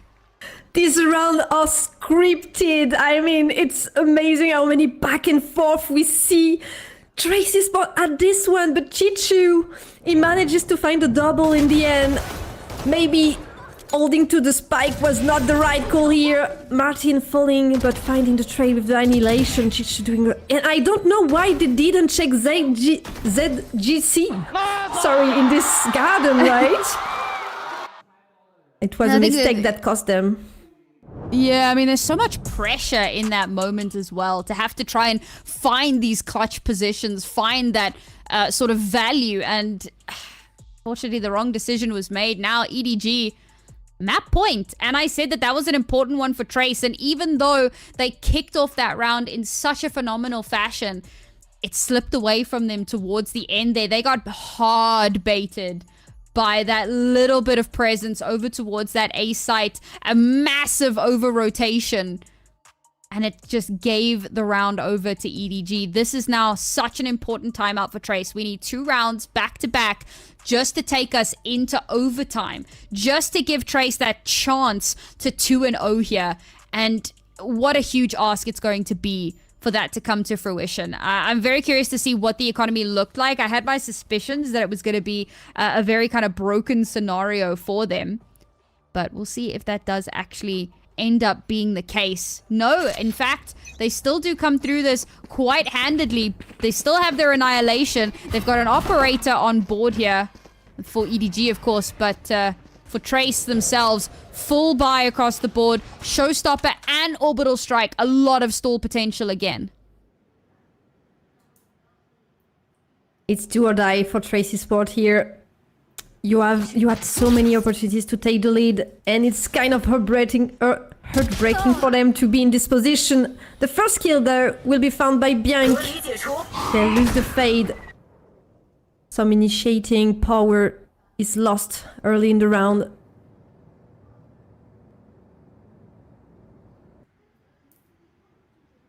Not a great start for EDG here.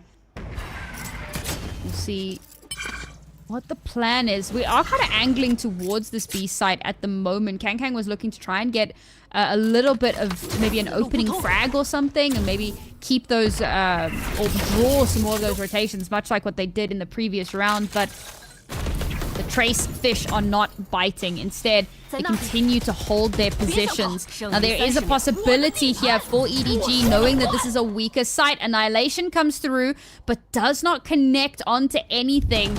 gives them maybe a bit of false security, thinking that things are a bit safer than what they are. But no, slipped through the TP. Again, pulled rotation so early on. Kang has now taken some space. The shot to connect onto Feng Feng brings it to 4 versus 4. This is a shot in the open. He'll dodge the orbital strike, and the player up in heaven does get taken out. So plant can go through, but where is the post-plant setup? Where are the covers? Where is anything for EDG to play off of? Nobody doesn't have an orbital strike. He's got nothing really to play for this longer distance, so he's going to have to get up close and personal. Spots out 2 of the players. The tap has come through, but it's going to be a stick. He doesn't have time. It's not planted for him, and that round will be stolen away by Trace. A very good retake from Trace. The rotation was very quick. Even though they took the teleporter, they were ready to answer very quickly. So they managed to delay the plant and to take some space on the side. And Kang, even though he did something, nobody had a good shot on heaven also, but he did the rotation, and when he was back on site, all of his teammates just disappeared. It was like, okay, I just wanted to find another angle, but I guess I'll play this alone now.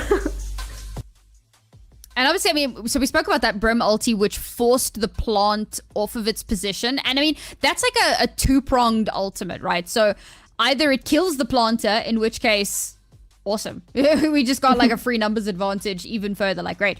Or it forces the player to have to plant in an uncomfortable position. And with the fact that there was only about 6 seconds left, they didn't have a lot of time to think about where they actually wanted to plant that. So they were forced to plant very uncomfortable. It wasn't as open to heaven as it was, you know, the initial plant attempt, but it was so far away that there was no way that the player in short, I believe it was nobody, just did not have line of sight. Could not stop that defuse from coming through. So such a small thing, but it did make a lot of difference in that kind of end result. And now the pressure starts... Sorry, go on. No. I thought you were finished, but no, I was saying that at this point, although nobody was 1v3, so even if he had the line, it would have been difficult for him to find deny the defuse. Overall, it was very well played by Tracy Sport, and I agree totally. The ultimate from Brimstone was very clutch in forcing an unpleasant plant position. Another showstopper that doesn't quite get the value. Okay. Looking gets the kill onto Chichu. That's big. Kang now busy clearing out the site, and okay, that time the ult was just used to make sure nobody was pushing him off the back of the Nightfall, but they have managed to garner the space. Now remember, this is map point. This could take us to map number 3. Spike has been planted. Yes, they are at a player deficit, but they can start to set up their post plants now. And there's already the inkling that there could be somebody coming in from behind. Spotted out, looking, shut down by a Spectre of all things. Kang now playing in towards Lamps. The paint shells don't go anywhere near him, so the judge gets stupid amounts of value. Unfortunately, the counter judge doesn't get anything for itself. Kai now trying to keep this contestable, brings it back to 3 versus 3. The tap on the Steel Garden to make things that much more difficult. Kai now gonna take an aggressive push, gets one, but nobody shuts it down. But do they know? Yes, they do. Orbital strike to deny entirely, but it has been halved. Nobody now has to 1v1, and he's done it. He's absolutely done it. 4 kills on the round to secure EDG map number 2 and take us to a 3rd. They managed to find the winning round with 3 Stinger. I think what an unbelievable round.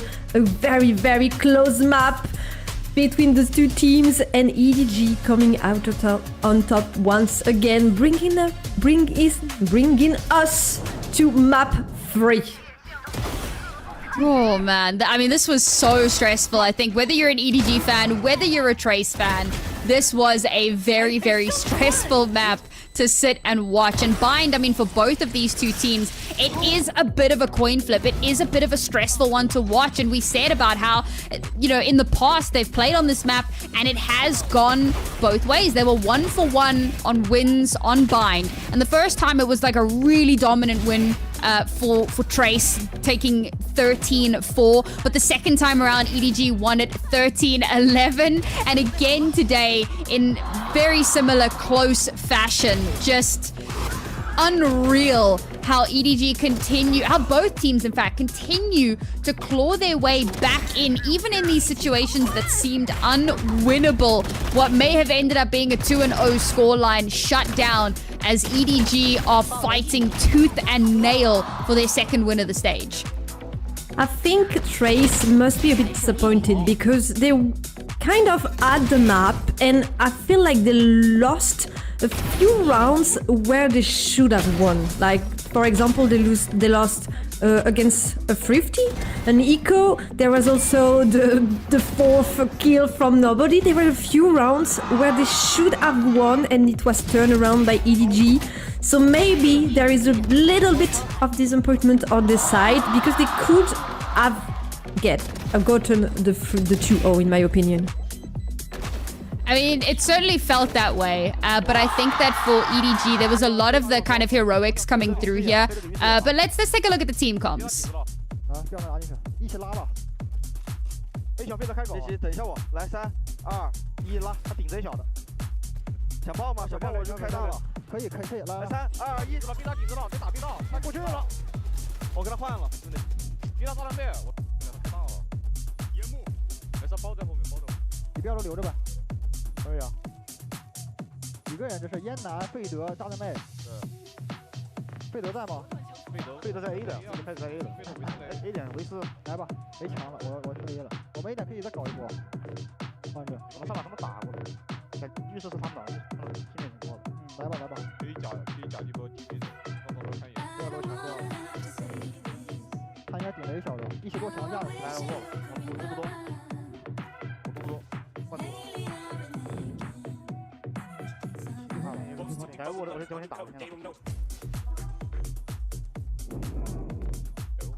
And there is our MVP. It is nobody this time around. He was actually the MVP for EDG on the first map, but he'll be the MVP here overall on our second. A quick shout out to Thinking Man's Valorant. Thank you so much for sharing your community with us here at Project Horizon for our English coverage of VCT China. We have just finished our second map of EDG versus Trace. It is 1-1, and nobody had a phenomenal performance, kumquats.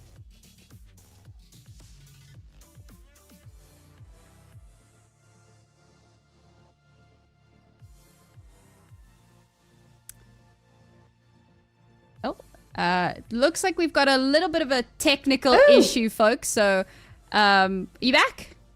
I'm sorry, yeah. There we go.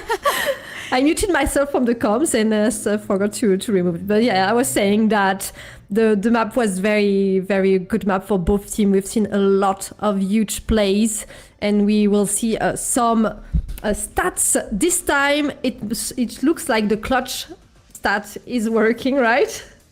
No, so that's flawless this time around. So the second and fourth stats sometimes change. So we've had one flawless round for each team, and then we had thrifties, which we didn't have in our first matchup or in our first map earlier on. So really cool to see that we are actually seeing a little bit of fighting back from our teams, even when they don't have the weaponry to actually take those battles. But that is our second map done and dusted, folks. Yes, we are going to map number 3. It's going to be Icebox, and we have so many questions, and the only way we're going to be able to answer them is on the other side of this break.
And welcome back, everybody, to Project Horizon, the English coverage of VCT China, unofficially, but hey, you know, maybe one day. Thank you so much, everybody, for supporting us. I did just want to throw that out there. We really do appreciate each and every one of you being here, following our streams, and, you know, just being a part of the community. It's awesome. Now, let's dive back in because this is a really, really exciting matchup. EDG versus Trace. We kind of came into this expecting maybe EDG were going to 2-0 this, but Trace had a lot to say about that. They won that first map. EDG took the second in a very close scoreline. And now we're going on to Icebox. And yes, I did ramble through the agent select, but a lot of that is because these are very standard comps, and they're mirror comps. So there you go. Not too much really to say on that one. No surprises. I mean, it's the very standard Icebox composition. Nothing surprising, nothing new on this one. It was played, I think, EDG played it at Esports World Cup, so not too long ago, and they lost, massively to Genji, but it's Genji, so maybe. I mean, you say that. Genji had a bit of a rough time of it recently. They kind of got knocked out of Masters very early. They lost to RRQ, so things have been looking a little bit whiffy. I will say that for Trace, this is interesting because so they've only played it once this year, and when they did, it was the Harbor Viper comp. Instead of that Harbor, they're bringing in the Omen this time around, which has obviously gotten a lot more playtime in recent, times. I'm still sad. I'm very much a Sage believer. So hopefully we'll get to see that again someday in the future. But for right now, it is of course going to be the Omens, and well, it's going to be Kai kicking things off with the first kill on to Smoggy. A nice opening for Trace. It's only the beginning of the round. EDG regrouping and starting to move back towards B side. And now Kai is not there to greet them, so maybe they will have a little more bit of luck. But looking on his Omen, we know he was very strong on the previous map. Not strong enough against Kong Kong, though. Nice little bit of patient play here from EDG, but they do kind of get caught a little bit unawares. They have garnered quite a bit of space over towards A. But I think, I mean, that's obviously, it's the Killjoy, it's the lurk usually, so that's just to hold back any attempt at a lurk.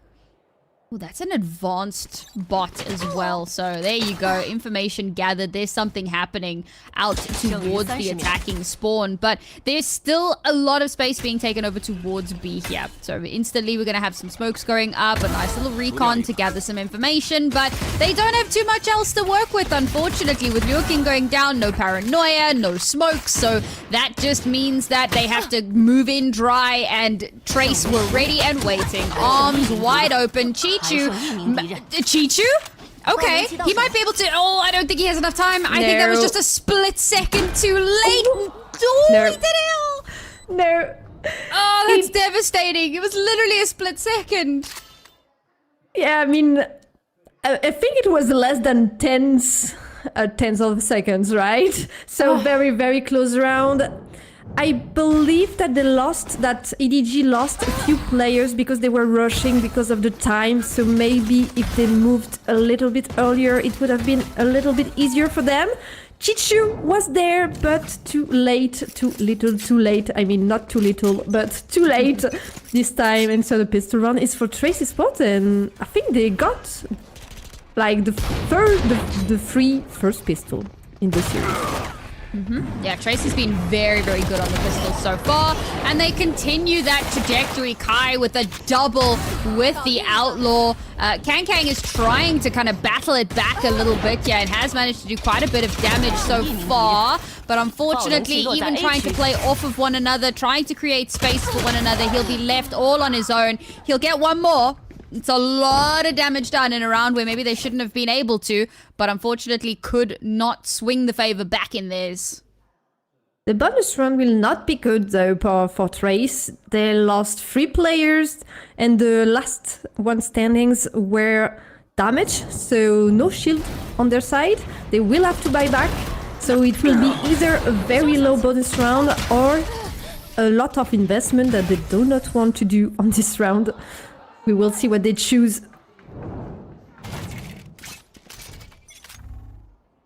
An investment it is. They want to have some weapons against EDG.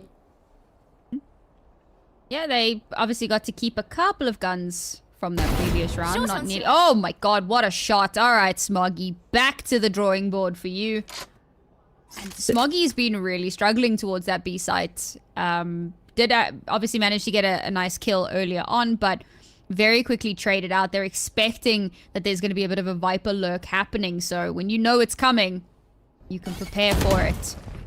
Despite that, EDG now making their way over towards this A site. They've already been spotted out, however. Good little bit of utility thrown down to deny space and to allow themselves to get that plant, but hasn't happened just yet. Haven't gone for it. Still feeling a little bit paranoid about the site and if it's clear enough. And oh my god, the paranoia is huge! Nobody gets 2 off the back of it. Kankan gets 1. And how Trace come back into this is anybody's guess. Looking is very close, but he's going to get spotted out, so he's going to get spammed down. And Bianc had to make his way all the way through mid, and if he even gets 1, it would be a lot, but completely denied. EDG, bring it back. They were really closing all the lines, right? It's arriving from a kind of surprising position, but it's still covered by EDG. They are really closing this site. We see again the first kill from Kai, but it was not enough to get this run in their favor. And the bonus run will not pass for them. Very good round from EDG. They do not lose a lot of players, so that's good for the economy. EDG have been really good at coming back in round 3, but very often Trace just go ahead and win round 4 anyway. So for EDG, again, no ways, man. No ways. Kai with the advanced position, easiest first blood of his life. And it's again EDG coming into this round at a numbers disadvantage. So they have to battle back from that. They've already taken space on site, but again, it's relatively dry. They don't have anything to help them, to enable them to push forward. The spike plant is completely denied, and it's down to 2 players. And look at where Smoggy is. He still has to rotate in. Nobody is all alone, spammed through the smoke, and Smoggy, yes, he gets a kill, but now his position is absolutely telegraphed. And there should be no way for him back into this round. A couple of shots through the tin can, waiting for Lurking to swing him, but the swing is that much better. And once again, it's Trace winning the 4th round after EDG somehow win the 3rd. I love that Lurking swims back with the Bulldog. He takes the duel, he's so confident, and he gets it. Very, very cool play. We see again that Kai opens up the score. We do not expect him to be this close, this early in the round on the side of EDG, and it cost them 1 player. Unfortunately, difficult to come back from this. Do not have enough utilities to plant the spike on B. Ooh. Alright, drone not actually dealt with. That's unfortunate. Who cares? Lurking still gets the first, and I genuinely thought Kankan got that kill, but no, it was not Kankan. He did, however, get that kill, and somehow we bring this into a 3 versus 3. A very chaotic start to the round, but they knew that that B main pressure is always held. They're always waiting for those swings, so they thought to take that fight. And as I've said before, trades generally favor your attackers. So now they know they've got a lot more room to work with. They know that Trace are going to have to spread their resources quite thinly if they want to hold map control. At the moment, it is just Martin holding on to this all on his own. Kang, tip of the spear here, has taken a little bit of damage. Now they've dealt with that alarm bot, but Martin just able to get that kill onto Kang despite that, but will get traded back. So again, we're still in a good position for EDG. The rotate has started to come in from behind, however, the flank has activated, but they had left an alarm bot there, so they should know that it's coming. The real question mark is, where is that last player? Where is Kai? They have an inkling. Oh my god, Smoggy, your reflexes are unreal. And now Kai spots out Chichu, shot in the back of the head, and runs straight into Smoggy's crosshairs. And EDG battle it back. I was surprised that Bieng did not use any utility. I think maybe he thought it would be a surprise with his position, but he was weighted carefully by EDG and did not manage to find the duel. He had a lot to work with. I think he still had his drone, his recon, and both the electric darts. So he could have done something. Martin only finding one here is also a little bit unfortunate. He could have found more with the spray. Unfortunately, he didn't. And EDG finding a new round for their side. And again, I love that we're kind of battling back and forth here. Neither one of these teams garnering a major advantage either way. Unfortunately for Trace, this is a rough round for them in terms of their economy. We've already seen the lockdown come out and... okay, there's a little bit of a gap here. That's a big opportunity, but Kai's been spotted out. The knives just do not connect. Feng Feng will be able to at least get 2, in fact 3! Feng Feng, how have you done that? I can't wait for the highlights. We need to see that from his POV because I don't even know how that happened. And somehow... Trace have made this a winnable scenario. Smoggy has to 1 versus 3 here. And yes, he does have a rifle, but so does Martin. They also have the numbers advantage, so Smoggy has to be ultra paranoid from start to finish. And with the way Feng Feng's sheriff has been singing throughout this round so far, seems like Smoggy is not long for this world. He'll pop up that wall, try to provide that little bit of cover. Has an inkling of where Feng Feng might be, but the timing on this is going to be terrifying. Now, at the very least, they'll get that plant down, they'll get that spike activated, and he has to try to play for time. Slips through the net. I don't think they saw him. Either that or the trigger discipline is outrageous as Smoggy now tries to maintain some control of the site. He doesn't really have anything for post-plant, so he has to stay relatively close up. It's just a tap. Just to make him paranoid, just to make him peek out, but there's a smoke in the way. Slips in the smoke, gets 1, but cannot deny the round. Trace with another thrifty. I mean, Smoggy played it the best that he could, right? He could not have done any better considering he was 1v3. He managed to plant the spike, to escape from their vision, to hide, and in the end, he has to come closer to deny the defuse, and he will be punished.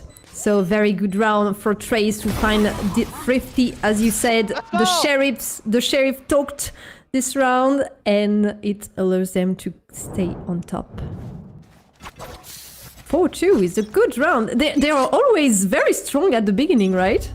Yeah, they always get like a really strong start to a map, and then things start to get a little bit scary from then on out. A little bit of damage done here, a little bit of control taken in towards mid. Again, Trace have a huge advantage in terms of the weaponry. It is 5 sheriffs online for EDG, and if they can do even half as much as what Feng Feng did in that previous round, then this becomes a very, very scary scenario. Interesting that the Viper's Pit was committed into this, but I think that teams these days really struggle to find maximum value out of ultimates like this in gun rounds. So you know what, in an anti-eco, why not make sure that you can secure yourself another round and not have to worry about it too much. Spots the toesies. Oh my goodness, shots not connecting, but okay, finally we'll see them do just that.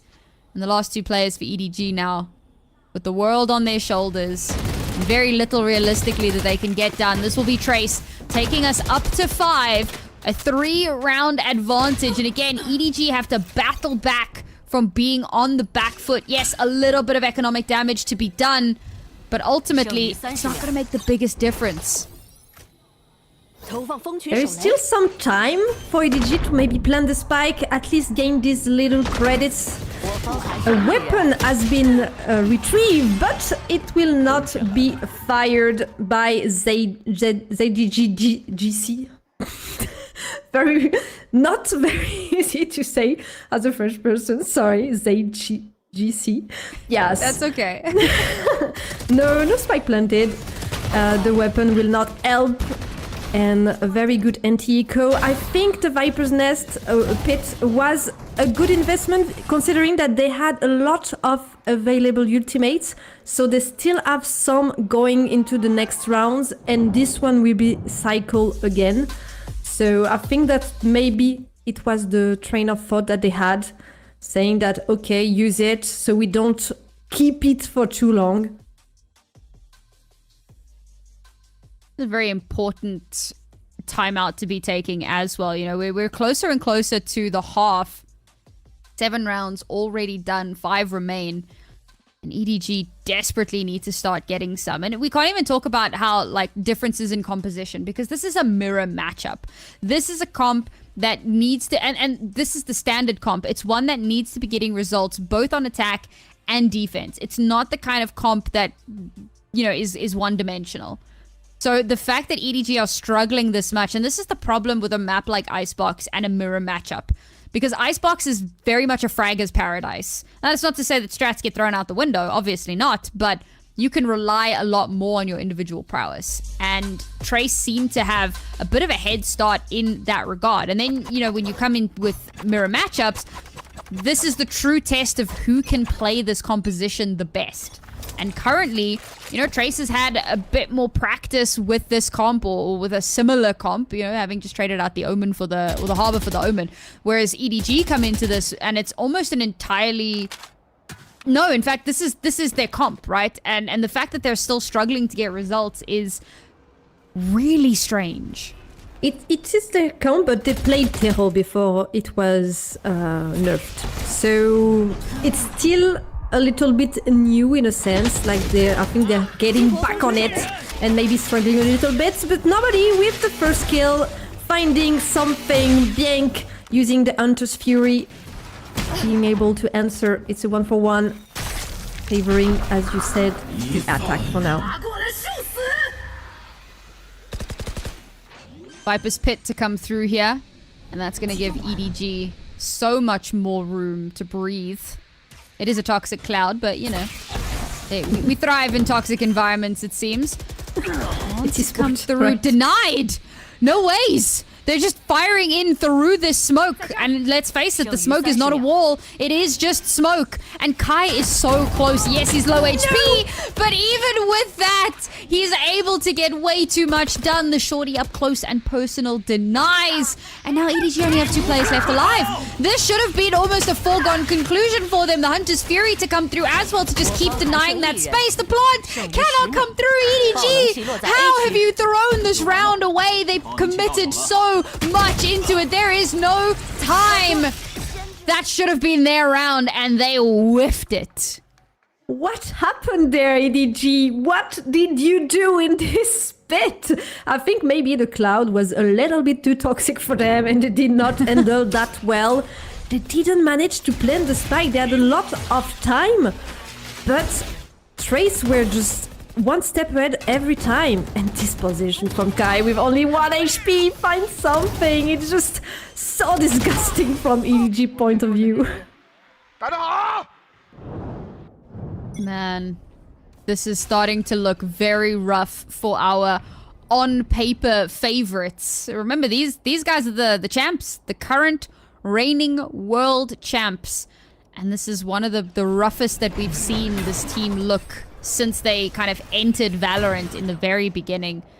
Now at a 4-round deficit, with only 4 rounds left in the half, miracles need to happen. They've managed to push their way into the site, but they don't have enough to cover all of the sight lines. They'll make their way in, the spike will get planted, but Martin will just spray through and make this damn near impossible. It's a post-plant setup, but with just pistols in hand, Trace have everything available to them. They're also setting up a lurk as well. Smoggy's been taken down. They don't even need that lurk to activate. They're just gonna defuse. And EDG, the absolute best that they can hope for in this half is 7-5. But will they be allowed to get those next 3? This was an amazing round by Trace. Only 1 player took some damage. All the rest doesn't even have to buy a shield again this round. I don't know if you understand it. Like, no damage done at all by EDG. It's unbelievable. I think the previous round really took a toll on them and they didn't manage to find a pace on this round. The attack side is not really on their side right now. 7-2. It's starting to be a huge round deficit. And another entry by Kai with the operator. I'm sorry, it's so sad. Bro, Kai versus Kankang has just been so much fun to watch. Not least because Kai has done really, really well in this matchup. You know, obviously we talk about Kankang a lot because he has historically just been a phenomenal duelist in international competition, in local competition. He's just always up there. So to see someone coming through and really giving him a run for his money in his own terrestrial region, it really does bode well for the future of Valorant esports, particularly here in China. But it does leave a lot of question marks, not only for Kankang, but for EDG as a whole, who have struggled, even with bringing ZJC onto the roster recently. Still not managing to get the results that they want. Kai with a missed shot there, and that gives away the game a little bit, that the op is nearby, looking with the craziest aggressive hold. Will shut down his counterpart in Nobody. Kai does get spotted out, but he garners info. ZJC not even looking. What was that snap? Beautiful quick scope. Smoggy now again in an unwinnable scenario. Spike on his back, World on his shoulders, everything to play for, and time not on his side. 8 seconds left to go. They're just going to push in onto him, and he will lose his life on the tail end of that round. 8-2 is our scoreline, and we're staring down the barrel of a 10-2 half. I think something shifted in the last previous round. EDG are not at the level they played in the beginning of the map. The rounds were pretty close, even though Trace was getting out on top. But now it seems a little bit shaky. They do not propose anything. This is a bit of a mistake because Kai has been seen, so we know he's in this place. And we know he has an operator because he's used it at the beginning of the round. So yeah, a little bit dangerous. A position that is questionable, and again an aggression from Trace. They know it's a broken buy on the side of EDG, and they take full benefit from it. EDG actually try to bait out some of those shots, bait out some of those positions so that they can swing off the back of it and try to, you know, get positioning and get an opening kill. But Looking and Kai play off of each other perfectly. It doesn't matter that, you know, you've spotted out the operator. Do you know that Looking is up close and personal again? And even if you do, you're going to be forced to back away, and at the longer range, Looking comes out on top. So EDG now, they're battling back. They've taken down Kai. That gives them a little bit of space here. They've also, I mean, these are the players that have weapons that are still alive. Smoggy fighting for his life in mid, trying to keep that Killjoy at bay, and has called a reinforcement rotation, but cannot hold that attention for much longer. Will, however, get a shot in the back onto Feng Feng. You cannot turn your back on Smoggy, and now somehow EDG battle their way back into it, but Bianc brings it back to 2 versus 2, brings it back to a doable scenario. And with Smoggy being so far removed from his teammates, he himself in turn will get shot in the back, and Nobody has to clutch. And we've seen some amazing plays from this man. 4Ks, 3Ks, Bind was his playground. But how much can he realistically do now in these final moments? The first shots to connect, has an inkling, suspects, spots out the Killjoy. A couple of shots made, but Martin jiggles to perfection. The swing, the shot, the connect, and it's a 9th round for Trace. The heartbeat probably went a little bit high for Martin. This one, we saw him very hesitant to swing out of the corner to bait the shot and to not lose this 1v1. Almost a clutch on the side of EDG, but it doesn't pay off. I really thought that they would be able to turn the round around. We saw some life from them, which is a good thing because it has been a few rounds since we saw it, but it's still 9-2, so you have to win this last round. It's like you don't have a choice. 10-2 is too little to work with, too difficult to come back from. I mean, even 9-3 without a pistol win would be near on impossible. Now we're seeing some slightly better utility coming out from EDG, but oh my god, the shot through the smoke. Kai has just had Kangkang's number from start to finish. Nice little Hunter's Fury comes out there, gets that tag, cannot get the follow-up. However, the spike has been planted, so we can try to just play a little bit more time, try to play for positioning that little bit more, somehow get spotted out by the recon. So now that's information given over, spams the spike, the paranoia, but there will be trades back. Lurking with a shot through that smoke, takes down his counterpart in nobody. 2 versus 3 here. Time not on Trace's side, and maybe, just maybe, EDG can come out on top. They have to spam the smoke. Finally, oh my goodness, that was looking very close for comfort. In the last dregs of time, EDG managed to just drag themselves into a 3rd round and a half. But as I said, without that pistol win in the next, they're in some serious trouble. I mean, they took what they can, but yeah, the pistol round will be needed if they want to come back on the second half of Icebox. They managed to find the last round. It was pretty close, but quite good hold from EDG. The paranoia was amazing, obviously, from a nobody. So very good hold from him on the yellow. And yeah, we can just wish them to get the pistol if they want to keep alive. We said that this is the last round of the series, right? So the team who wins this wins the series. A lot of pressure on the shoulders here, trying to figure out who's gonna come out on top of this one. Now, this is quite interesting. They are voting on what the most important function is in the app. And I'm assuming the first one is asking for weapons. That's kind of what it looks like there, raised hands. Yeah. The second one, I'm not entirely sure. Okay. Oh, look at your store every day. Or look at your friends' ranks. Okay, so guys, my Chinese is not great, and this is why we have the fantastic BDOS to help us out. Thank you. So what do you think? Is it about looking at your store every day or looking at your friends' ranks? I'm not a huge... I know it's pretty rare in the FPS community, but I'm not a huge skin fan, so I would prefer looking at your friends' ranks. But I mean both. Okay. What do you think? You know what? I don't care about skins, and I also don't care about my friends' ranks. All right. So I mean, yeah, that's. I'm the real weirdo in this one. You're out of this. Yeah, I log on and I look at my red carpet, and then I log off. That's where I live. It's lifestyle. It is. And a reminder, you know, for those of you that maybe aren't aware, Valorant Mobile is available in China. Soon TM for us, hopefully. But they already do have that, so so that's why they get to talk about that a little bit more than what we do.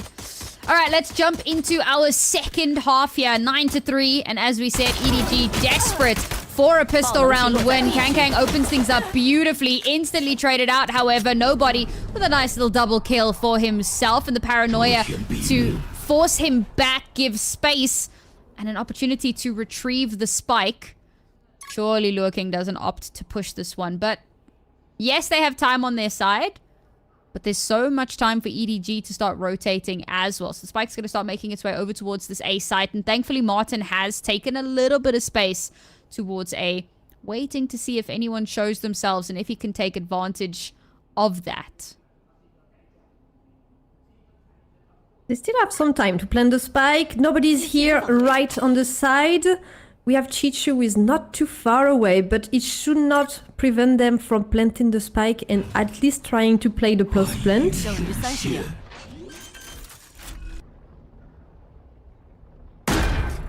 Have the flank from nobody. This will put Trace Esport in a very uncomfortable position, right? Having to cover every angle from the side. They will have to get the shot right if they want to have a chance to win this pistol. Everything's gonna have to be perfect from start to finish. The first shot. Oh my god, Lure King! That's an Aim Labs moment right there. And now nobody's the last one left. Can he get the final kill? Can he make this an ace? Can he bring us the magic that we've been waiting for? Slips through the smoke! Yes, he does! Lure King, first ace of the series, and he will take that. There it is. There's the excitement, the standing up, the baiting of the incredible moments and hype. And finally, it's looking like an end of an era for EDG. It surely seems complicated right now. Lure King, very, very good on these two previous maps. Is the king right now. The first ace as... didn't we have another at the beginning? I don't think so. I'm pretty sure. I know we got close. We got like crazy close. Yeah. A few times. Quadruples all the way. Oh, man. So many multi-kills in our first couple of maps. It was actually kind of crazy. We do just have a slight tech pause at the moment. Tech pause for Trace, so hopefully that gets sorted out fairly quickly. In fact, with that overlay popping away, yep, looks like we got it sorted out really, really quickly. Oh, I love that. We are not cursed. We have nice quick tech pauses that last all of 3 seconds. Everything runs smoothly today. Very appreciative. Oh, now you've jinxed it. Now you've jinxed it. I don't know how you could possibly, with like potentially only 3 rounds left, but you've done it. You've done it. We'll see. Second round for EDG. Some sheriffs on the board to maybe find something, and yes, they do! Chichu and Smoggy with the double together. A 5v3. And now it's doable on the side. Kai has certainly made it that little bit less doable, looking to follow it up, and the shots from Smoggy caught in a reload instantly gets shut down. The spike to get planted, completely uncontested. EDG, what can you do here? Kang has to mount a miracle. The miracle has been denied. Now, they did buy into Sheriffs in that round, but, I mean, Trace are like 11 up. They're so close to closing out this entire series. And I was not expecting such a one-sided map at all. Neither was I. Definitely not. I think something fell off for EDG on the first half. They were struggling at the beginning, and then it started to roll and be bad plays after bad plays and not being able to shake Trace Esports. And now it's 11-3. It's a freaking difficult scoreboard to work with. Definitely do not want to be in the place of EDG right now, but they have the experience, they have the players. Maybe they can turn this around if they manage to take this round, because if they don't, they will be against map point, series point with an eco round, so we do not want this. Bearing in mind, I mean, this has been happening with EDG so consistently. Trace win pistol and bonus, or rather pistol and force, and then EDG smack down the bonus, and then instantly lose the next round. But can that continue here? Can that pattern hold with Trace knowing that they're so close to just closing this out and stopping it in its tracks entirely? Kai, again, getting the better of Kang. Not the first time, certainly not to be the last. They've now garnered all of this space on towards this B site. Only have the Viper to contend with for the time being. Rotations haven't started to set in just yet. The wall comes up to deny that sightline. The plant will be completely uncontested as Smoggy's shots go a little bit awry. Martin shuts down his counterpart. And now EDG are left to pick up the pieces. Only 3 players separating Trace from a 12th round and map and series point, and they just have to hold the line here. Nothing coming from the lurk, but even so, they still keep their eyes open for it. This time around, Kai not getting the value with that outlaw. He'll swap over onto the rifle and make things that much more difficult. Spams through the smoke just to buy time, just to slow things down. The shots do connect. Nobody's trying to battle it back, but will be denied. Trace take it to 12. Map and series point. Surely Trace cannot win the bonus round, right? But they do. They do, and they get this map point. It's just still another amazing run on the side. I think really we lost EDG right now. They're not feeling it. They're not in the mindset anymore, and I really do not see how they will get this last round. They have some weapons to work with, not many shields though, so they prioritize firepower. They think they can get the shots. There's no ultimates either way. I mean, nobody's really close to it from the shadows, but let's face it, that's not going to be the super high impact ult that wins them the round, unfortunately. So even if they do get that online, it will be very situational. Nobody now forced off of his high ground. A little bit of damage taken by ZJC as well. Trace have slowed things down quite heavily. This isn't even defaulty. It's literally just kind of playing a bit of contact. Yes, they sent in the drone. That does give over the game ever so slightly.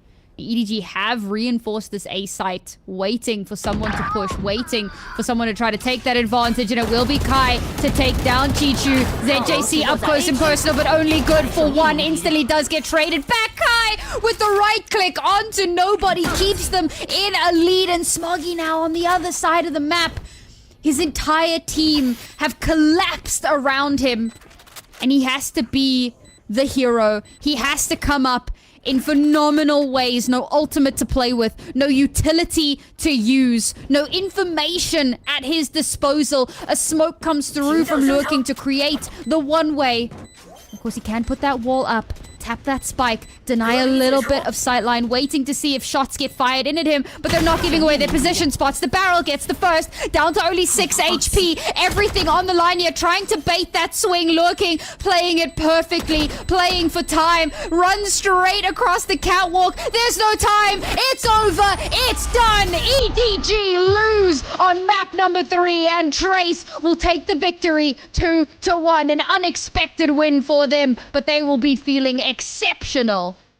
What a series from Trace. They really played so well today. They managed to take down EDG, they managed to get that second win in the group stage and get a little bit more closer to playoff. It was an amazing series from their side, an amazing Icebox map, also very dominant.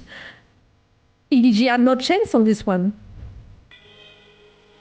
It was a incredible performance from the very first map all the way to the end. EDG lost their map pick 13-8. They brought it back on Bind in a very, very close 13-11, but on Icebox in one of the most dominant performances for Trace, a 13-3.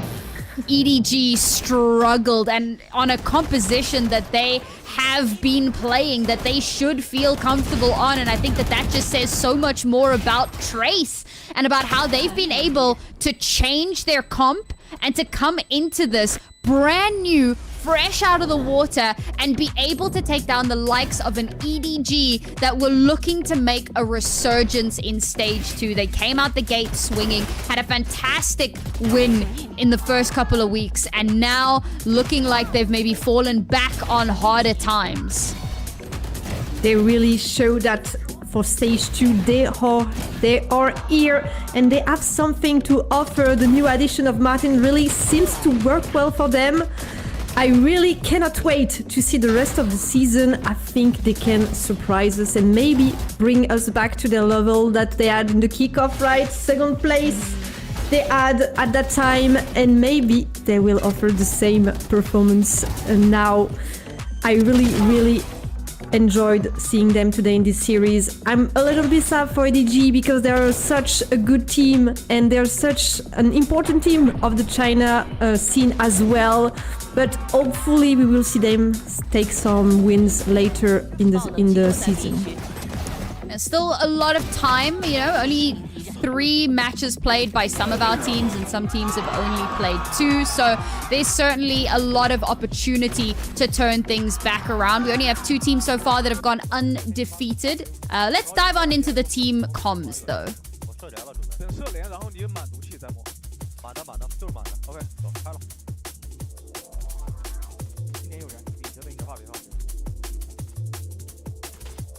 下来，给他换。把了补。还有一个。来，再过来。还有一个我们这边。我得可以捡。我来了。他们还没升降，你中路没有是吧？对，我们也得在方点跟他报那烟。杀人，避免着我们没黑了。到时候你给个2楼上的烟，还有几个烟？我一颗。然后给一颗中路烟给你，慢慢打就好了。我感觉他 A 包都有可能是放的，很有可能。他会抓胎，你得小心点。对，我打集中点，他来身上了。位置站过来，知道吧？我知道。把位置站。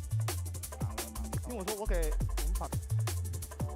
2楼烟，然后你直接站一下位置，然后就可以退，可以退了。金是你家下包了，他们全放。对。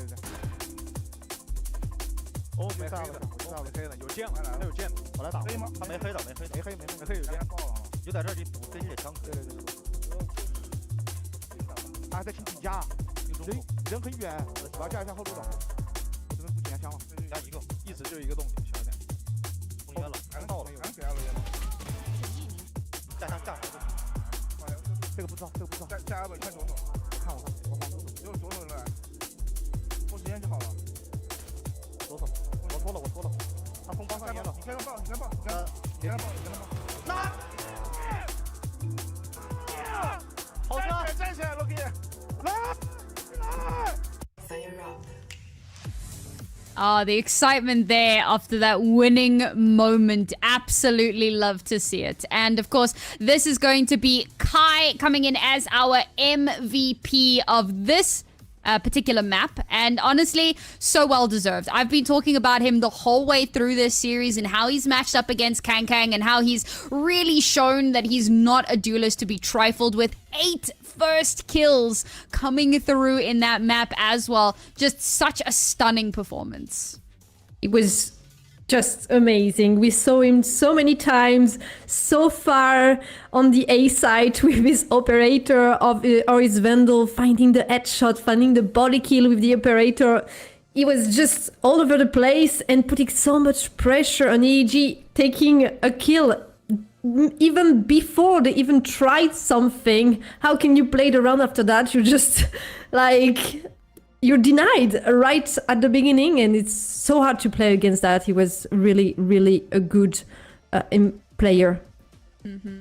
And looking at the stats here as well, you know, we had one flawless round and one thrifty round. You know, post plants, bit of a tricky one. It felt like for EDG, but you know, ultimately, and here's our overall score. Ultimately, it was Trace that came out on top in such a stunning fashion. You know, the first couple of maps were pretty close, but to have a statement victory on map number 3, to really kind of show you are not a team to be messed around with. You're not a team to be taken lightly. You've come into this stage looking to be a champion. And this is really cool because they had a bit of a slower, you know, first stage. I actually had them really high up in stage 1 when stage 1 began. And I believe they went, if I remember correctly, they went like 2 and 3.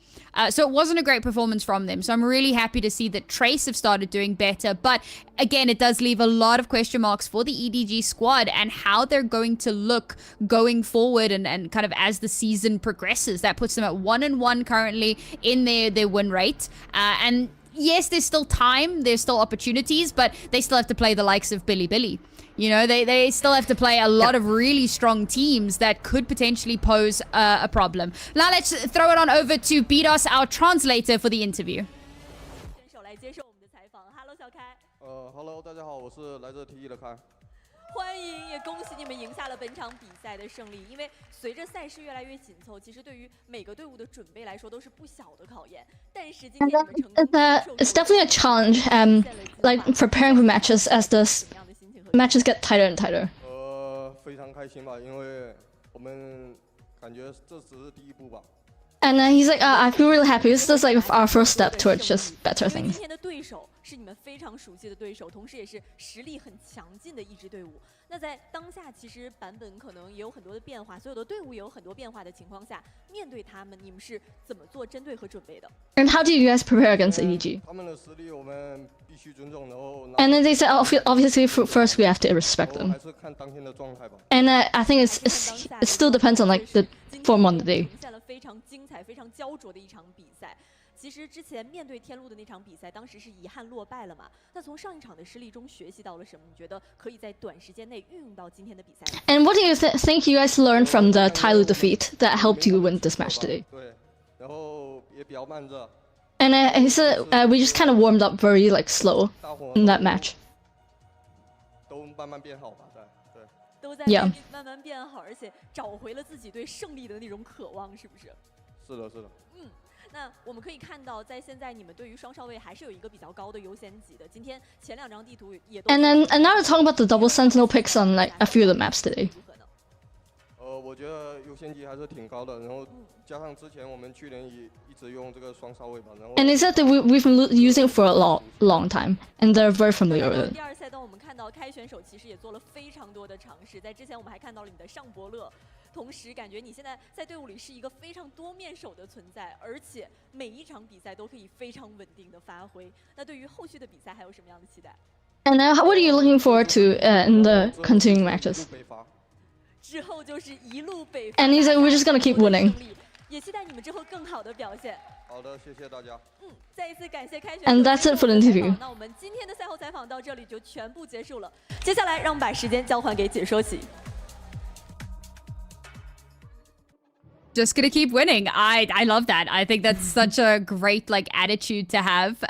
You know, for our really strong team, a team that has kind of defied a lot of expectations. So we're looking forward to seeing how they're going to continue performing as the seasons go on. And that is just about wrapping things up here at Project Horizon for our English VCT China coverage. Guys, I just want to once again say thank you to everyone who supports the stream. And remember that you can continue supporting us by subbing, by donating, by posting about us on social media so that we can keep bringing awareness and so that people know that, you know, we've got English coverage and there is a place where you can watch all of the incredible action that unfolds in VCT China in English from the comfort of your own homes. Thank you once again to our amazing production crew who have made all of this possible and have made the dream a reality. Thank you, Kumquat. You did fantastic for your first day here at Project Horizon. We're all very impressed and very proud of you, and we look forward to seeing you again in future broadcasts. But that's it from us for today, folks. But we'll be back tomorrow with more VCT China action, so make sure to follow the channel, get that notification when we go live, and we'll see you here, same place, same time, for VCT China Week 3, I believe. See you then. No, tomorrow. Week 2. Yes.